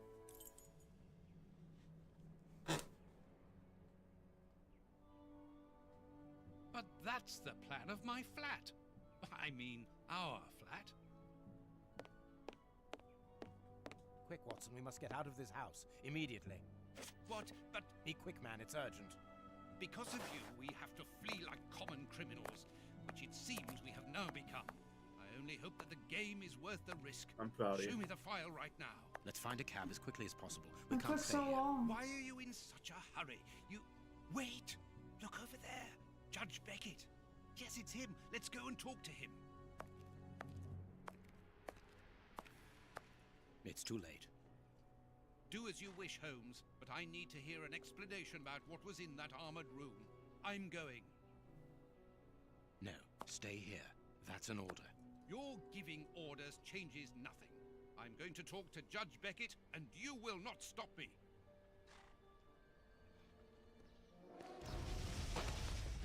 What? Watson! Watson! Are you all right? My God.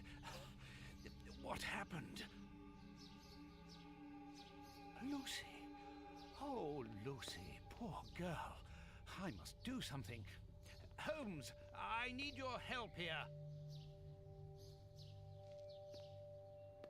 Forgive me, Watson, but I'm afraid that I must leave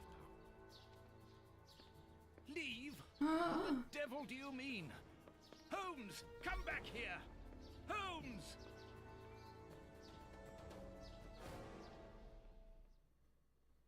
Holmes, are you here? Show yourself. No one. Perhaps it is just as well. I don't know what my reaction to him would have been. How dreadful. That poor Miss Lucy hanging between life and death. Luckily, I was able to place her in good hands. But how the devil did Holmes know that a bomb was about to go off? And what's more, he seems to have taken advantage of the tragedy. No more Judge Beckett. No more compromising documents. No more proof. What's in the package? Nothing at all. Probably. What? Because Holmes took a package with him. And he never said... Once again, you scared the life out of me. How? Because I muted my mic. Because my mother just gave me a package. And then you just said that. I was like, wait, is my mic not on mute? No, he was like carrying a package with him and he didn't say what was in it. What the fuck was that? Jesus! I'm looking in the package. Is there a bomb in there? How dreadful. No. Okay, good. A fountain pen, just like the rat killers. Today, that dangerous maniac is free. And what's more, it is Holmes's fault. That inquiry question was a total failure. What? And something cool I want to show you. Okay.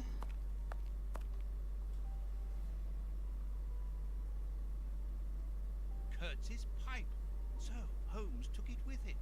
I wonder if he would have fired at those fiends in the opium den. A few days ago, such doubts would never have crossed my mind. But today, I find myself asking if he could have killed in cold blood.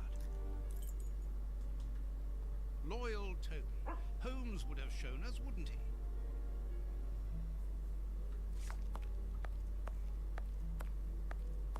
The paper Holmes used to wrap that mysterious package that he left at the judge's house just a few minutes before the explosion. Locked. These events have shattered my nerves. I should sleep for a few hours, or at least I should try.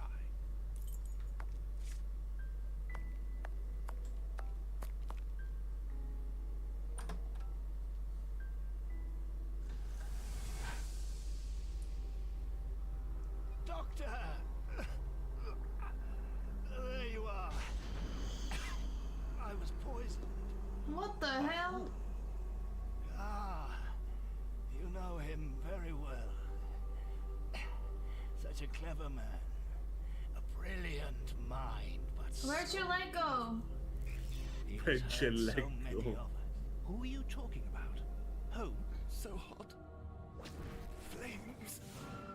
The heat is unbearable. Walter, I beg you. Where is he, that devil? One day he will have to answer to a higher power. Oh, I need air. I need water. Ease my pain. Who did this to you? Dr. Watson! Is that Lucy? Lucy, you are wounded. I can't find my children, Doctor.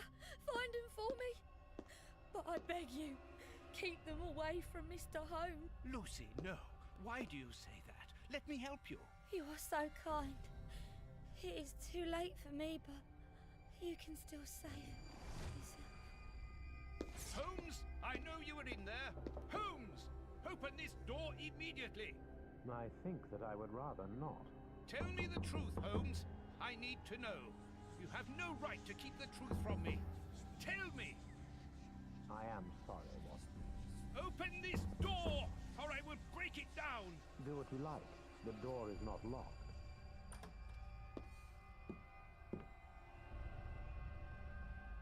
What are you doing? No, Holmes! No, it is impossible. I love how he woke up.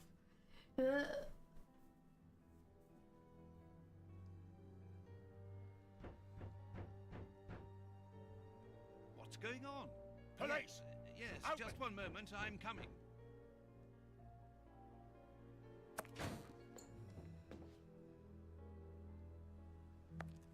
Dr. Watson, is Mr. Holmes here? Inspector Baines, what? Is he here or not? No, I do not believe so. Open the door, quickly. You're gonna have to come with me, Doctor. We have a lot of questions to ask you about your relationship with Sherlock Holmes, and also regarding your movements early yesterday evening. It's empty, Inspector. Get dressed. We're leaving in 2 minutes. Yes, I'm coming. I'll do all I can to help you. I would also like to find the answers to some of my own questions. Sergeant, I'd like you to stay here with some of your men and search the place from top to bottom. If there is one clue here that will lead me to him, then I want you to find it. Doctor, you must understand that I am sorry about this situation, but if, as we believe, Holmes is a murderer, I won't hesitate to arrest him. What did you say? A murderer? You heard me, Doctor. The Bishop's murderers informed us that they were following orders from Sherlock Holmes.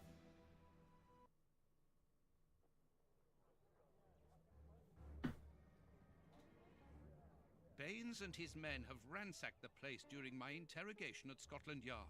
I would never have imagined that I should be put through such an ordeal.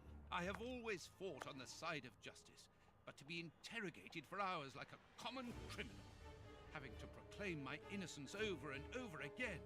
Baines is convinced that Holmes is guilty, but who can blame him? Everything seems to point to him. I had thought that the worst was behind me, but here I am, as a suspected accomplice. All I need to do is to find Holmes, and when I find him, I'll decide. I'm going to search the flat. Perhaps Baines overlooked some clues. This disguise evidently belongs to Holmes.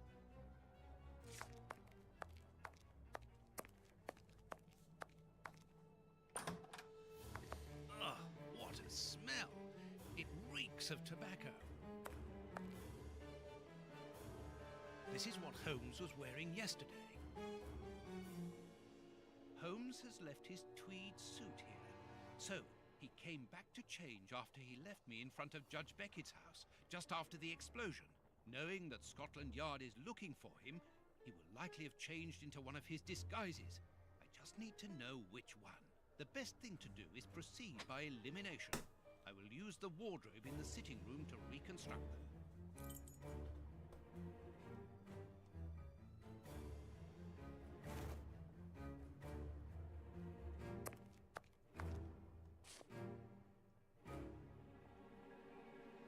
This is what...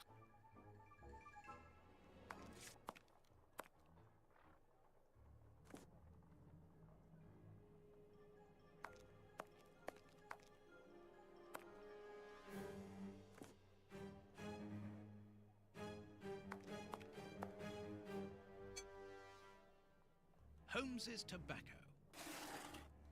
A hole. There must be a false bottom. I need something thin to prise it up.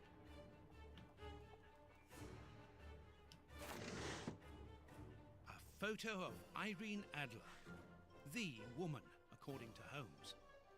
A letter addressed to Zachariah Dossett, the clergyman. But what is that doing here? It's a rent reminder. But why should Holmes be concerned about that? Holmes's Victoria Cross. Another letter, this one for a certain Escott. Who could that be? This J. Escott must be a worker in the building. A letter addressed to a clerk of the court. Why in heaven's name has Holmes got that? This letter is addressed to a naval captain. My goodness. All these carefully hidden envelopes were addressed to Holmes under various identities. The addresses are therefore those of his hiding places. Holmes has never told me about them. I suppose that he goes there regularly and discreetly to pick up his mail. I cannot waste precious time by going to each of these addresses. I must refine my research.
I must collect all the pieces of Holmes's disguises and assemble them in the wardrobe in the sitting room.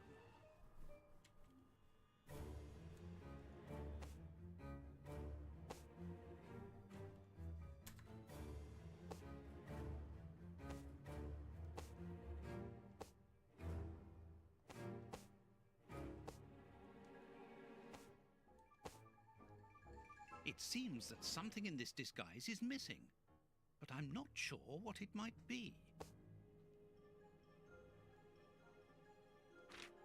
There, the entire outfit. There, the entire outfit.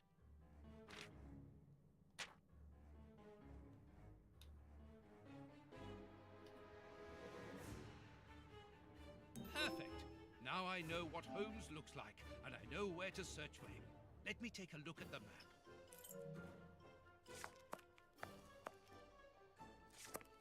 It would be better if I took some money before leaving. One can buy a lot of things with notes in Whitechapel.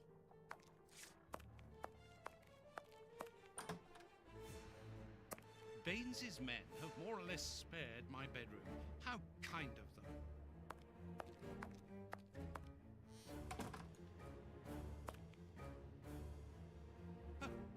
My money!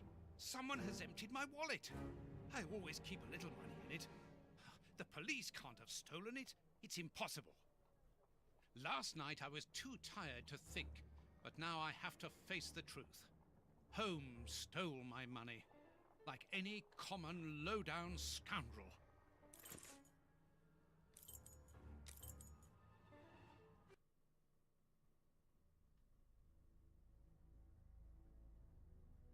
How dare I've he? got the address of Holmes's hideout, 6 Bucks Row.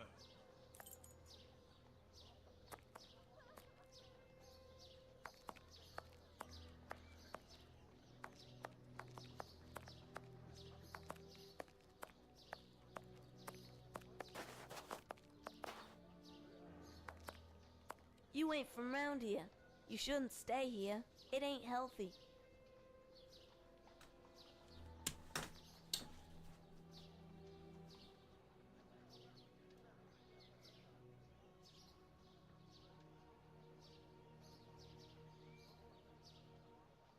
Sorry, my television just gave me a notification. It's being weird.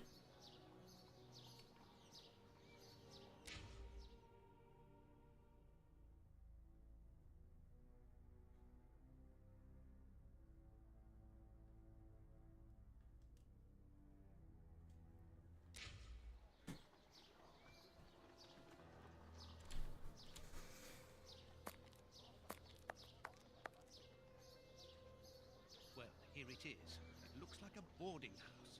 I can't knock on all the doors. Holmes will hear me and escape. As I've the advantage of surprise, I'd better use it.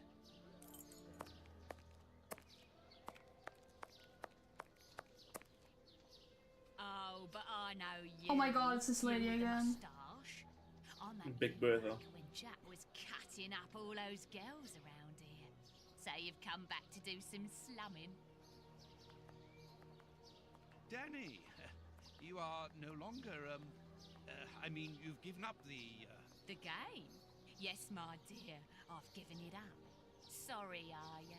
I'm the manager of this boarding house now. I rent out rooms. that is exactly why I am here. I'm looking for someone who... He's not here. You don't even know who I'm talking about. Perhaps not, but he's not here anyway. You should understand that my tenants come here for peace and quiet. Quiet and discreet, my hotellies. Just like me.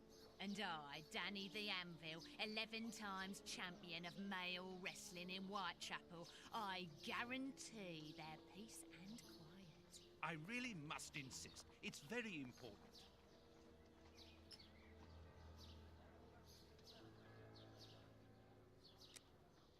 Mrs. Anvil, I work for the government in the hygiene department, and your establishment...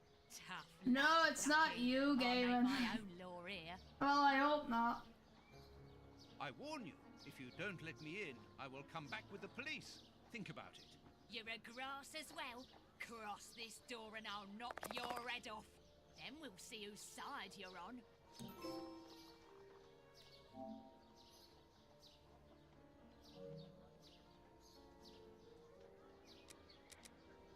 Madam, I have found you at last. I'm one of your greatest admirers. Are you having me on or what? You are so very unique. I would like you to permit me to sketch your portrait. My portrait? What for? What for? But to immortalize the champion that you are, of course. All the great wrestlers are doing it these days, even Pudding, Nutcracker, Stomping Jenny. Yeah, that's true.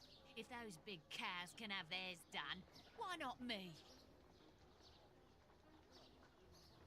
The light here isn't good for artwork. Let me see some of your rooms. Perhaps we will find a better light, without disturbing your tenants, of course. Don't worry about that. Most of them are out this time of day. And if they're not happy about it, I'll explain it to them gently, if you see what I mean. I'm sure that they will understand at once. Yeah, come on then. Here would be perfect. A splendid place. Ah, I've just had a wonderful idea. Why don't I paint your portrait with you wearing your stage costume? What?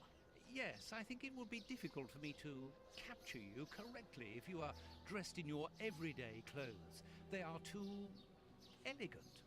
Yeah, all right. I'm gonna be great. And it will remind me of the old days. Oh, but I left my costume with a pawnbroker so that I could buy some of that lovely pear-smelling perfume. Yes, I remember. Very well, off you go.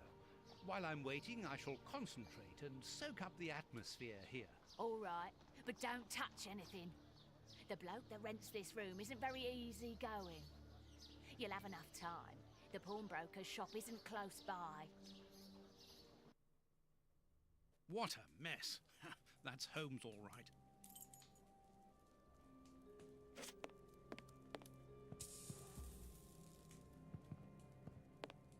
These crystal glasses are magnificent. A violin. Holmes often plays. It helps him to think. But it's out of tune and the sound is horrible. Holmes must have become annoyed with it. That happens quite often. Apparently, Holmes is packing his suitcase. This suitcase is closed with handcuffs, which in turn are attached to the sofa.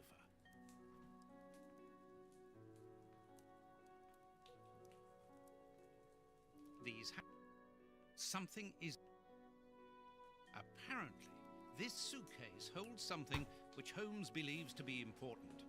I must open it. It could be the chance to find out the truth about his intentions.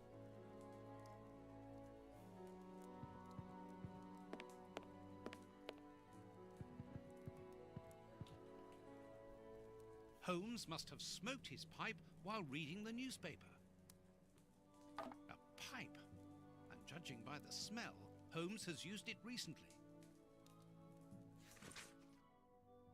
As for the newspaper, it's only one page, with a curious article containing musical notes. This is what Holmes was reading without any doubt. Why? What do these notes mean?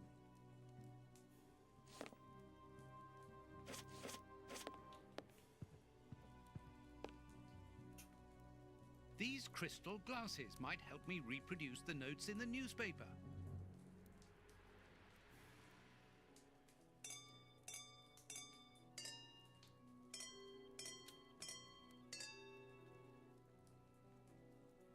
I know that music. It's Beethoven's Fifth Symphony.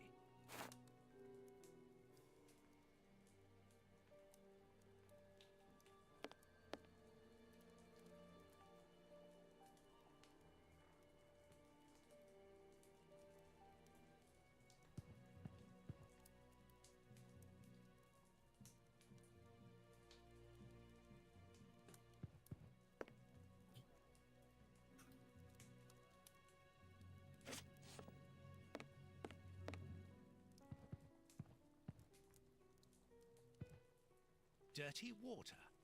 Holmes must have washed something here.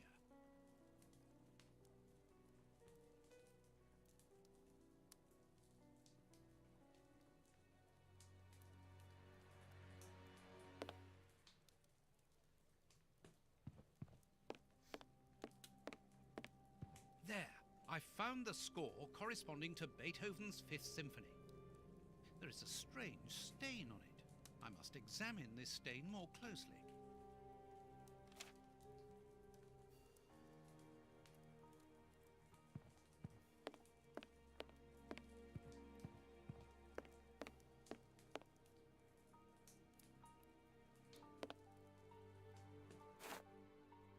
This stain hides an inscription.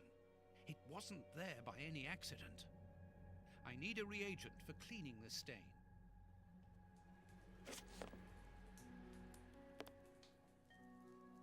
Liquid reagents, a large quantity of it, the same as at Baker Street. Holmes uses it for cleaning objects before he analyzes them.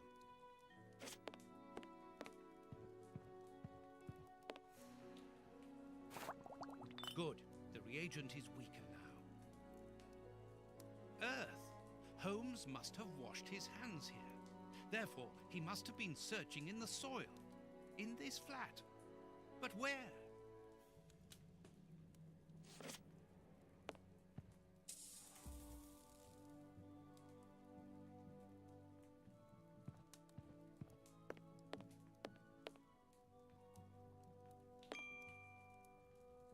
A sheet of blotting paper. Tobacco. And a lot of it. A few files, books about criminal cases. The books Holmes usually reads.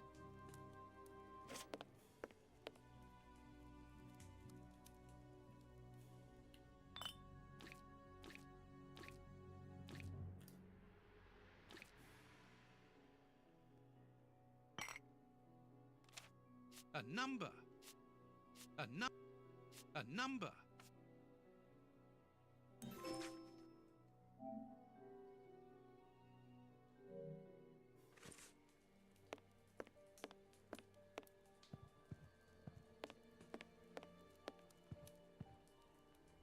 There's soil here. Let's do the same as Holmes. Search. A key. This pot is empty.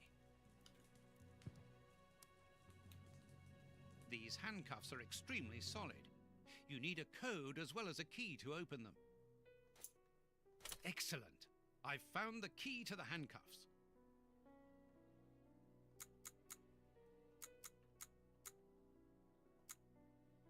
Open. A train ticket for the London suburbs. For tonight. But if Holmes wishes to escape, surely he would travel further than that.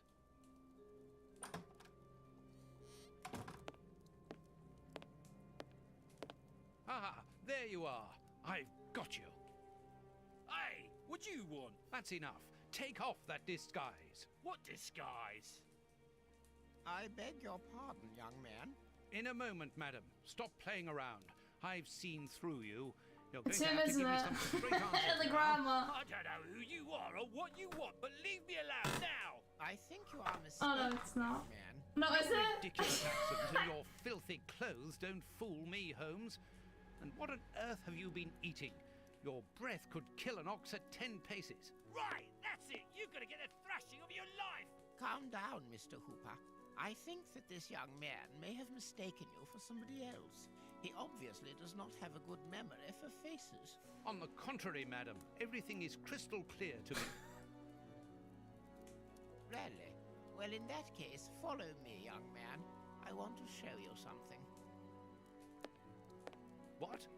But, madam, please, what are you... Calm down, Watson. It's me. Holmes! You were almost brilliant, Watson, but once again, your last step was What too the- wrong. Take comfort in the fact that your finding this address was admirable enough. Why are you out here if it's not for hiding from Scotland Yard? I demand an explanation. You are in no position to demand anything. What? I found you once, Holmes. How did he You get can be certain that smaller? if you give me the slip, I'll do it again. And next time, I'll return with Baines and his men. I have absolutely no intention of leaving. Truly. So what does this train ticket mean? It's a ticket for this evening. You managed to open my suitcase? Enough of your lies, Holmes. As a matter of fact, then yes. I am leaving tonight. We are leaving tonight. I'm not going to let you vanish again. Very well. Follow me if you so wish. But I should warn you that there is little chance of us both coming back alive. I won't leave you for a second, and I accept the risk.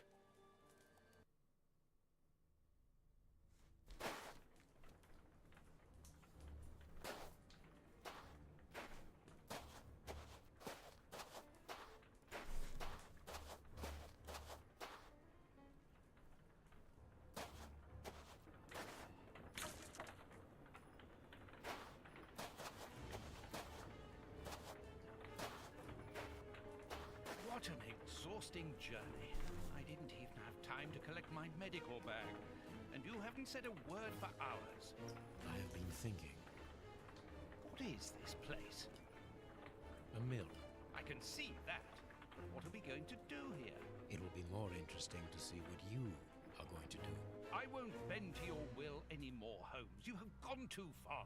Shh, Watson, not so loud. Why? Does somebody live here? Yes, 3 men. Take out your revolver and try to keep them below while I search upstairs. Are they dangerous? They would kill us if they could. I'm going up there. Take care of them and make sure that they do not leave the ground floor. Holmes, wait!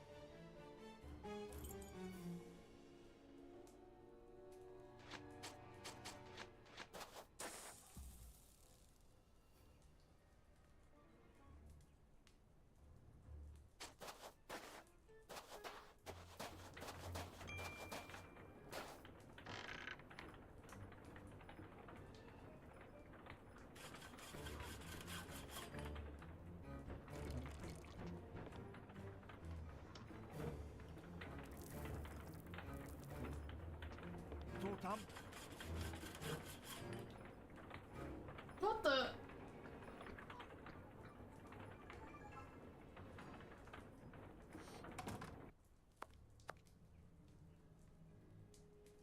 Ничего не понимаю. Ah, you're deaf. This man is seriously injured, and the wound is infected.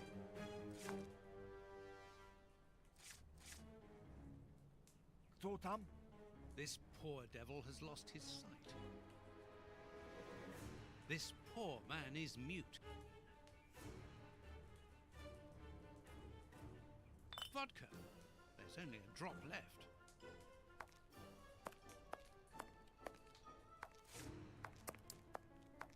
A gear.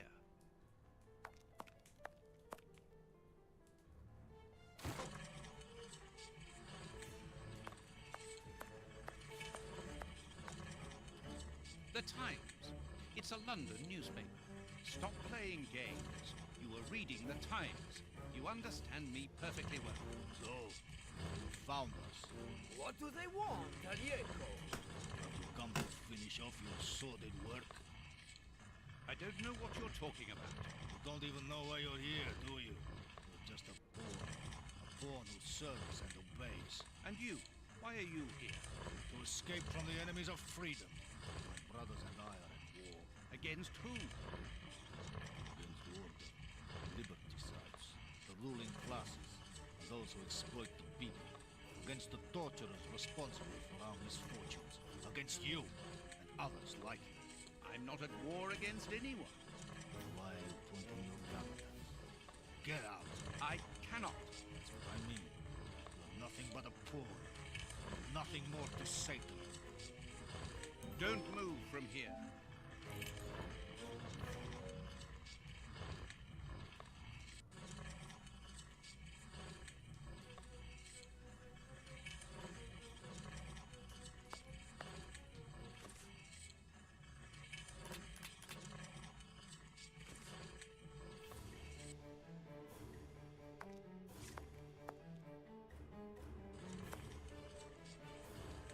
strong rope made of hemp. Good quality. Petrol for the lamps. All the lamps are out of order. Here is a fine range of suits. Most of them are uniforms, but judging by their quality, I would say that they are disguises. This chest is strange. Its decoration would indicate that its origin was in show business. Let's see. A magician's costume.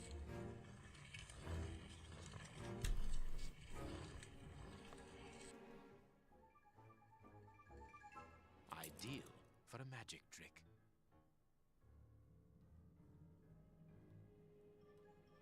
Poor bird. Who knows what has happened to his master?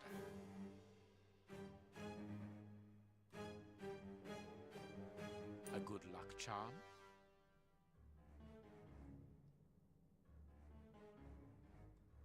Nothing interesting. Magician's equipment. Perhaps we will find something useful here. Nothing interesting.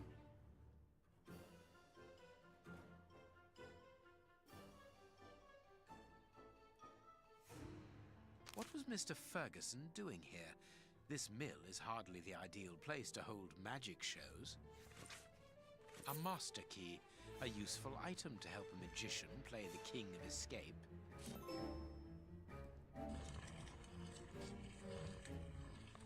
Accessories for a magic show.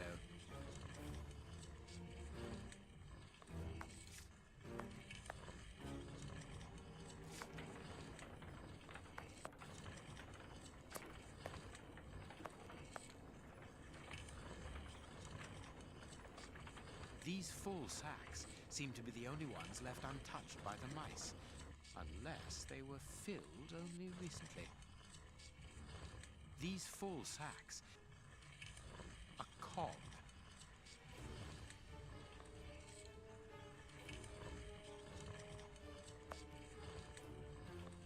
The flour is spread out over the floor.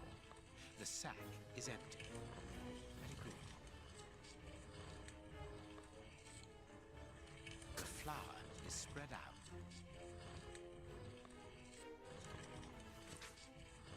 An information card. Interesting. A cog. Safe conducts in case of crisis. Passports for high-ranking civil servants. None of them with names on them, obviously. Sacks of flour, mouldy and half-eaten by rats. I can call Watson if I need him. This millstone seems to be in good condition. Dark traces. It must be blood. There should be a cog here. Perfect.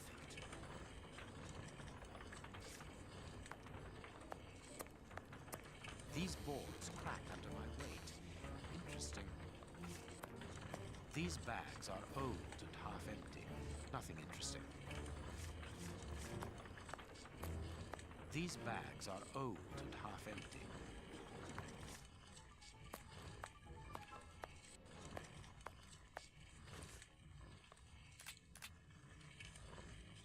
I don't know what's going on up there, but this flower has given me an idea.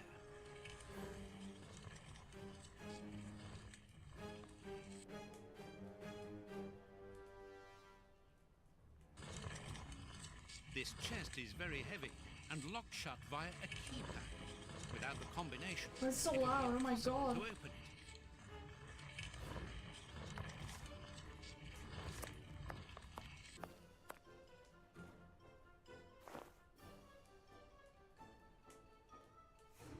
A large, strong paintbrush.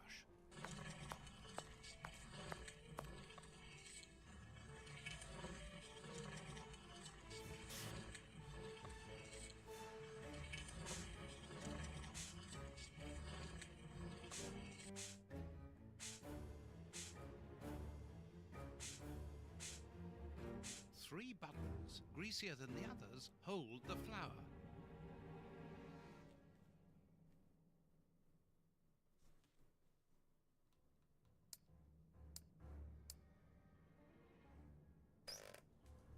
mechanical time switches. Rolls of fuse wire. I found the timer belonging to an explosive device. You are terrorists, aren't you? The oppressive forces won't agree to civilized discussion. Propaganda by the D. You are murderers.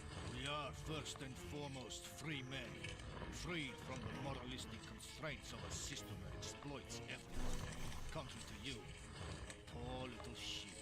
I know, right? Like, it's crazy loud. My brother speaks with the wisdom of a free man. If you come here to kill us, do so. We will never follow you. We were fooled once. It won't be a second time. You are mistaken about me. I'm not a killer. And you are even more of a fool than I thought. You don't even know why you are here. Pity. You are even blinder than me. Are you responsible for blowing up a judge's house in London? Justice and its representatives are double dealers in this country. Judge Beckett was one of the cogs. Thank God that it wasn't. We made the bomb, but we weren't the ones who put it into place. The one who ordered it placed it himself. Who? Я не могу больше терпеть такую боль. Let us look at my brother's wounds. He's suffering. No, don't move. I am a doctor. I'll do it. If only I had time to bring my medical bag. Take this key. It opens the medicine cupboard. If you really are a doctor, you can help my brother. It's crazy, Jesus Christ.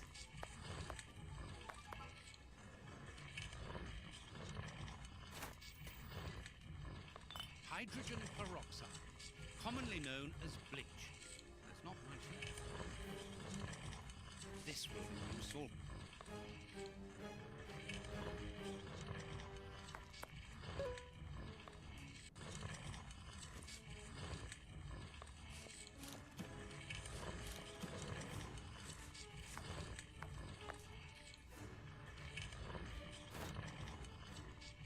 These bandages should halt the infection. Thank you. The person who ordered the bomb, who is he? You are not part of his organization. What organization? The one he leads. The one that is responsible for the state. The one that tortured us. Why were you tortured? So that we should keep quiet. I understand. The head of a criminal organization ordered an explosive device which he then placed at Judge Beckett's house. Once the attack came off, he had you tortured to ensure that you wouldn't talk.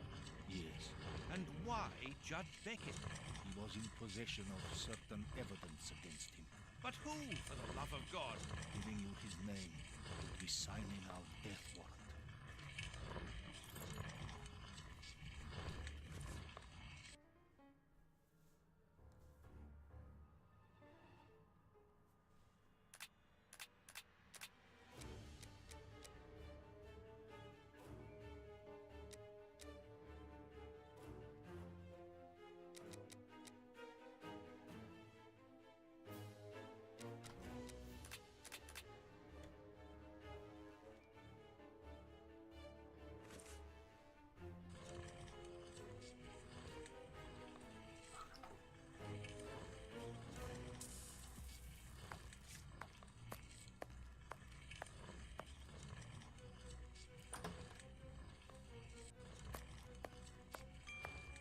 Strange. This opening has been boarded up, but I'm sure that I didn't see it in the attic. Watson seems to be in control of the situation. Excellent.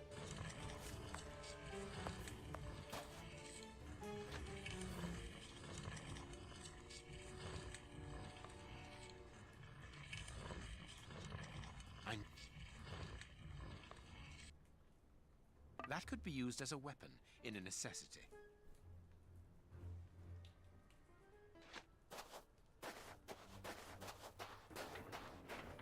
Impossible to open.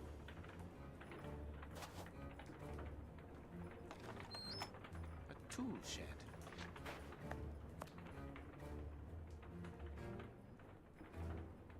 That could be useful.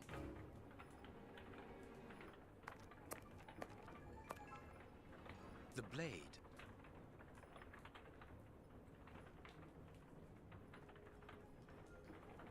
The blade.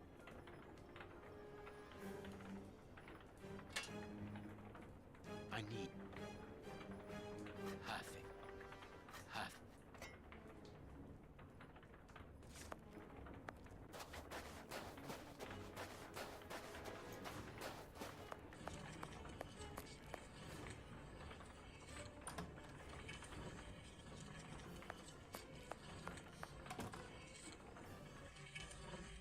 These boards have been broken and hastily... Of course, a secret hiding place which contains a real arsenal.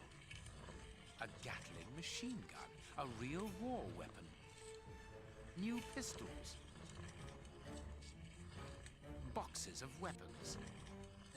This chain is several yards long.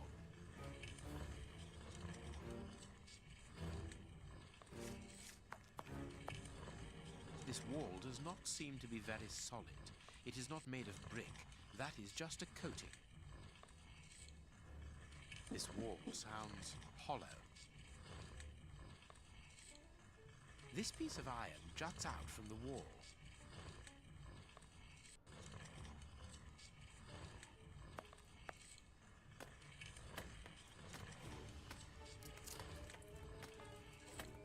There is an iron bar in this wall. Very good. The false wall's framework is held in place by an iron bar across it. No, I can't. There. The rope is in place.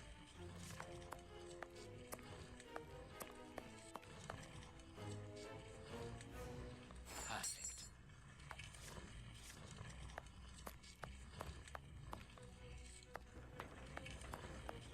I can call Watson if I need him.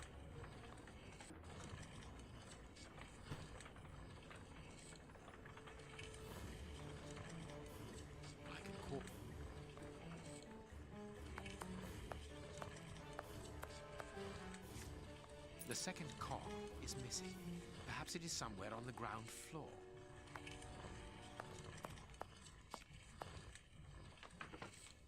Watson!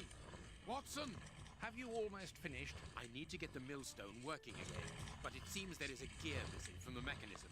I look on the ground floor. Perhaps it's down there. Yes, be quick. We shouldn't hang around here. All I can do now is wait for Watson.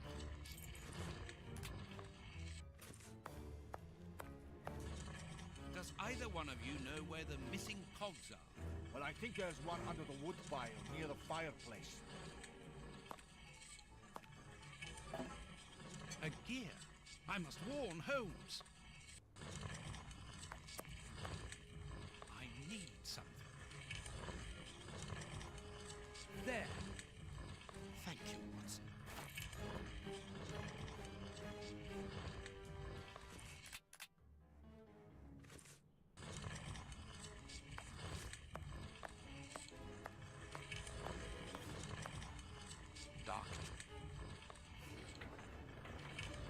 Someone was tied to the millstone's axle.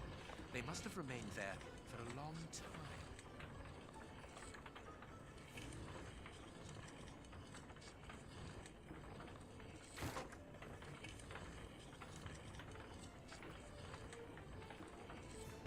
What was that noise? Everything's all right. Oh! Let us see what this wall is hiding. Oh my. A body, I knew it. The magician was walled up here.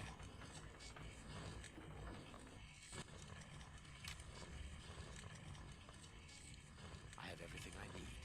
Now, it is time to destroy this place.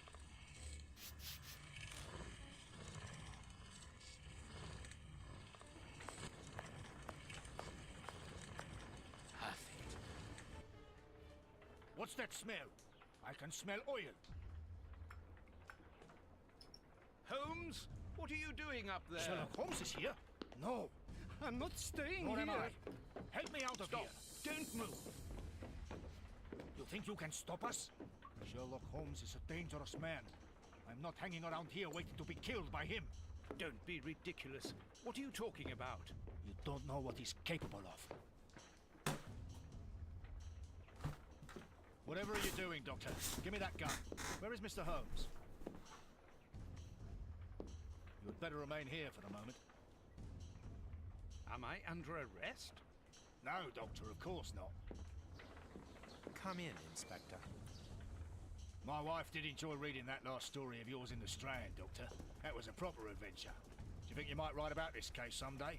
I'd like to see it. Oh, well now, I don't know. But that is very gratifying, and I'm glad to hear that your wife enjoys my writing, Constable. My goodness, what on earth was that?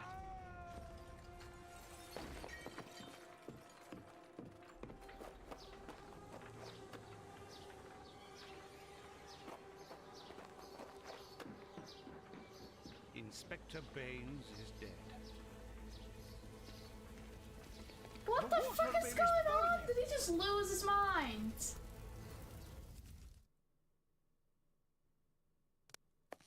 Holmes has managed to escape from the police. What? He manipulated me from start to finish. And to think that I played an indirect part in his crimes.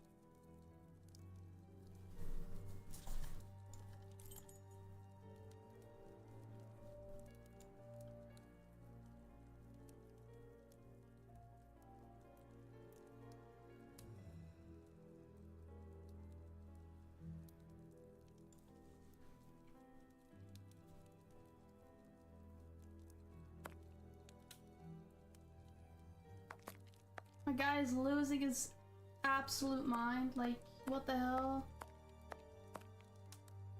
Holmes's pipe. Broken. I didn't notice it the last time. Today's newspaper. Mrs. Hudson must have left it early this morning. Baines's murder has made the front page. The news has spread quickly. The poor man shot at point-blank range. He had faith in Holmes right to the end. And it cost him his life. We think that we know the people around us, those who are close to us, who are part of our everyday lives, parents, colleagues, companions, friends. Then something unexpected happens, and it tears away the blinkers which we have chosen to wear. And it's at that precise moment that we finally see the true nature of those who always mattered the most to us. But in Holmes's case, what could have pushed the man, whom I have always considered as honest and loyal, to sink to such barbaric crimes and cold-blooded murder? I don't have the answer. But one thing is certain. Up until today, I had a friend. A noise. But it's coming from the flat, I'm sure.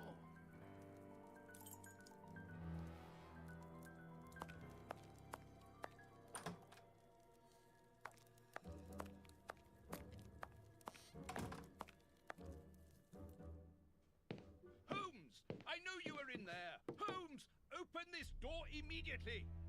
I think that I would rather not. Tell me Wait, the it's truth, from a Holmes. dream! I need to know! You have no right to keep the truth from me! Tell me! I am sorry, Watson. Open this door, or I will break it down! Do what you like. The door But it's is from not- the dream! You've driven me to this!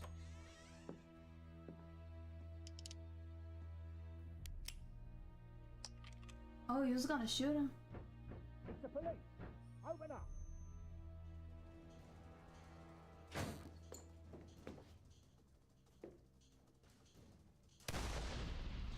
Huh?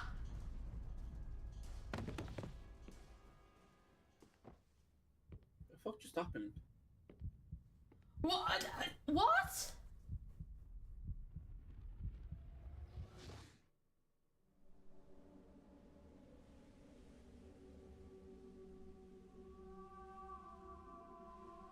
Why did it have to come to this, Holmes? All those years of friendship and respect, of trust.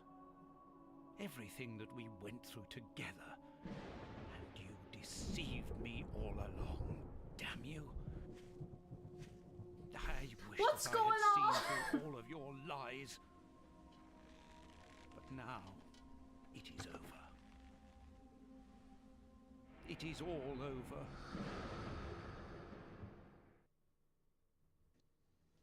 After so many days of relentless investigations and sleepless nights, I returned to the Thames area, to the very place where the bishop's nephew had died. I only had one trail left to explore, one last What just desperate attempt happened? to understand recent events. I descended into the putrid, dark, suffocating depths of the town, the sewers. The fresh breeze from the Thames gave way to the stale, dank air of the dark tunnels. A shadow moving through an underground labyrinth, tormented, wandering through this humid, oppressive purgatory. What I might find mattered little. The most important thing was to keep moving.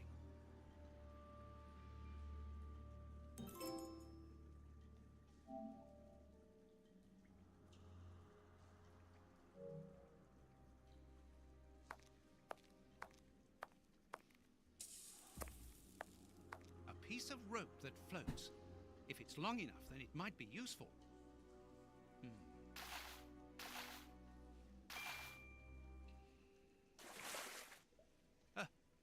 A body! Oh, it was weighed down by the anchor. If I can retrieve the anchor, I can use it as a grappling hook. There.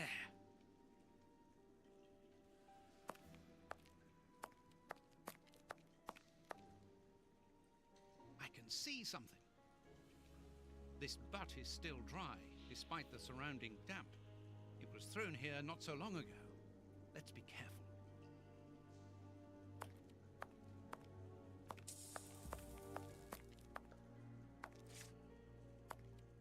The bars are completely rusty. Oops, this bar has come away in my hands. The bars on this grate are completely rusty. The bar... This will be useful.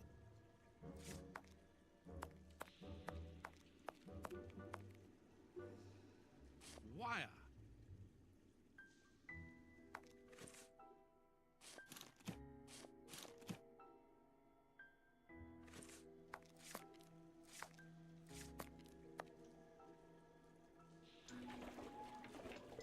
This must be a service trapdoor used to release the water in the event of the sewers overflowing.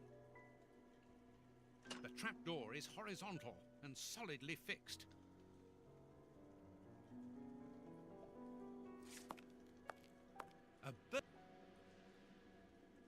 First try. Now let's pull the boat back here. The boat is tied up on the other bank. It's impossible to pull it back to me. An old scarf with blood on it. This bit of iron seems new and looks like a piece from ordinary machinery.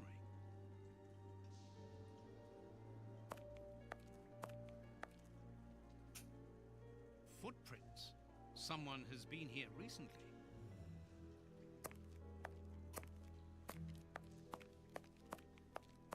Footprints. Someone has been here recently.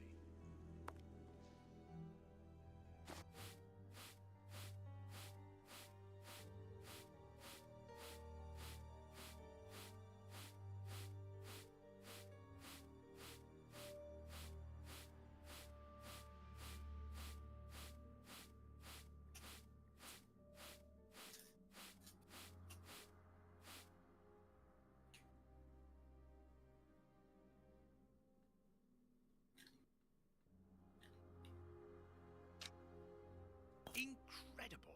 This grate is new and has a mechanical locking system.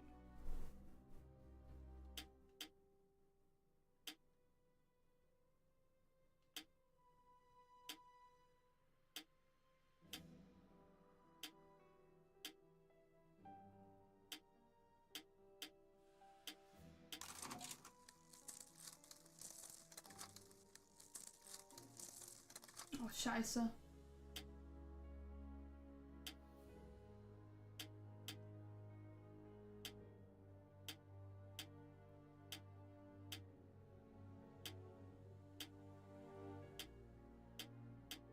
Hey, let's go, Kieran. God. Let's go. Oh my god, more. Gosh.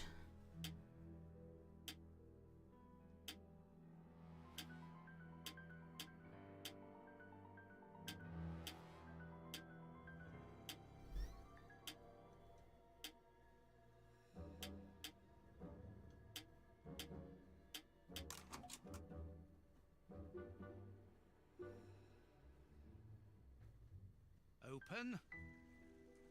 Come on, John. Courage. And here's another. See how you like that? Oh, and how does this feel?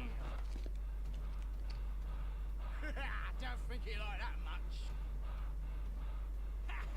That'll teach him. Let's see if I can break.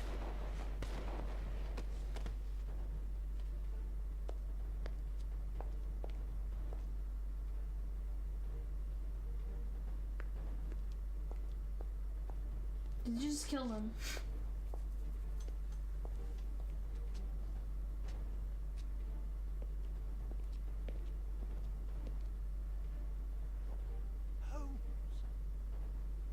Huh?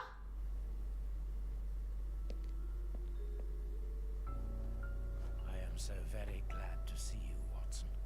Huh? What? What? Whee! Yes, he's alive! The bad guys had better watch out now. Grandpa's alive, and he is a good man. I knew that he was. Uh-oh, they're going to be sorry now. My grandpa ruled. Yes, and my grandpa saved him. Read it. You are alive. I don't know what to feel. Relief or regret. Watson, my friend. You are not in a good state, Holmes. Neither are you. I suppose not. Can you walk? Not without your help. Why did you fake your own death? And who were those men?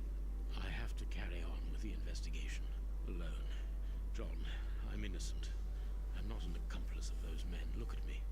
Do I look as though I could be their boss? Am I in a position to give such orders? What a relief.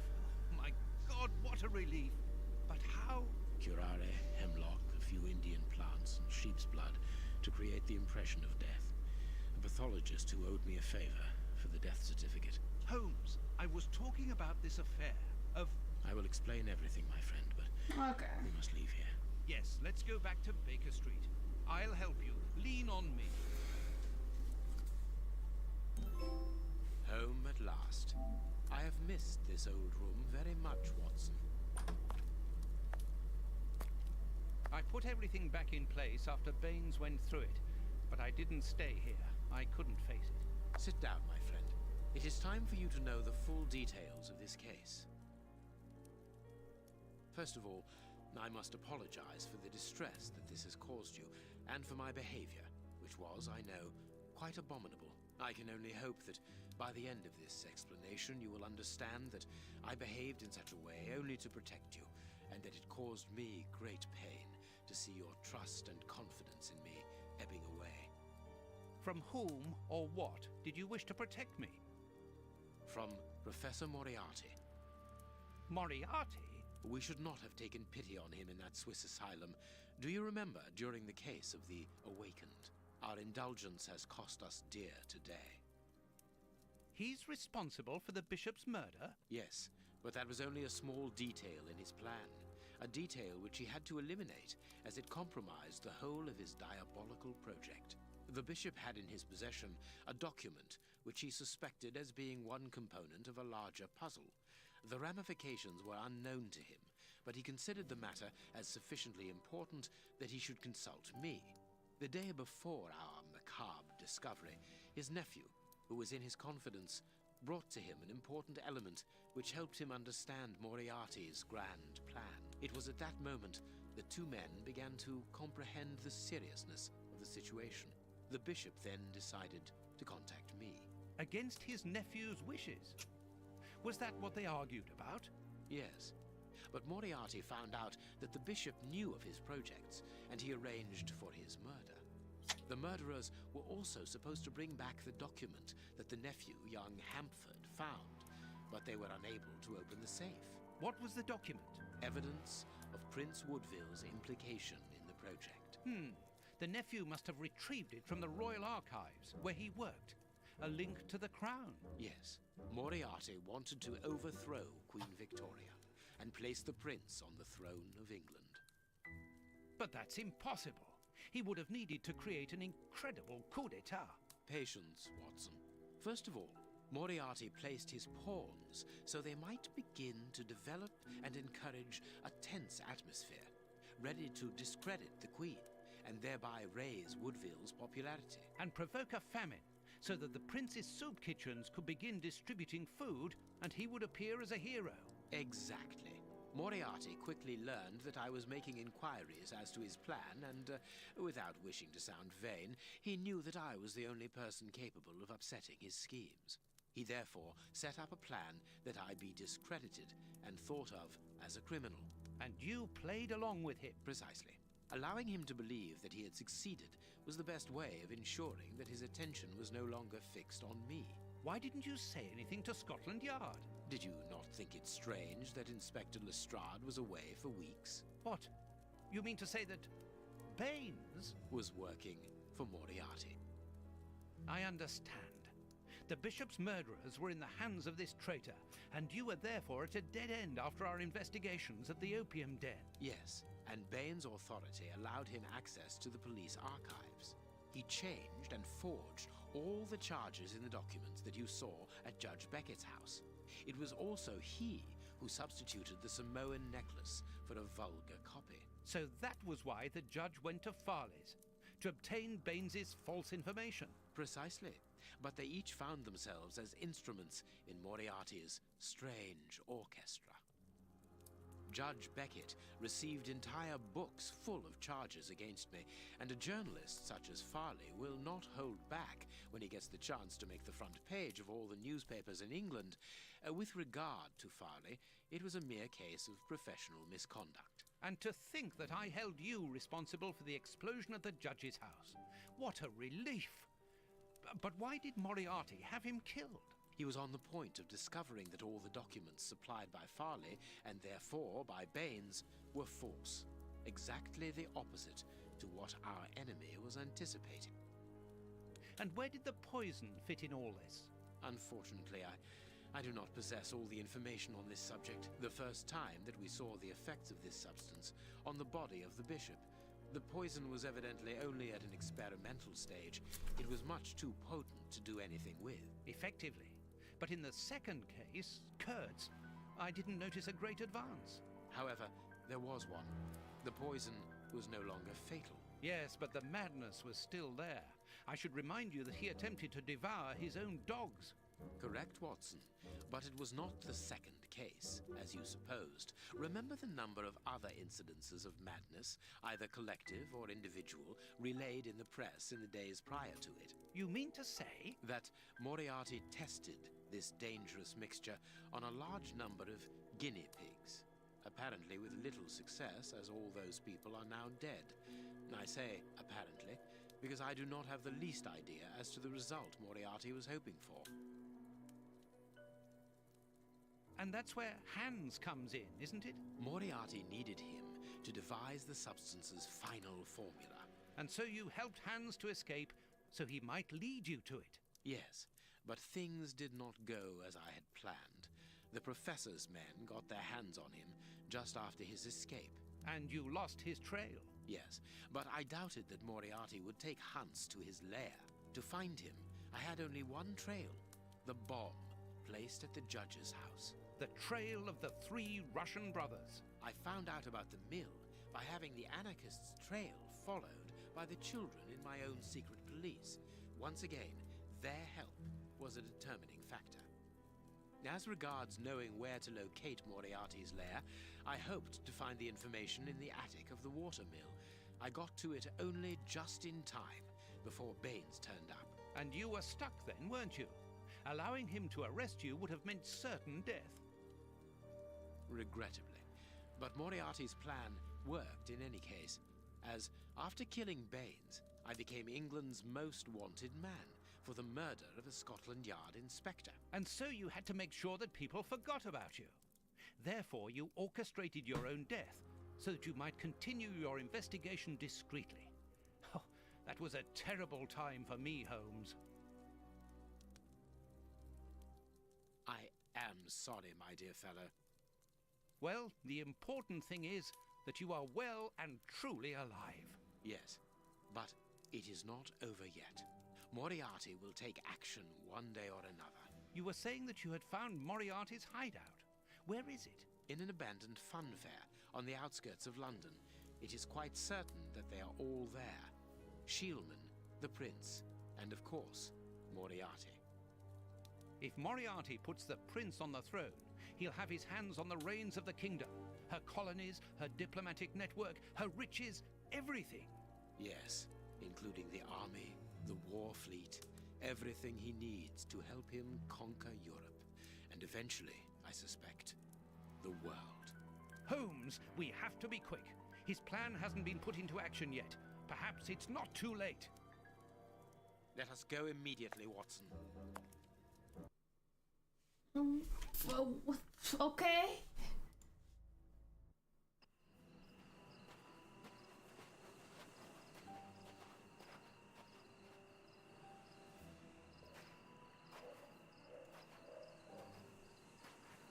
Do you really believe that Moriarty is in there behind that fence? Something in the wind seems to suggest it, Watson. I have a peculiar acid taste in my mouth, if that is what you mean, Holmes. Well, yes. The air is tainted still with toxic fumes from the factory chimneys.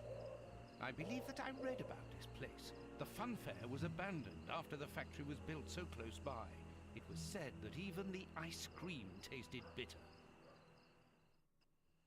Aren't you curious about the warehouse down there?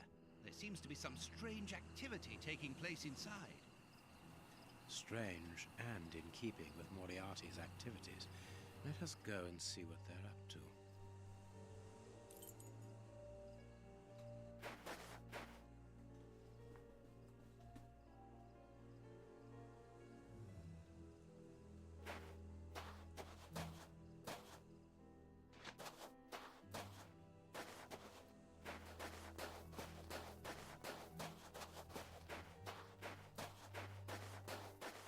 With this cable car, we can get up onto the warehouse roof.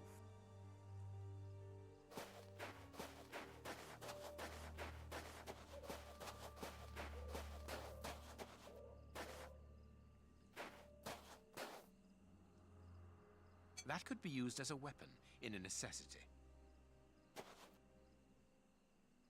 Vodka. There's a little at the bottom of these bottles. Russian alcohol. Holmes, the three brothers.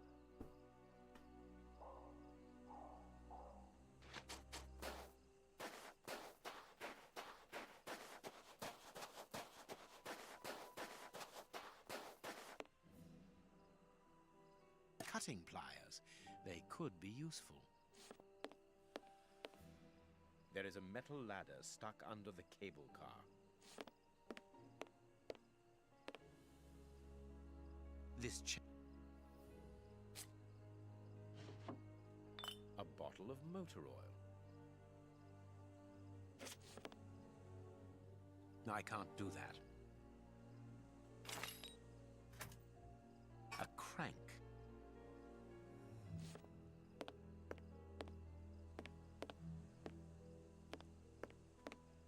This motor is from the cable car.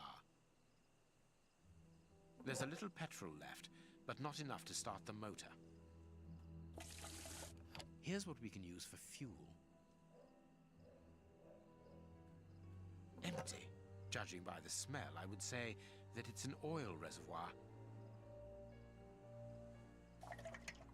Let us hope it works. The crank is in place. It works. We are going to separate. I will find a way into the fair, and you must investigate the warehouse. Very well, I'll do that. There is no one on the roof. If the machine should get out of control, then just use the brake. There ought to be one. I should hope so. Anyway, there's no other choice.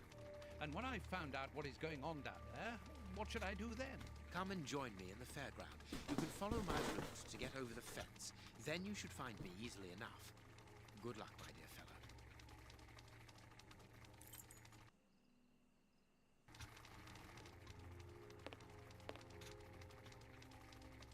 Come on, John.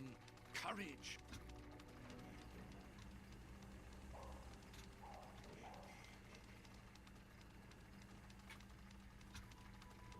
I would not trust that in the slightest.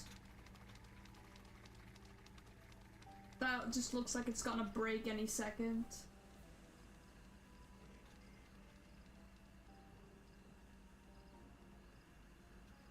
Looks safe to me. Nope. No, it don't. No one seems to have noticed me. Now I must try to find out what is going on here.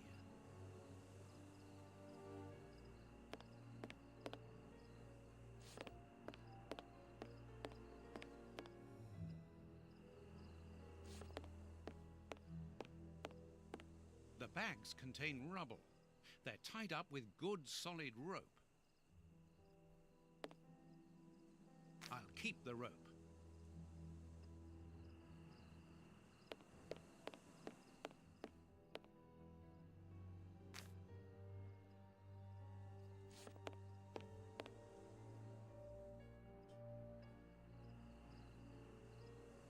Carts from the soup kitchens.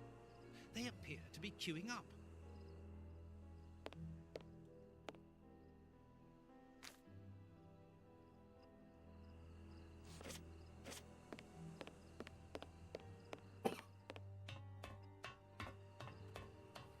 You good? Are you dying? What is going on inside this warehouse? Okay, thank God. You need to stay alive to the 28th, Kieran. I keep telling you this. It's too dangerous to go any further. We have to play Monster Hunter, Kieran. I know.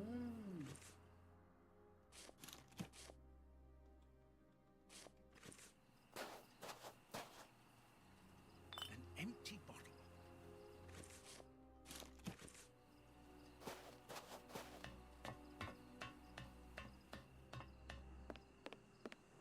It's a miracle that this reservoir is standing. The feet are being eaten away by rust.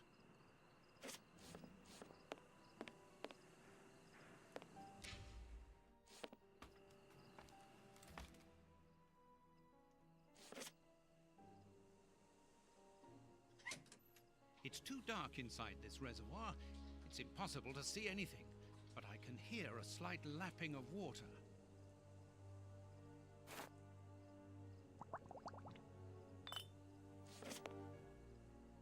A large dry cloth.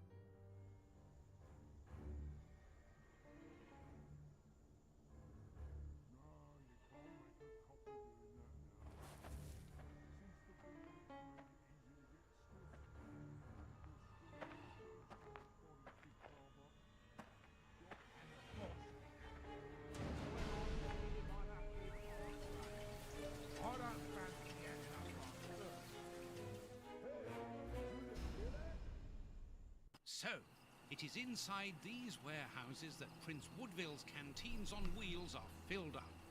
And Hans is there to add his... Till, that's it? No, like, he needs to survive till, like, till they got the platinum. Right, Kieran? That goes for both of us. That goes for both of us. For London. I wonder what Holmes is doing at this moment. When I get the plat, I can die like easily and like peacefully and you can die easily. Like peacefully and just everything positive. Positive. No! Oh! Oh! Oh! Oh! Whoa! No!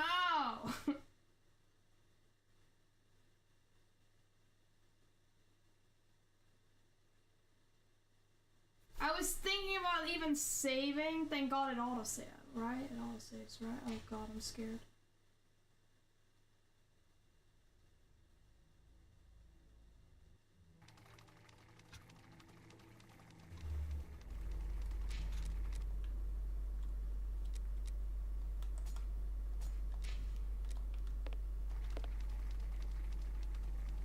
Come on, seems...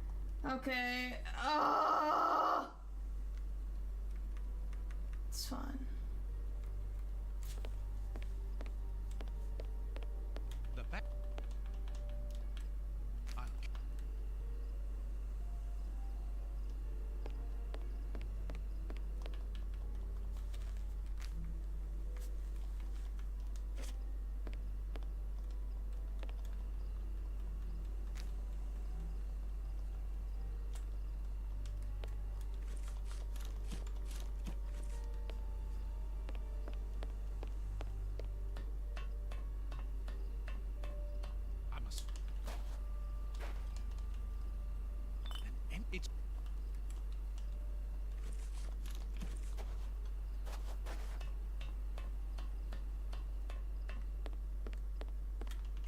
It's a...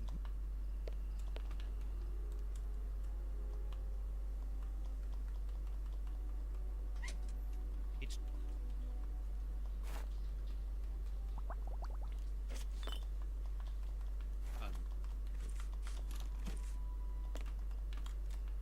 Oh, oops.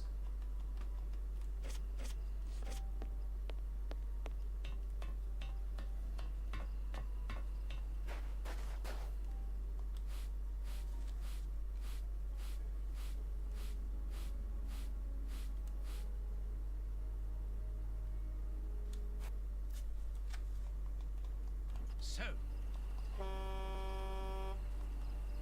That's...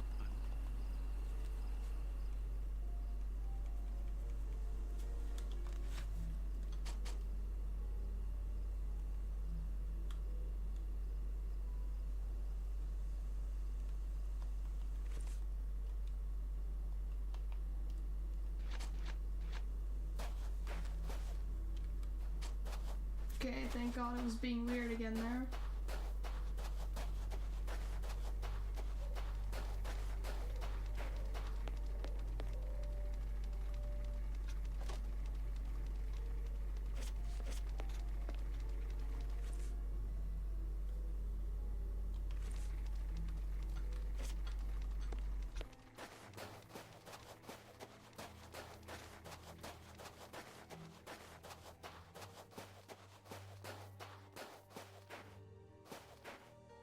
Here is a good place. Here is a good place to try and get through.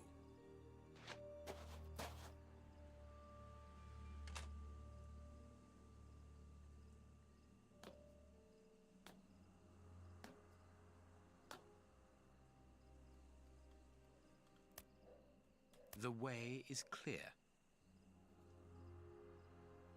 Good, I'm in. Now I must find Moriarty.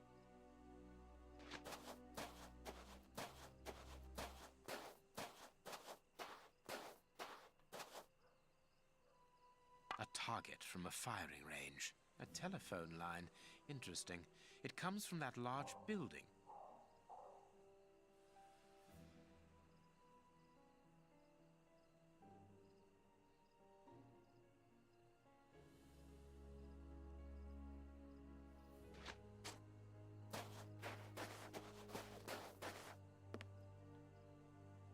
A target from a firing range.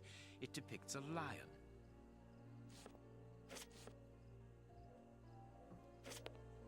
The Stand's accounts book. No, it is unnecessary. No, no.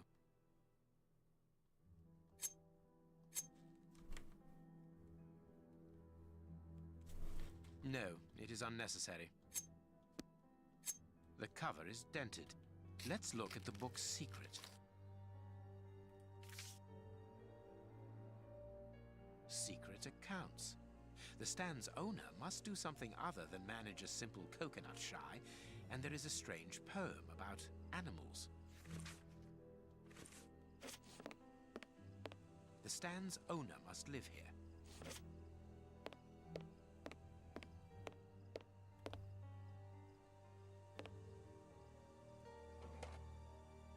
Monkey. Monk. It's the Stand's till. There is no money, but there is a wooden target. Let's see.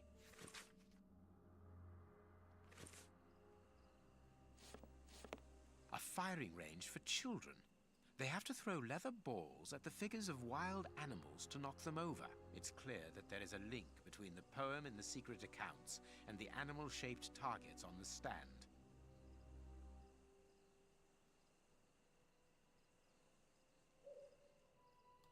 It seems to me that there is something behind...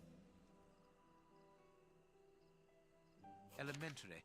There is a hiding place here. Interesting. I can't see a keyhole to open this hiding place.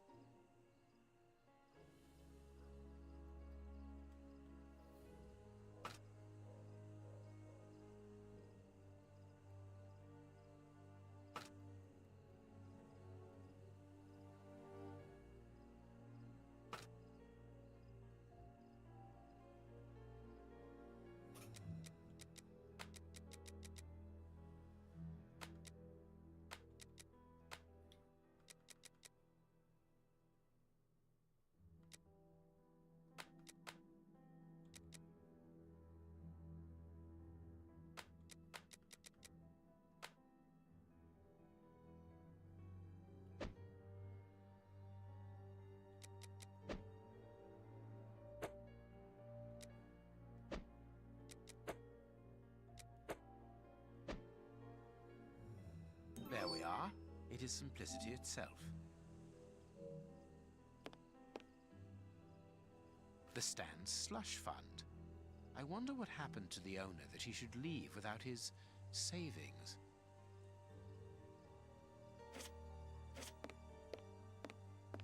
If the guard sees me, he will sound the alarm.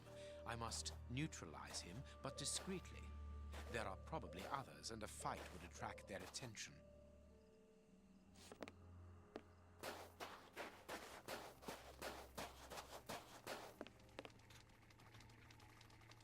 It's open. This building was a menagerie. I'm in the service passage. Oh, what a smell. There must have been wild animals here once.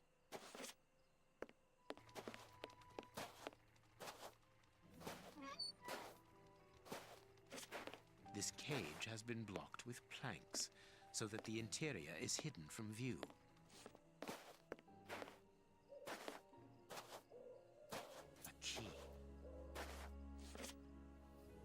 Old bandages.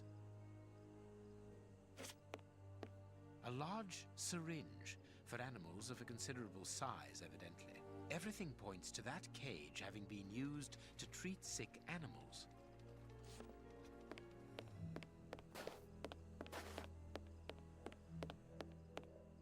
Apparently, it's a medicine chest for first aid, I presume.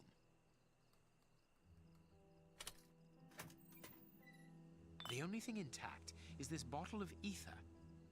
If the guard sees me, he will sound the...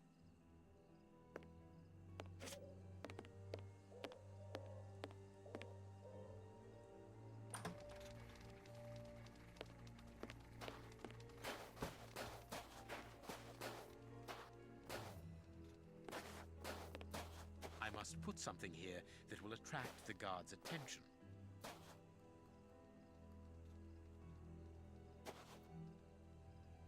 There. That should interest our guard.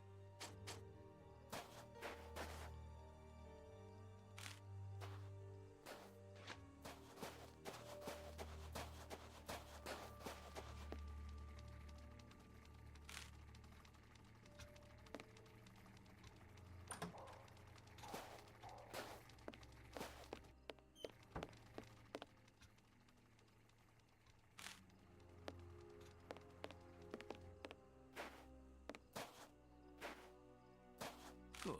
My little stratagem is in place. All I need to do is to wait for him to come back here.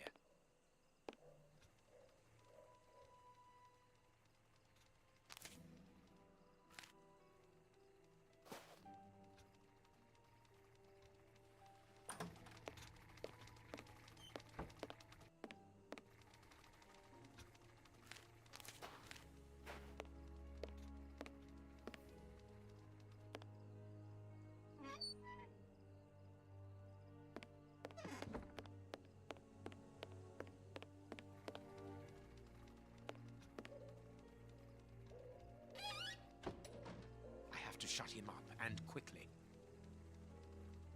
I must find a way.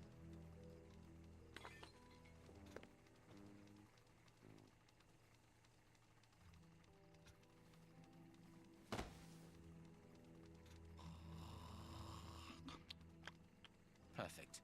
Thanks to the ether, this baller will sleep for a long time.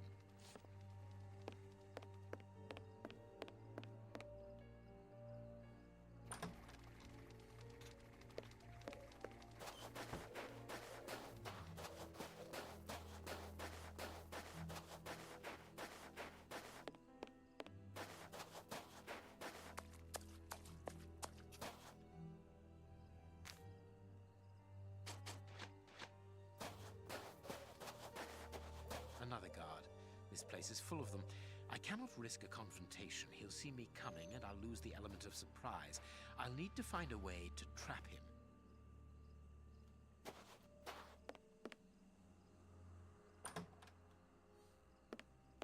They must have exhibited those poor wretches in these cages and presented them as being dangerous. This large, empty aquarium held the fair's main attraction. I suppose it was on this small stage that the monsters were presented to the public.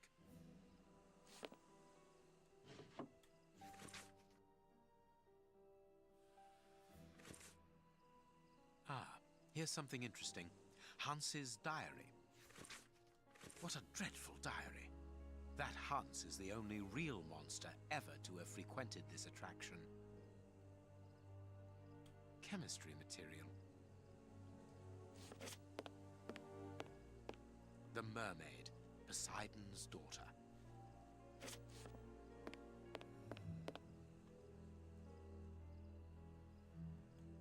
There is something interesting here. Here's what I've been looking for.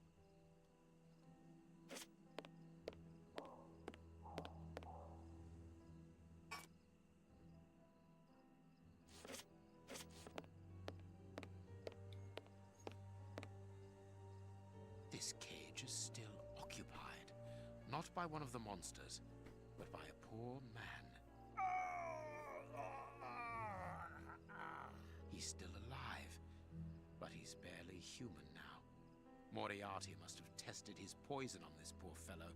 If he was freed, he would leap at the throat of the first person he saw. The cage is held shut with this bar. It only needs to be pulled away to open it. I wonder what this machinery is used for.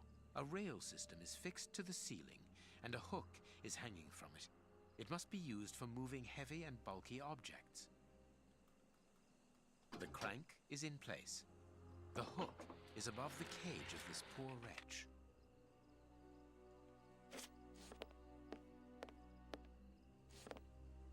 I need... There. The rope is in place. This way I can open the poor fellow's cage from the outside without taking any risks. The trap is in place. Now I only need to get the guard to go inside the freak show.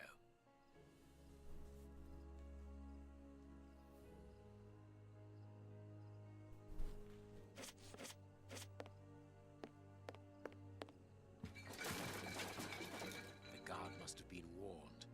I need to get out of here. The guard is inside. I must close the door quickly.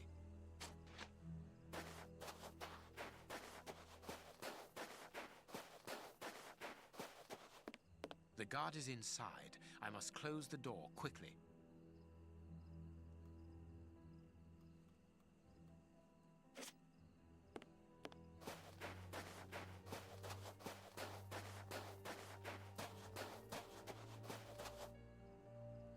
The guard is inside. I must close the door quickly.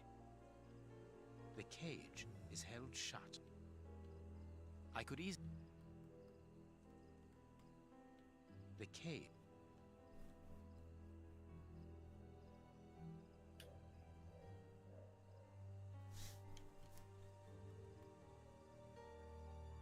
cage. The guard. The cage. What do I do? The cage is held shut with this bar. The guard is in. The guard is inside. I must close the door quickly.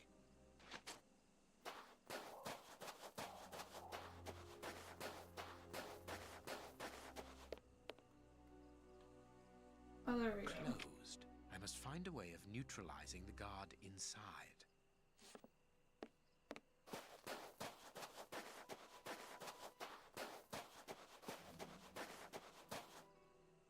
I can't.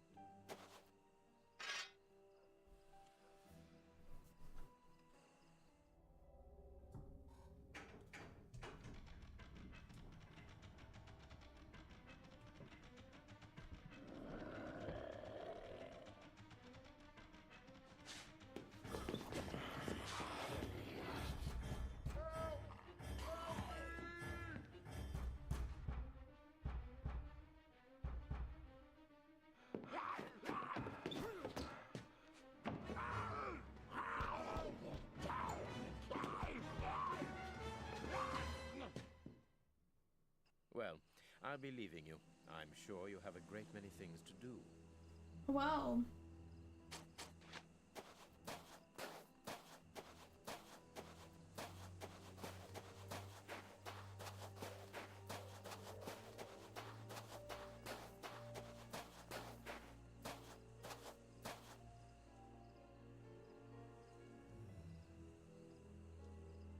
But what have we got here? Ah, there you are, Holmes. Did you have any problems? None, apart from a few small things. What have you found out about this warehouse? Prince Woodville's soup is loaded and contaminated by hands. And in the direction of Whitechapel. Watson, in a few hours, Moriarty will have at his disposal a formidable army, more powerful and more terrible than anything that has ever existed. But what? The soup is destined for a poverty-stricken, starving population who have been conditioned for months against the ruling powers. Moriarty won't have any trouble in sending thousands of raving mad people to ravage the city, sowing death and destruction. No force would be able to resist them, not the police, not even the army. A perfect army, knowing neither fear nor pity. A tidal wave of humanity which will cover London and will fall away again, leaving a city of desolation behind it. What horror! And the chaos will only make Moriarty's coup d'etat even easier. But how will he guard himself against this bloodthirsty crowd? The chaos will only last for the time he needs. You mean to say that these poor wretches will all die? 48 hours after ingesting the soup, according to our good Dr. Shielman. So the victims will be joined by their executioners. An immense mass murder. What Moriarty would call clearing up after work, no doubt. Good. Have you found a way of stopping Hunts's process? Yes, I think so. If we can weaken the reservoir's feet with the explosives, for example, it will collapse and take the building down with it. Good work. What are you looking at? Have you ever seen anything like this before? Never.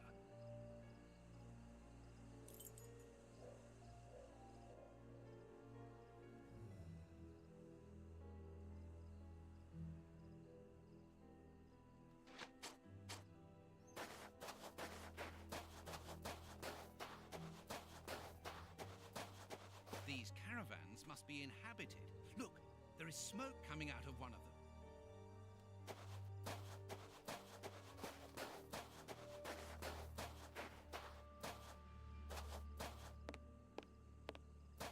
Look, Holmes, the three Russian brothers. With a coal stove and dynamite. What should we do next, Holmes? And then the dynamite would be very useful for blowing up the tank. Good idea. But in order that we can get it, we'll have to get them out of there without their knowing we are here. The best thing to do is to carry on exploring this place, Holmes. It is the chimney pipe. It has been cut. Interesting. This ladder is only held back by a bolt.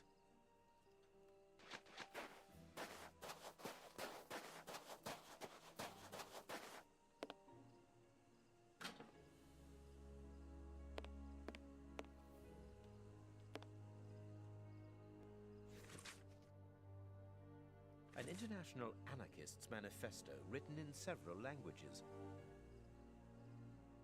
A metal plate, very solid.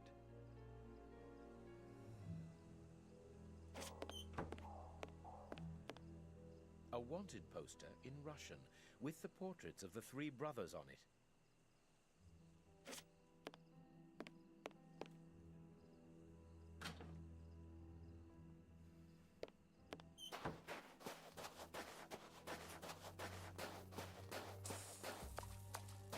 This stall is a washroom. I can see water basins inside. The door can be blocked from the outside. Interesting. Apparently, they are more interested in games than in cleanliness.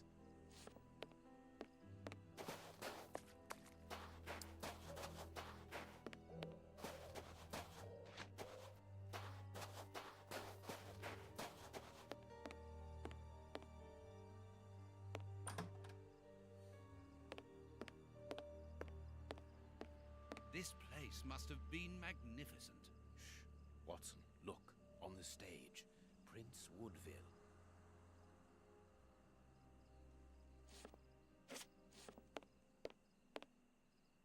And it is with an immense pride that I take possession of the attributes of the crown, and swear in front of you to serve my people with... Gentlemen, who are you? I don't believe I know you. We... Not as yet, Your Royal Highness, but I am overjoyed that you are familiar with the crowning ceremony. Of course. A good king should know it. That makes my duty so very much easier. Let me introduce myself. My name is Howard Sawbury, and I am in charge of the aforementioned protocol and the master of ceremonial events at Buckingham Palace. Yes, and I'm Sir John Cannard, in charge of the peacocks in the royal gardens. Congratulations, Sir John. Excellent imagination. I'm pleased to meet you, gentlemen, but what brings you here? Do you mean to say that no one has informed you? Have you not been in the city?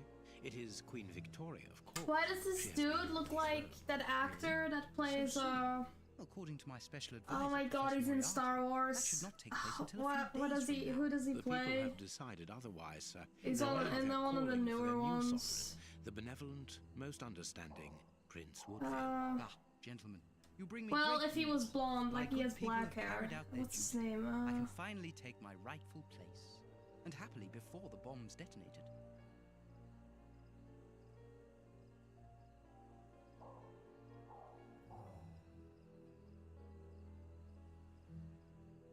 Kylo Ren. That's his like. Who does he play? Who's his actor?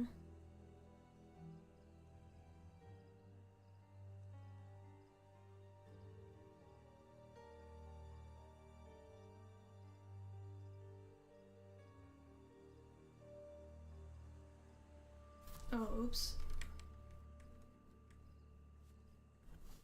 Actually, sir, we're here to warn you that you are in grave danger. What do you mean? Among your close advisors, I regret there are traitors who are already plotting against you. We have reliable information that these Adam Driver is part his of an name. international Okay. anarchist network, and gentlemen, I know. Oh, okay, yeah, you said as well. Yeah, he looks like him, but only if he was blonde. Whatever. These men must be stopped before their bombs explode. Their bombs? Yes, Sir John. I'm sorry, if that Bombs dude had placed black all hair, over that would be like him exactly. idea, but Professor Moriarty is quite adamant. do you know where these bombs are precisely? Of course not. But I do know that those anarchists created their exploding devices here. You must tell us everything that you know about the bombs, sir. Why should I? You're not a pyrotechnist, are you? I must speak urgently with Professor Moriarty.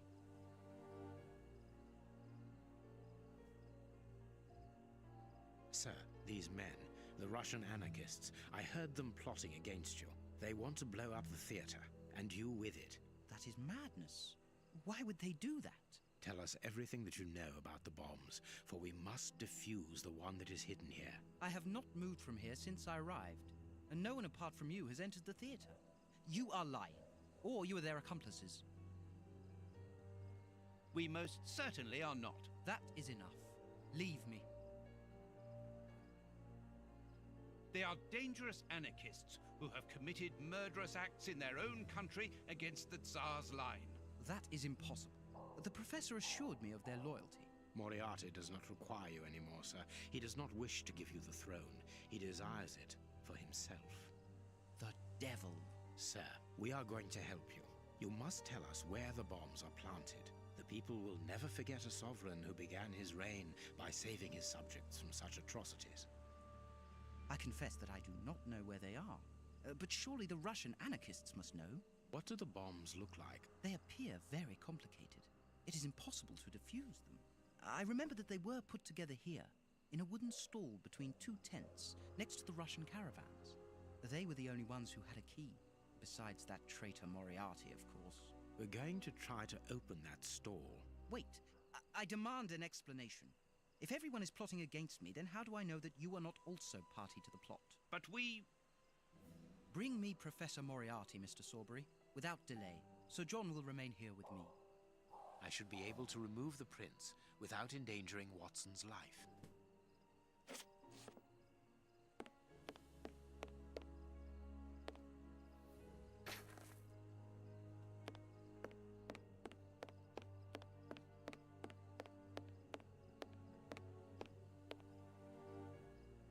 These tangled ropes are holding back the curtains. What the?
Wait, what the? What? Oh. Oh!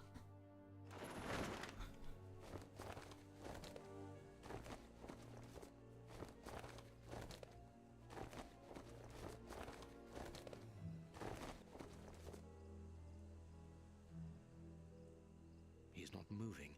He appears to have passed out. But he could come around at any moment and sound the alarm. Yes, before leaving the theater, we must make certain that that does not happen. Not so long ago, those words coming from you would have frozen my blood. Rest assured, my friend, that Sherlock Holmes no longer exists. Get rid of him now.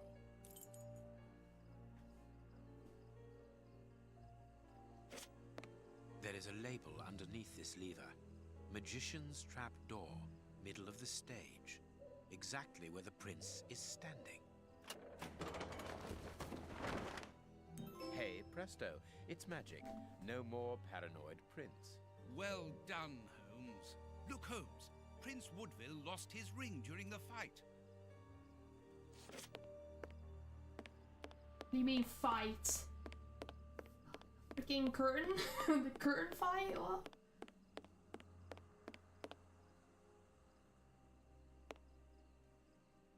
There is an enormous diamond in the middle of this ring. I will give it to the police later. What were these dummies at the front of the stage used for? The prince put them there to represent his public.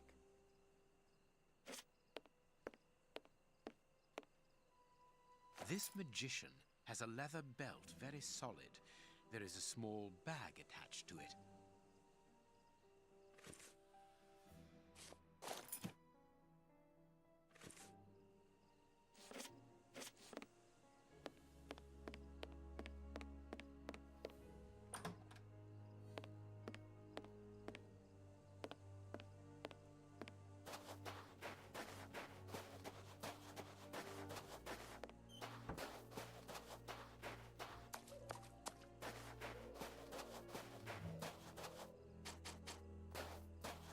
It is the chimney pipe.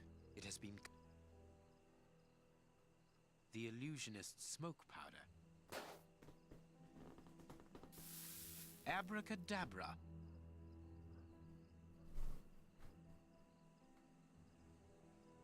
Magic powder and a metal plate. The revolutionaries won't resist it. Hide, Watson.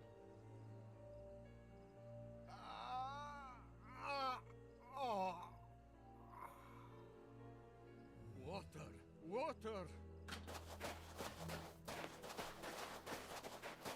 The way is clear.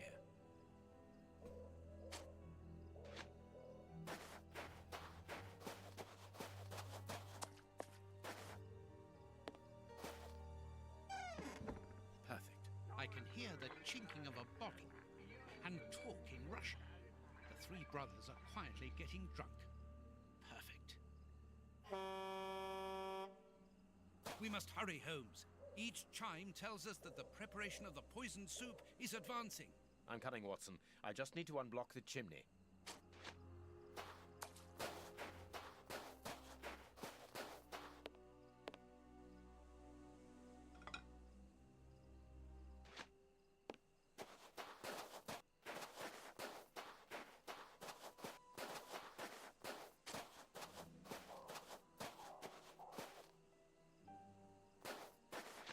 We must find the anarchists' bombs, Holmes. This caravan is as disgusting as the first one.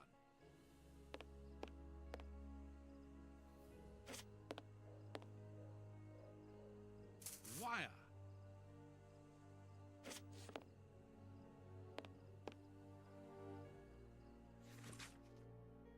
The names of the targets are written in Russian and are unreadable, in my case, that is, and apparently the brothers have made notes before every name. This piece of art shows the hatred the anarchists feel towards Prince Woodville and everything he represents. The dynamite shells are empty. A pity. A small saw. We might need this. Let's see.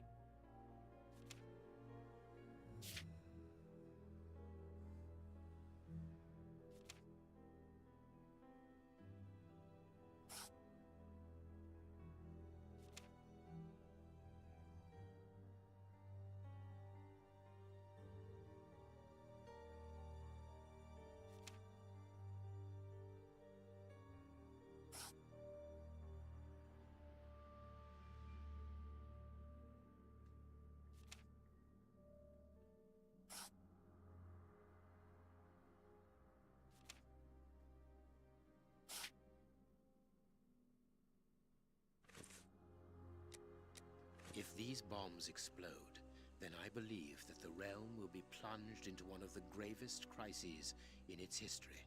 What are you going to do with this information, Holmes? Hand it across to Inspector Lestrade. How? By telephoning him. The haunted house is connected to the telephone exchange. I'm going to try to slip in there discreetly. Shall I accompany you? You can help me to get in, but while I search for the telephone, you should collect as much information as you can about the bombs. The explosive experts at Scotland Yard will need it. Understood.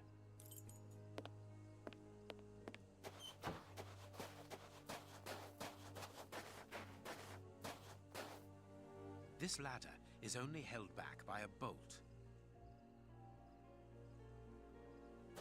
This ladder is not too heavy. I can carry it.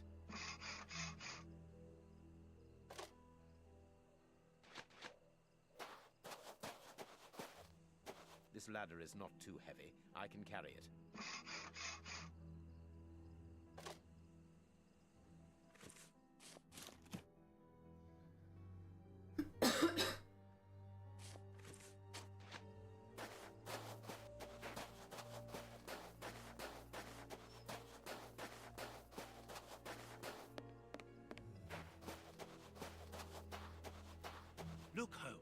There appears to be some sort of control panel. With an antenna, whatever its purpose might be.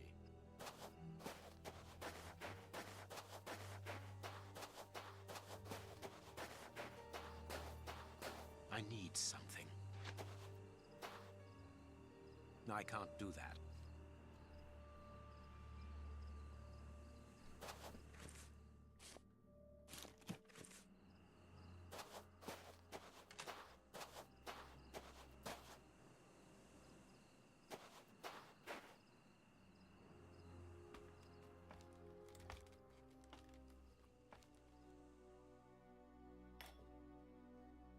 I could saw through the bars, being careful to create a passage wide enough.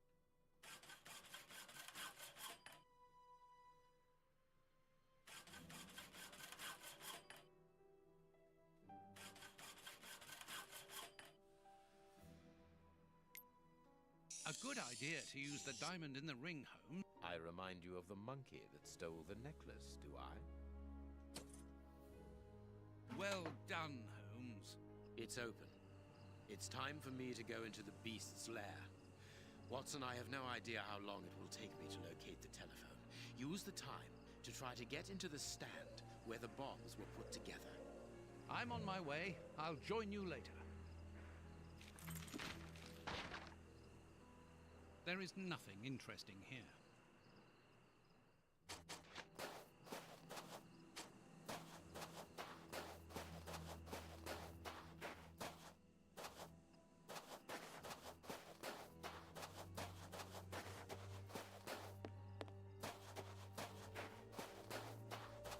The place is calm, thanks to the supply of vodka in the washroom. The anarchists probably haven't even noticed that they're locked in.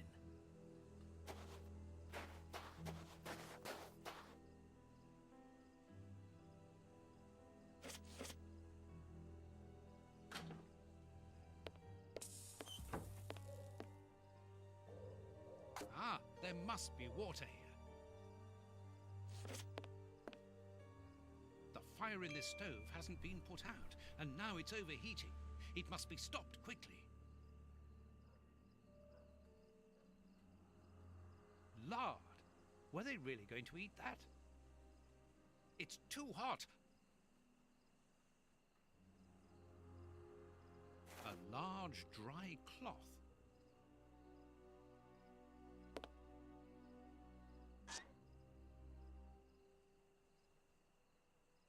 Oh, it was time.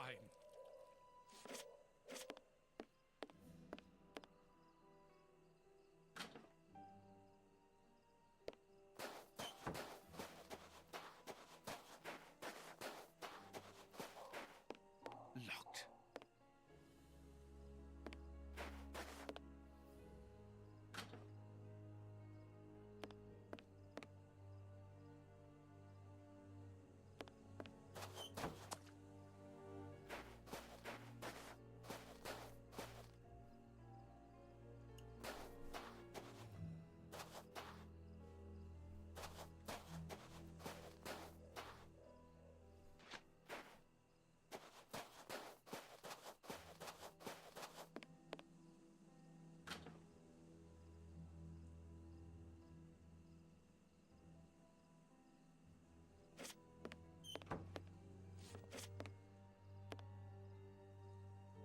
A key.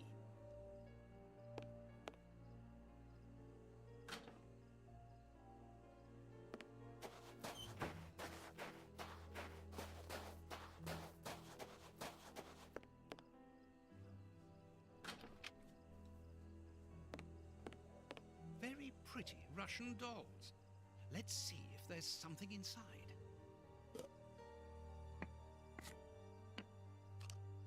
A key.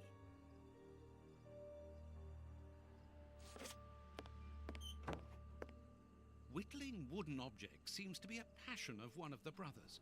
After building explosive devices, of course. It's an ornately carved toy chest. According to the name marked on it, it belongs to a certain Alexei.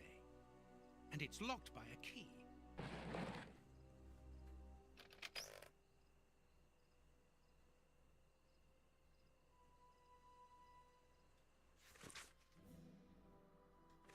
Cyrillic letter with a strange symbol. A bag of marbles. They're marvelous. A pretty spinning top. A clock's hand. Strange handymen, these anarchists.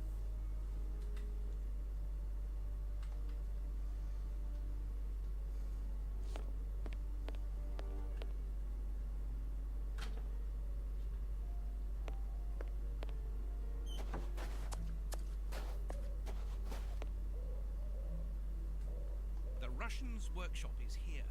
The padlock appears very solid.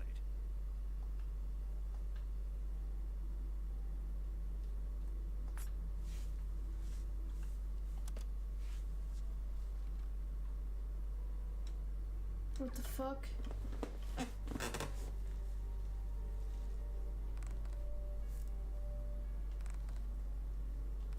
I've already seen this symbol on a piece of paper I found inside the anarchist's chest.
It's not very difficult after all. Jesus Christ. Another 3 carts full of poison soup. I must hurry.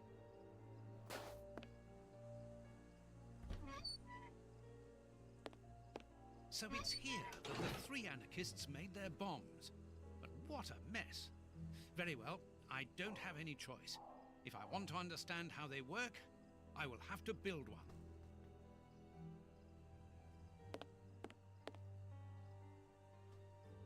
A crowbar. Locked.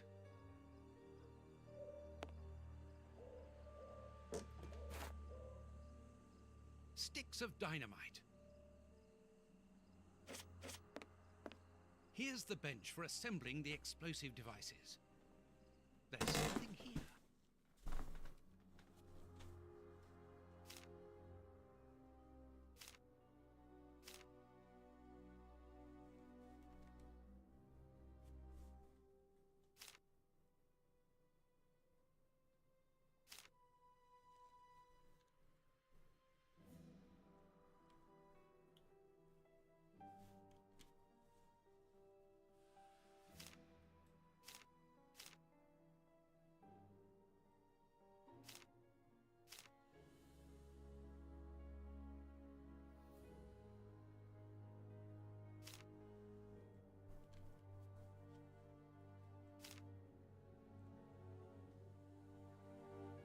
A plan for Russian bombs on a Japanese origami to blow up key places in England. Very cosmopolitan.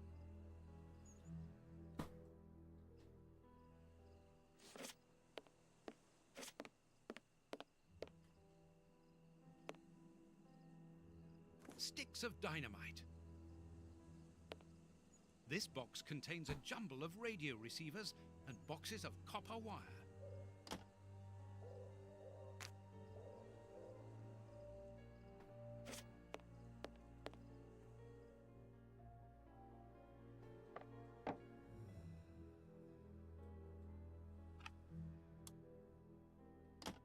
Apparently the radio is plugged in.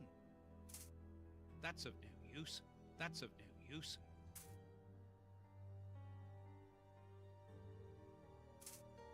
That's of no. That's of. That's.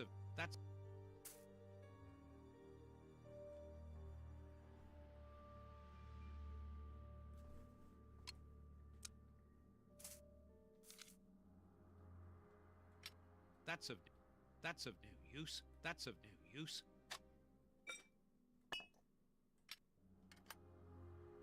Oops, the switch doesn't work. Don't panic, John. All you need to do is to find another way to defuse it.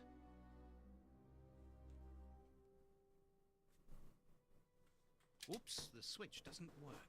Don't panic, John. The best thing will be for me to go to the merry-go-round with my bomb.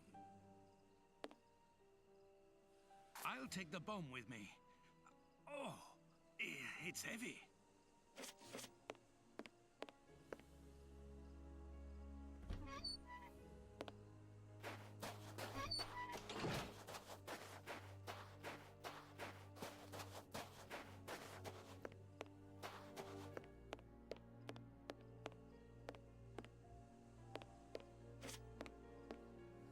This control panel doesn't work. Thanks to this radar, I can perhaps disconnect my bomb.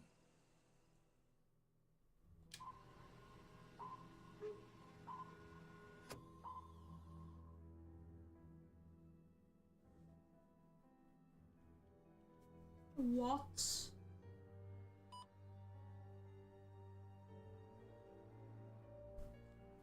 What? Huh?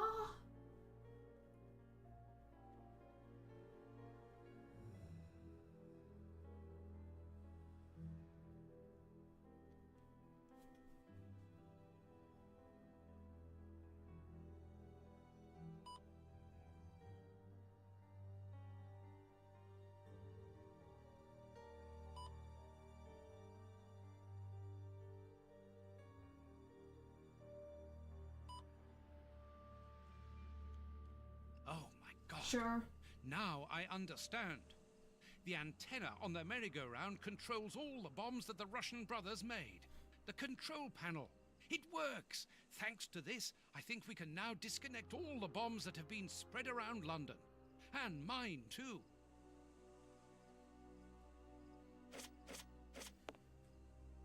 The control panel. It works. Thanks to...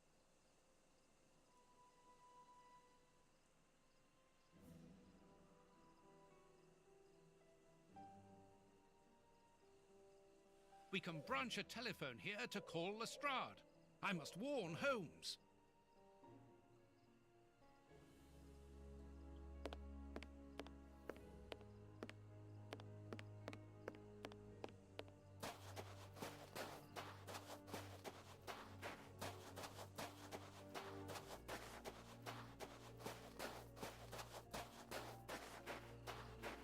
I'm going to throw a marble at the window, which will attract Holmes's attention if he's there.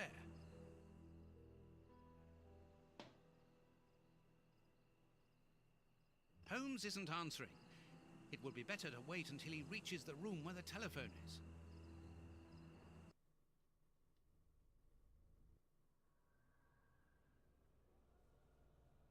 This room is clean and well kept. What a contrast to the filth throughout the rest of the fair.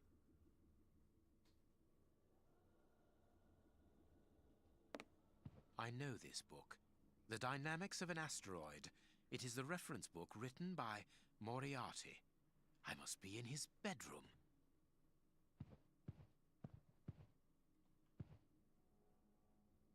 A key.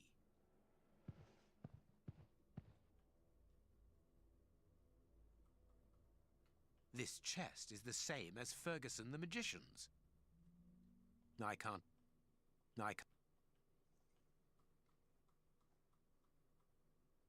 I can't.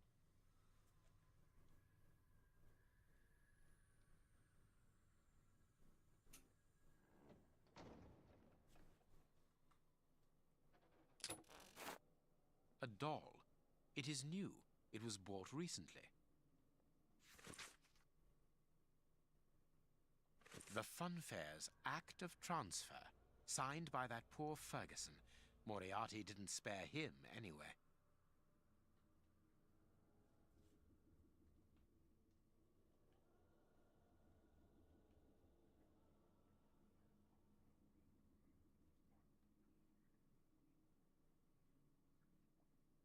This pin could be useful.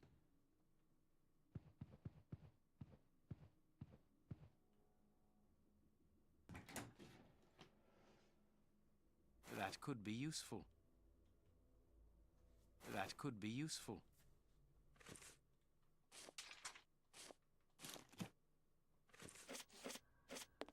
A magnificent hunting rifle.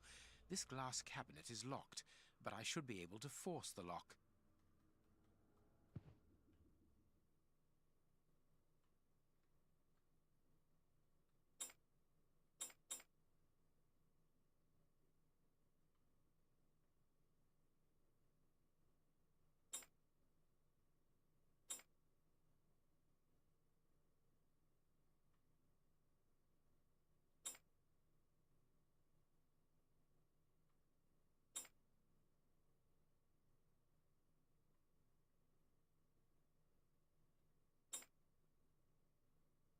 That's not right. Start again.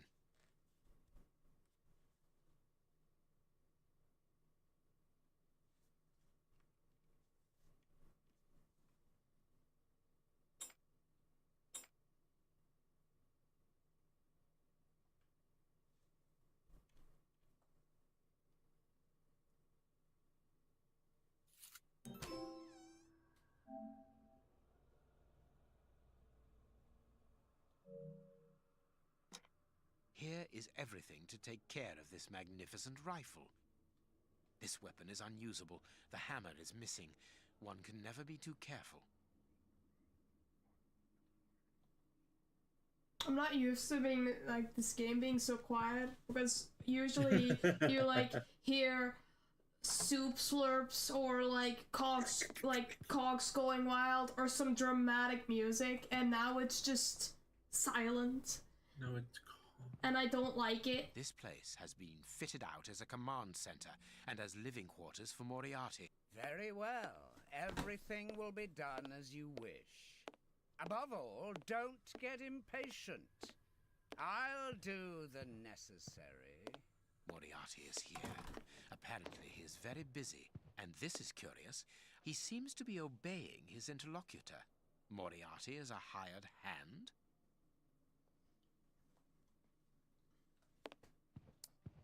These shelves seem solid.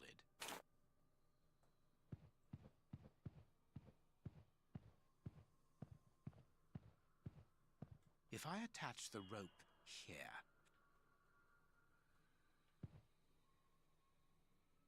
Now I can go down. I need something.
closed.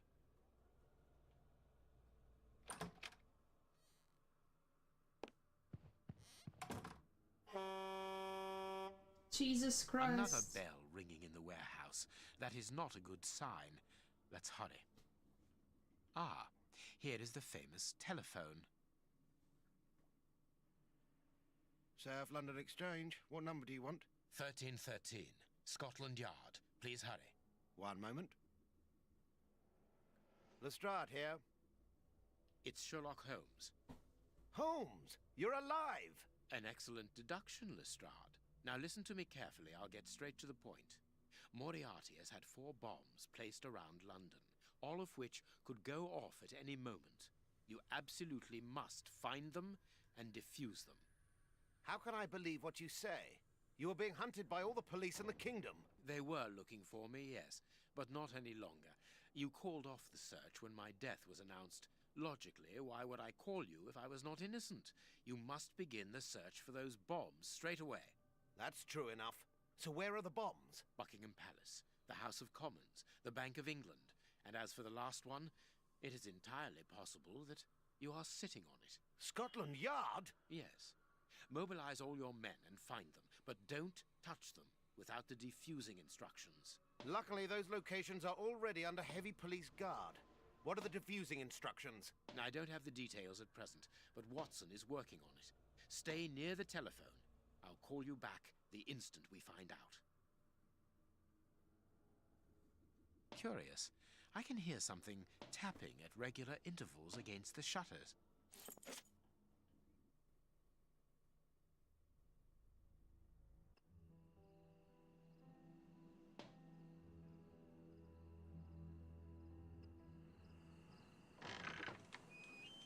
Watson? I think I know what we must do in order to defuse the bombs, Holmes. Good work, Watson. Yes, well, no, not really, because the bomb I have with me, I think I understand. How do you always manage to get yourself into these situations? I didn't really have any choice in the matter. It's primed, isn't it? I'm afraid so, and I need you to stop it. Perfect. We need to go to the merry-go-round. Can you bring the telephone with you? Well, I hope you know what you are doing. You'll understand when you see the control panel installed under the merry-go-round. But please hurry. I really would like to get rid of this infernal device. On the contrary, we must keep a careful hold of it. We are going to use it to destroy the warehouse where the soup is made. Step aside. I'm going to jump. Quite simply, Holmes, the bombs all have a switch that allows them to be defused. But it's not as simple as that, is it? No, of course not. The bombs are also linked up with the merry-go-round's antenna by a radio frequency, and that wavelength is a security to stop the switches on the bombs from operating. Therefore, they must be disconnected from the merry-go-round. But that's not all. If no one switches them off, they will explode anyway. So that is why you need the telephone. We need to call Lestrade to tell him when to turn off the switches. Well done, Holmes. You have understood. You are reversing the roles, Watson. Highly amusing. Well, we can laugh about it later, but now we must hurry.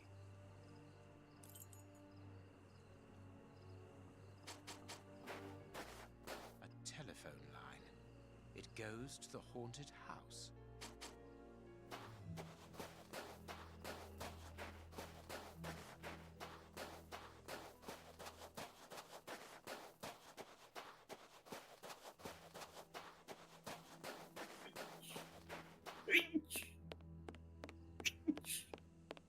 Bless you. Thank you. First of all,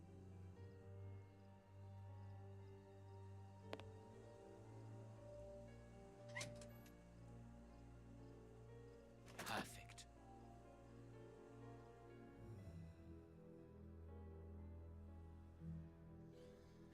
What? What?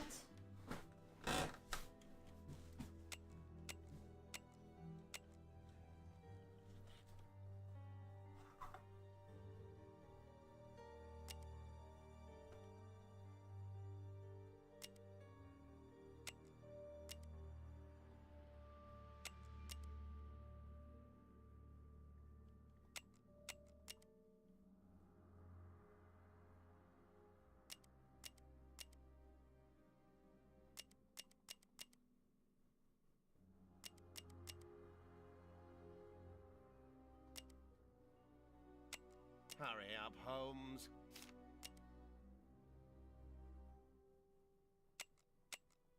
Buckingham has been switched off.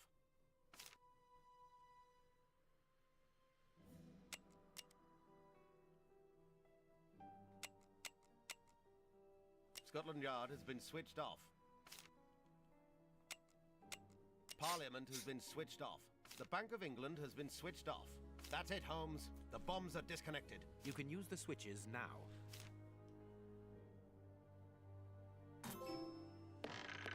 Let's hide, Holmes. The bombs were due to explode 5 minutes ago. You, go and get the anarchists and take them to the warehouse. Stay there. I'm going to the warehouse to check on the soup. Let's get out of here. Holmes, where are we going?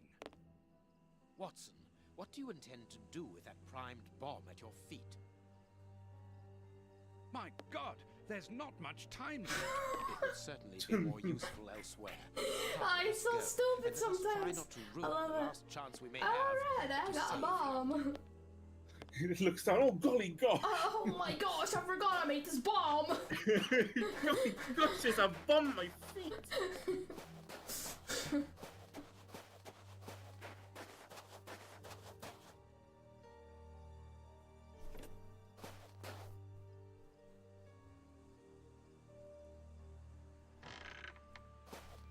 The guards have deserted the door.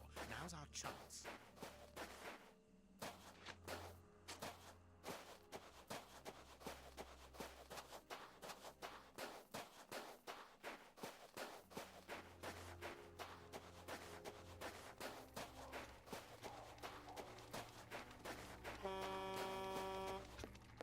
Holmes, I don't think that I told you about this siren.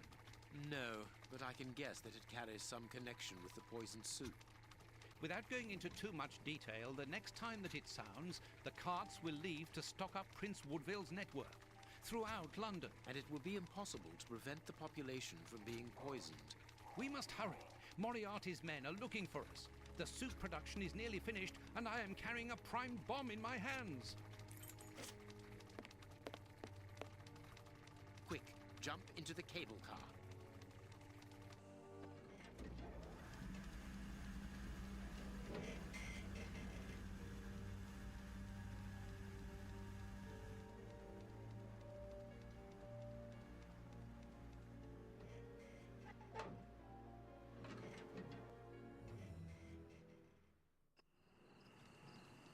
Uh-oh.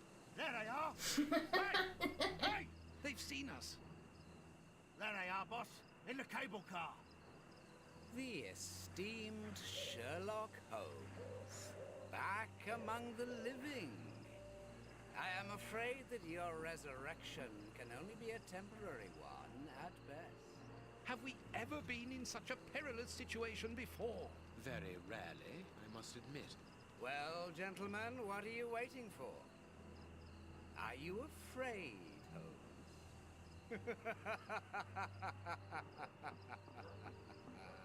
The bomb is on the point of exploding. Moriarty's men can't shoot us like rabbits or restart the cable car and catch us on the warehouse roof. Barely any emotion or expression, but he was That much is laughing. evident. So let us take advantage of the few minutes we have left.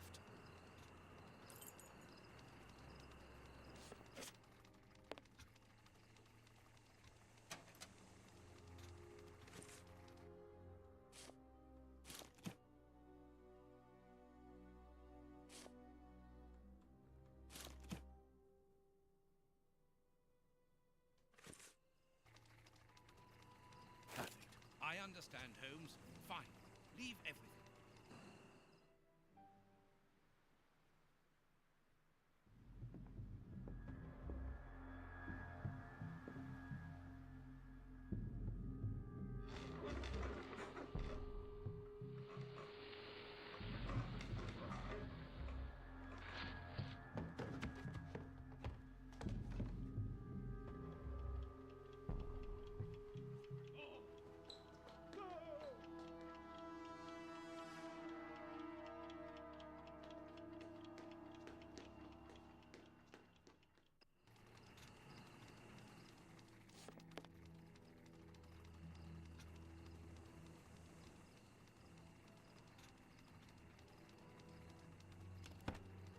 doing, Holmes? The manual emergency system is behind this trapdoor.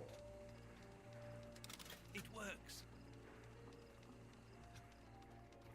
We are safe here. Yes, there are only a few seconds left before...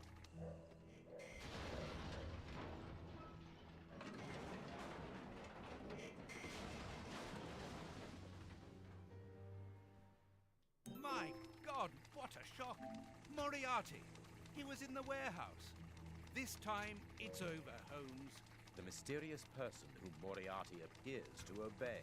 Whoever could be powerful enough to command Moriarty?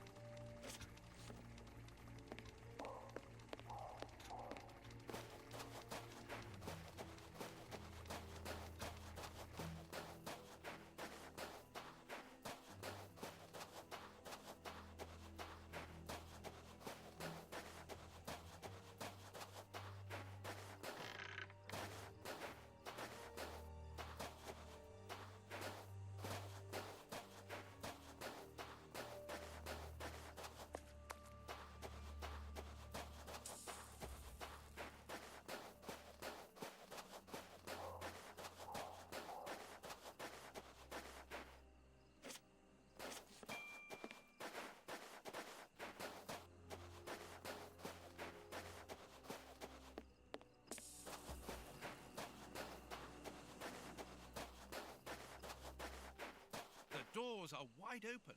Perhaps we are too late. I don't think so.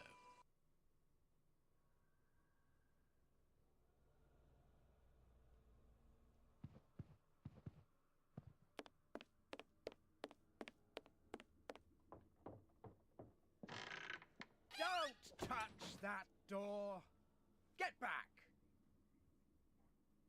Damn you, Holmes. Damn you. So, you survived the explosion. Professor, put down your gun. I am going to examine your wounds. Don't come any closer. I don't need a doctor. It is over, Moriarty. You have failed. Not entirely. Your death will lessen the defeat. We have failed, Holmes. You and I. In that case, I cannot imagine that you would refuse to answer the last question of the condemned. A question. You can ask it of the devil, Holmes. Is Shielman immune to his own poison? What?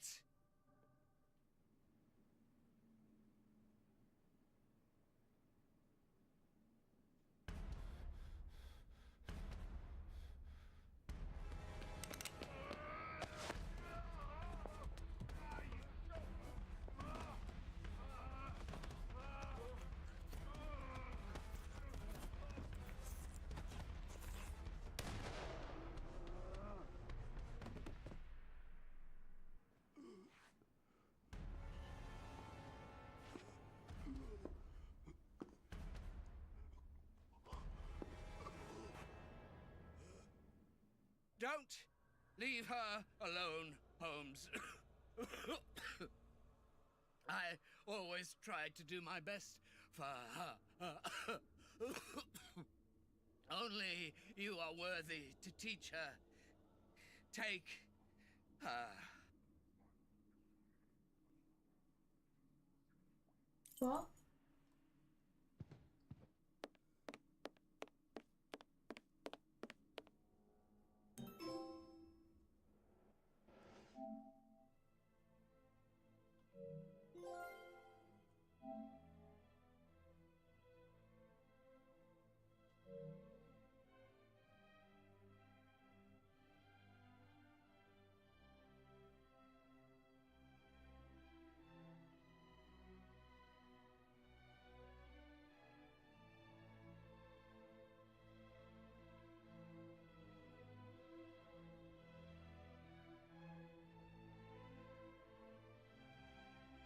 I don't know if my feelings could ever equal those of my friend.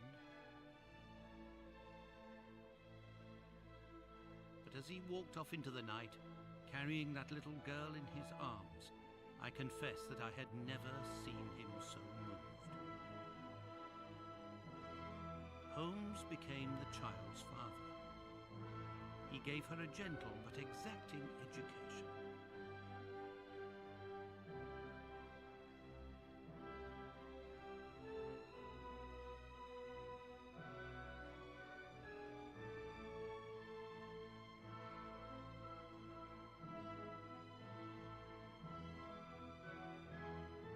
He finally realized, thanks to this child, the simple happiness that life could bring, and also something that had previously always escaped him: love.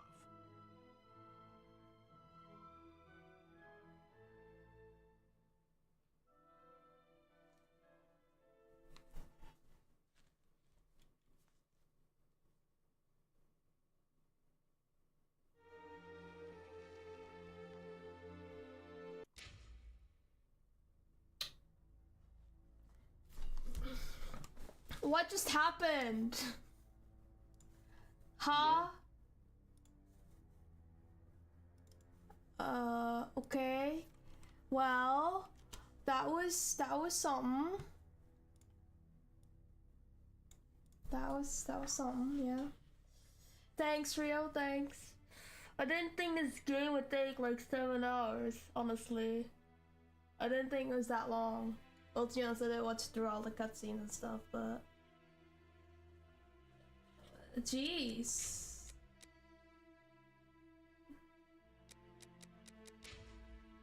That was a cool game. Do it again. No, I have to go take a shower and stuff. I have an early shift tomorrow.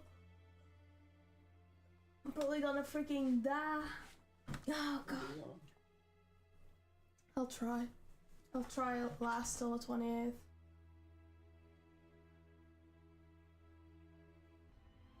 Alright, well, that's gonna be the stream. Rio Gaming, thanks for watching again. I don't know what I'm doing next.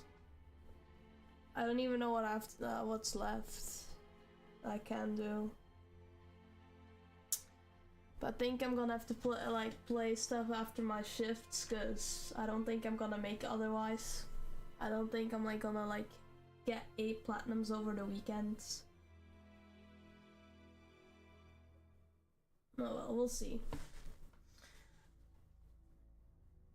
Alright, everyone, have a good night.